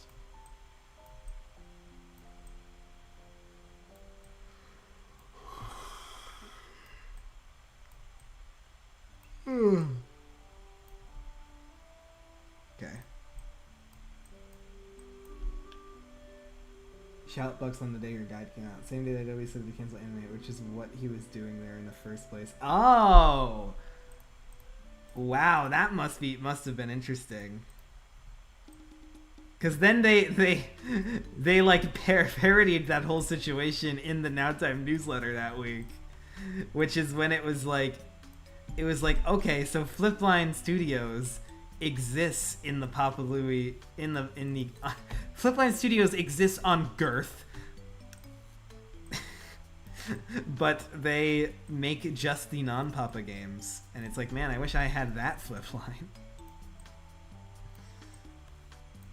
Which is really cool because like they were talking about Jack Smith Weapons and Warriors being their most recent game, but then also like the Flipverse is a multiverse and Jack Smith exists in it, even though there's also a game about Jack Smith, which is kind of funny. Is that just a coincidence? Is there some sort of reason for that? Who knows? Ooh, banger.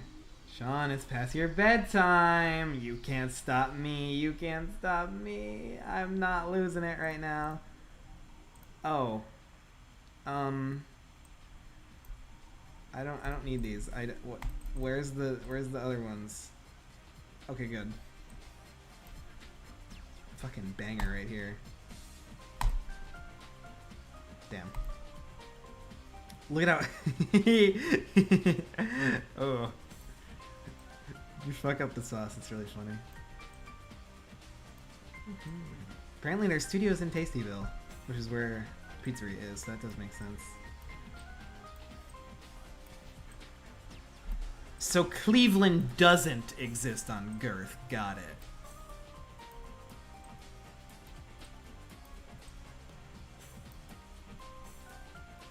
John, before you end stream, you should pull out all your napkins. Yeah. Wow. Man, I love wasting money. That is so funny that you could do that. Ohio is just a myth. Nice.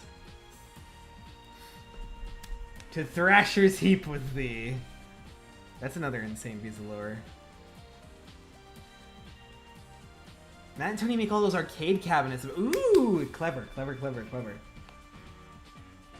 Pliblobi and Flashimate. That's funny.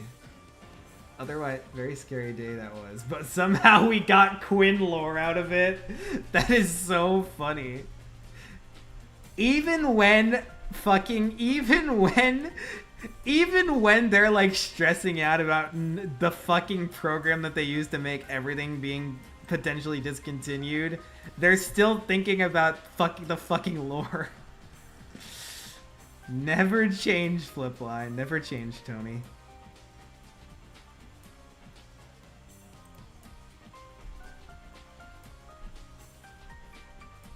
Just an inference from the facts, not officially noted down. Yeah, it's a very safe inference. So I guess you can assume like the McCoy shirt as well. That's Flipline's official merch. Again, man, it sounds like the Flipline in the Game Eria universe is better than the Flipline in our universe. I mean, they made a McCoy shirt. I mean, we have a McCoy poster. They did make a McCoy poster in real life. Oh, wow, nice. That was clean. Front 9, clever. I love golf. Wait a minute. I hate golf. Damn it. Alright, now I'm gonna be washed. Oh? Maybe not. Yeah! When you find out your goat still has it. Wish Roy had more info. That's kind of weird that Roy doesn't have that much backstory because of how... I don't know, we know his animations are the most expressive in the original Pizzeria.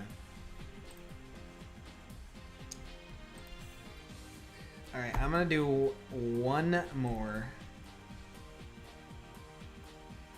I needed to buy napkins. I didn't buy napkins.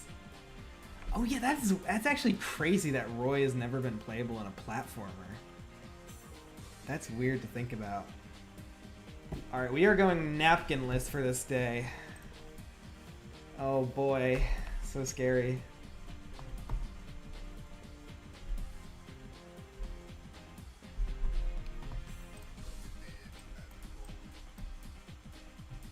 Damn, I never hear this part. I can see what the next song is, and it is going to be... It's going to put me to sleep. Which is very dangerous. When this game gets added to Nintendo Music, it'll absolutely be in the Good Night playlist. It's a guarantee. Canon Territory again. I'd like to think he knows about both Joy and Mo's secret identities, and he acts as sort of double agent between the two because Joy's his sister and Mo's his friend. That's a fucking amazing concept. That makes the whole Joy and Mo thing even better. That's incredible.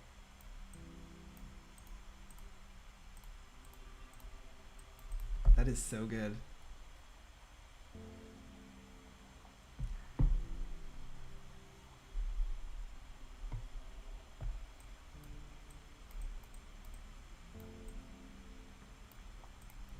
Sean, guess what I made your greeting in Tomodachi Life? Is it, hey guys, seanyproductions here? That's what would make sense, but I don't even say that much. That's what I used to say. That was probably talk about a quack attack, maybe. Talk about a quack attack. I made that my catchphrase. Franco and Fernando live in a total mansion. They do. Oh wow. Yes, because we are very, you see, we are very posh people, you know. Yes, we are very posh people. Yes, we're quite posh and hoity-toity. I have no idea what you would have made my greeting. I don't have a greeting. I don't have catchphrases. That's why it's difficult. That's why I just made my like ending sentence thing be apparently, because I say apparently a lot, and it just makes me sound uncertain about everything, which is funny. So then they ended up adding I guess and so like as the starter. Holy shit, you caught my Noggin Klantith reference? I fucking cannot believe anybody got that. Holy shit, Billy. Billy, you are the GOAT. Billy Goat. Haha, funny. Holy crap.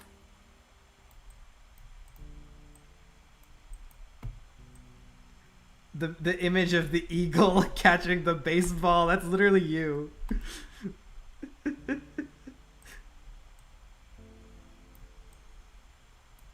Was an in-joke in a Discord server I'm in years ago. That makes perfect sense. The other Noggin Klantith videos, besides the You've Been Gnomed, are so fucking bizarre. And they literally feel exactly like a fever dream. Like, they're so incomprehensible. I remember watching Noggin's Flying Song a couple times. And that one is just like, it's so like ridiculous and like makes no sense, but it also like it feels so like childlike whimsy and joy and all that stuff. The posh people one is very funny because they keep constantly repeating the fact that, oh yes, we are very posh people, you know, we are quite posh and hoity-toity. Hoity-toity is a great word. That's a great Britishism. Is that in the dictionary? Hearing you in your videos versus your streams are whiplash. Yeah, I should probably swear less in the streams. To be honest.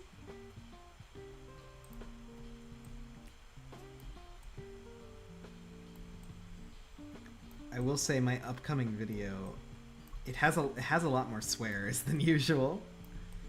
But they are censored, of course, with the Duck Life coin sound. Oh no!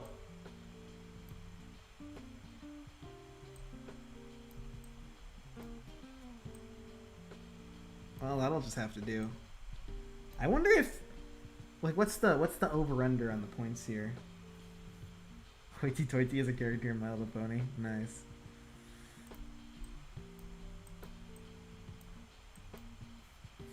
Eh.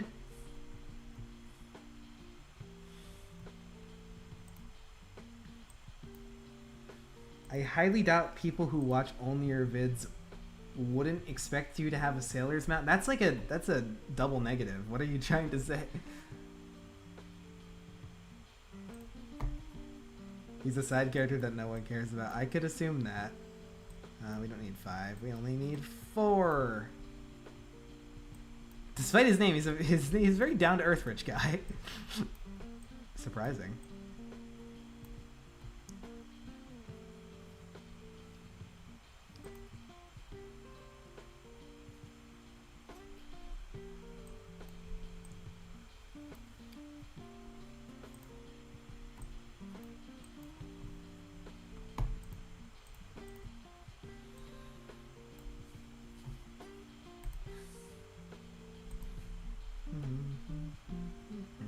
Let's not do this wrong.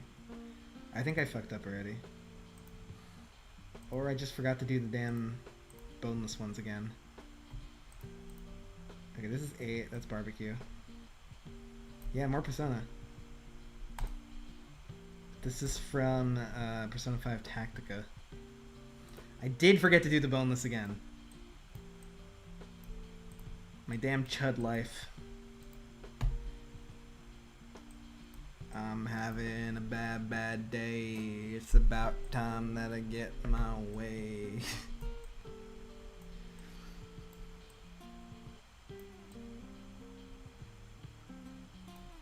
Chud Life.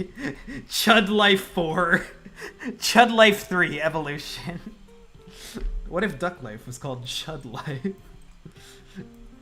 And instead of raising a duck to race, you just be a chud.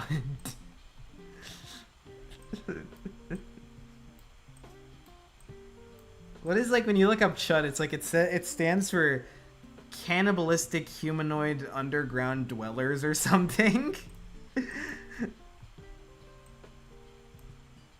Chud Life 3 is never coming out. Me streaming Chud Life 9 and everybody shows up. It's like, there are 9 Chud Lives? It's like, yeah, and yours is one of them. Oh! Got him. Got him, GG's.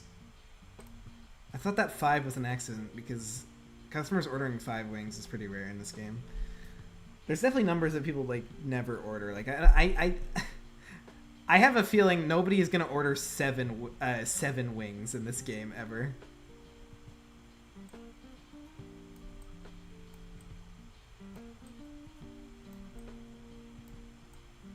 That's what that means. It's not. I don't know if it actually is. Like, there's something else. There was a movie that was called that, and it was, like, abbreviated as Chud. I'm not sure if that's where the use that we know actually originates from, or if it was just a thing that sounds, I don't know. Yeah, that's what I was saying. 1984 horror film. 7 or 11. Are those the only numbers that they never use? It's just 7 and 11. I have a feeling Papa Louie might order like 1 or something, or like 4 different ones or something. No, but that wouldn't even. You can only fit 3 on the order ticket. Missed opportunity there. Okay, we need this one. Did I completely forget to do number 4? Like, at all? Uh-oh. Whoever that is gonna be pissed. No, I got it. Okay, I should do this first then. Try to salve. Or maybe I should just do the closer first so I make sure. And just whoever this is already. Oh yeah, no, yeah, I already forgot that one. Alright, I'm just gonna do the closer first so that I don't have to lose on the one that actually matters. Oh no! Oh no! I don't have my napkins! Oh, and I'm making it worse. It's so over. I like Goombella. Wow, that was like a new slow run world record for Goombella mention. Okay. Please don't kill me, Zolo. Oh, thank God. Wow, it only took off 2% for having all sorts of stains. I guess it's not that big of a deal. Whoever this is gonna be pissed. Yeah, Clover. It is so Clover. I'm restraining myself. I'm putting a restraining order on my brain. Shoutouts to Eve for this music choice. It's Marnie's theme from Sword and Shield, so obviously it was hers. She turns into Wario. Woru, her alter ego, and 8% bill order. Maybe I should have done that the other way. Oh my God. Goombella explode all over him. Oh yeah, Toru had a great lore drop in Rosai Guide. Wow, I can't believe she's a streamer and she got doxxed. That's insane. 6 or 7 wings. Shut up, Billy. That'd be so evil. Yeah, like any uneven number besides 5 would be so evil. Or like 3 on 1, 3. Yeah, 7 or 11 would be like, how the heck do you do that?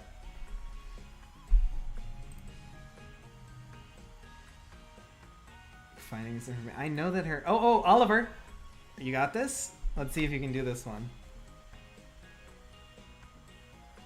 Yeah, those two overlapped, so I'm not sure. Alright, I think it's 2. What do you think, Oliver? I'll wait for your decision. Lloyd had one too. His Frontiki card explained that... Really? You say 3, but Help says 2. Ooh, this is difficult. I'm gonna go with Oliver. Oh, shoot. Oh no. Okay. Let me trust my gut this time. That is fucked. I think it's gotta be this one. Yeah, there we go. I said most of the time.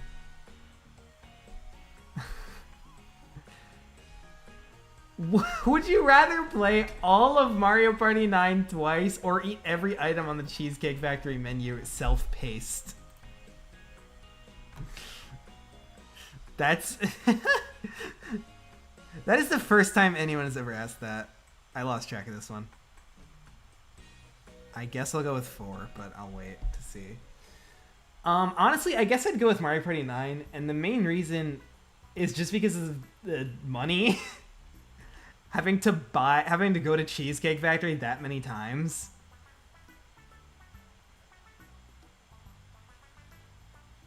Three, huh? What do the rest of you think on this one? Okay, but what if it were free? I don't know. I haven't been to Cheesecake Factory enough. I haven't been there in so long. But you have to eat everything.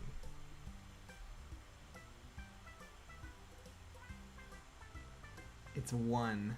Wait, what do we think? It's 1. I'm not gonna trust Help. We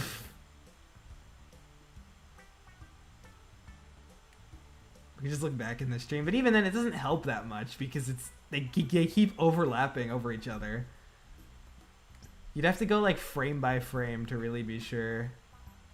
If you pick 1, I will take back everything I said. Am I gonna fall for that? Cheesecake Factory is so hot, not gonna lie. Fair enough. 3 or 4. 3. Yay! Look at that. Good job, Pumpkin Leaf. You got it.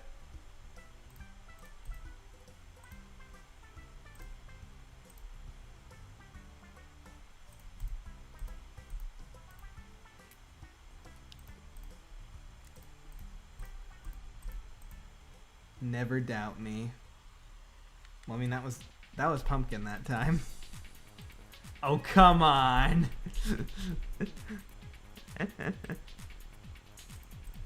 I guess I'd go with Cheesecake Factory because like that could be like it could be like over the course of like my entire life.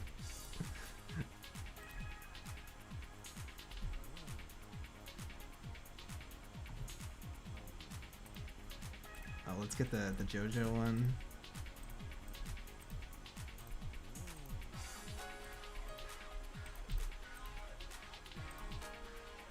Gotta get that in there.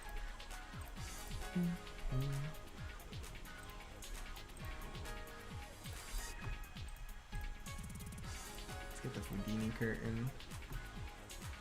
JoJo's check also kind of looks like a J itself. I don't think that was intentional. I think that's just the check mark.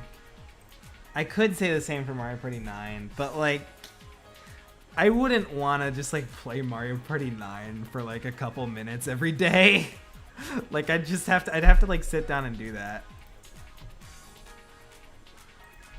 And what exactly is playing all of Mario Party 9? Is there a single player mode? Like I never screwed around with a lot of the single player modes in Mario Party. I did beat Mario Party 3s. But the thing with Mario Party 3 is like you technically you don't need to, but you can play it with all the characters, because like every time you do it you get a little like statue of them, like you get their faces carved into a mountain.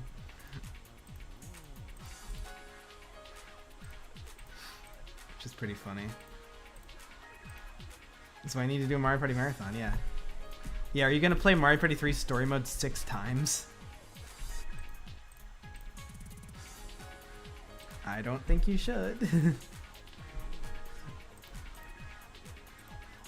Make the shop look like a tent or a whipped cream can. That's funny. How much clothing is there? Oh, these all have funny descriptions. I missed that. Mandy's favorite shirt, now for guys.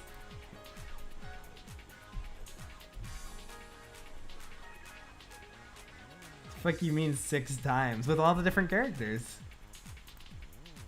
Because you get a little you get to look at their head on Mount Mario Schmore on the background of the menu.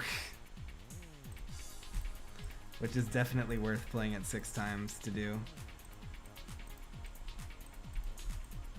I only did it once. I think I was doing it in the server. Like I think I need to buy napkins, I forgot. I spent all my money. I could only get 5 napkins. Yes, bring the streetlight inside. I should also put down the boombox. Because we bring the boom, that's what we do.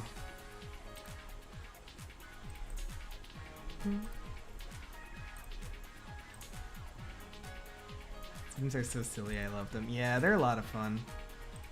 Just like the achievement titles. They have a fun sense of humor. I love Play Steak and Jake's arcade game. Beware, it's tough because they got a lot of complaints about how hard Steak and Jake is. Because they didn't really have like playtester. I don't know if they had playtesters at all or like they barely had any. Because they just kept playing it themselves and they got really, really good at it. So they just kept making it harder because they were making it, so like they were used to it. So when anyone else tried to play it, it ended up being really hard for them. Funny story, they talk about that in the Flipline Rewind on Steak and Jake or Postmortem. Blocks from Papa's Adventures. You know, I wish there were a few more games to justify that pluralization. Medium table description. A medium table. Does it actually say that? It does. A medium diner table. Wow, they actually have like... Oh, they're diner tables, not really nondescript tables. I gotta do what I gotta do, I guess. No, you don't, Ahmed. You really don't. They had a friend named John way back when who would do playtesting for the sake of it. They made Steak and Jake well done difficulty. Clever. They made the customer Johnny for him. That's right. I was gonna say, why didn't they make him a medium flag? What other boring descriptions do we have? Chew on this! That's pretty funny. Secret weapon of the onion ring. These guys are everywhere. The Goomba of the Papa universe. Beware the onion tribe. Foodini's famous hat. Don't eat the table. Celebrate! Great for dipping. Crisp and salty. Makes your food fancier. Because we're so fancy and hoity-toity. The only way to describe it is awesome. Show your love for the food critic. Well, even the walls and floors have descriptions. Looks like a good business suit. Taste the zestiness. Gets the job done for plywood. Looks like Kahuna's Surf Shack.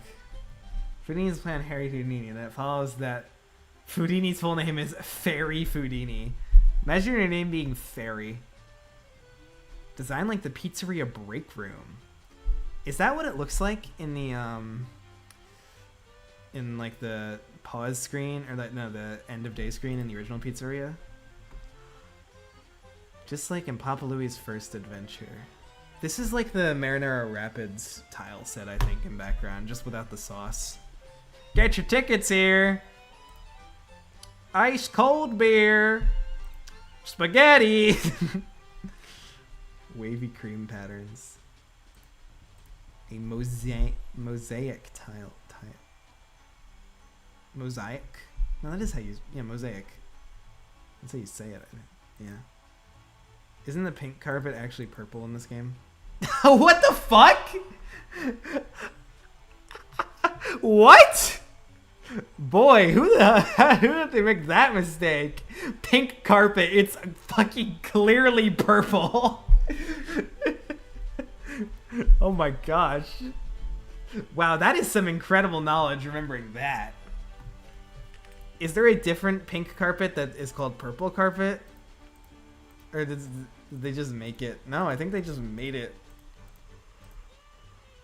They just made it just made it purple.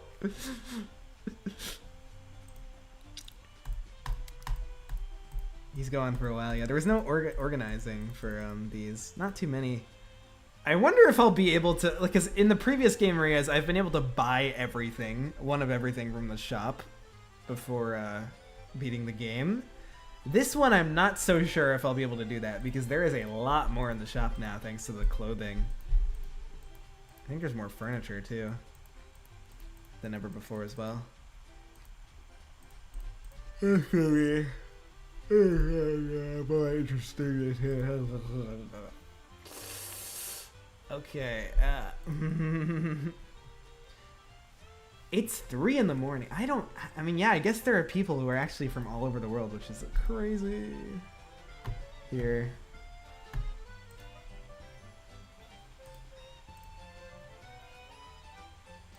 I think that's the second back up. Yeah, very good progress. Here. Wow. Damn, it's late. Goods tonight. Thank you everybody so much for coming to the place of the wing place. Yeah, that was great. I just like the music. There's still a lot to go, I think. Yeah, because there's like 400 songs in this, but we did listen to quite a few. Very good to go. Good night or morning. Yeah, good. Have a good day, Oliver. Or other people. See you in the frozen zone who are on the exact opposite side of the world. So thank you everybody, and have a good night and a good day and all that stuff. Thank you everybody. I hope you wake up at 1 p.m. 1 p.m. 1 p.m.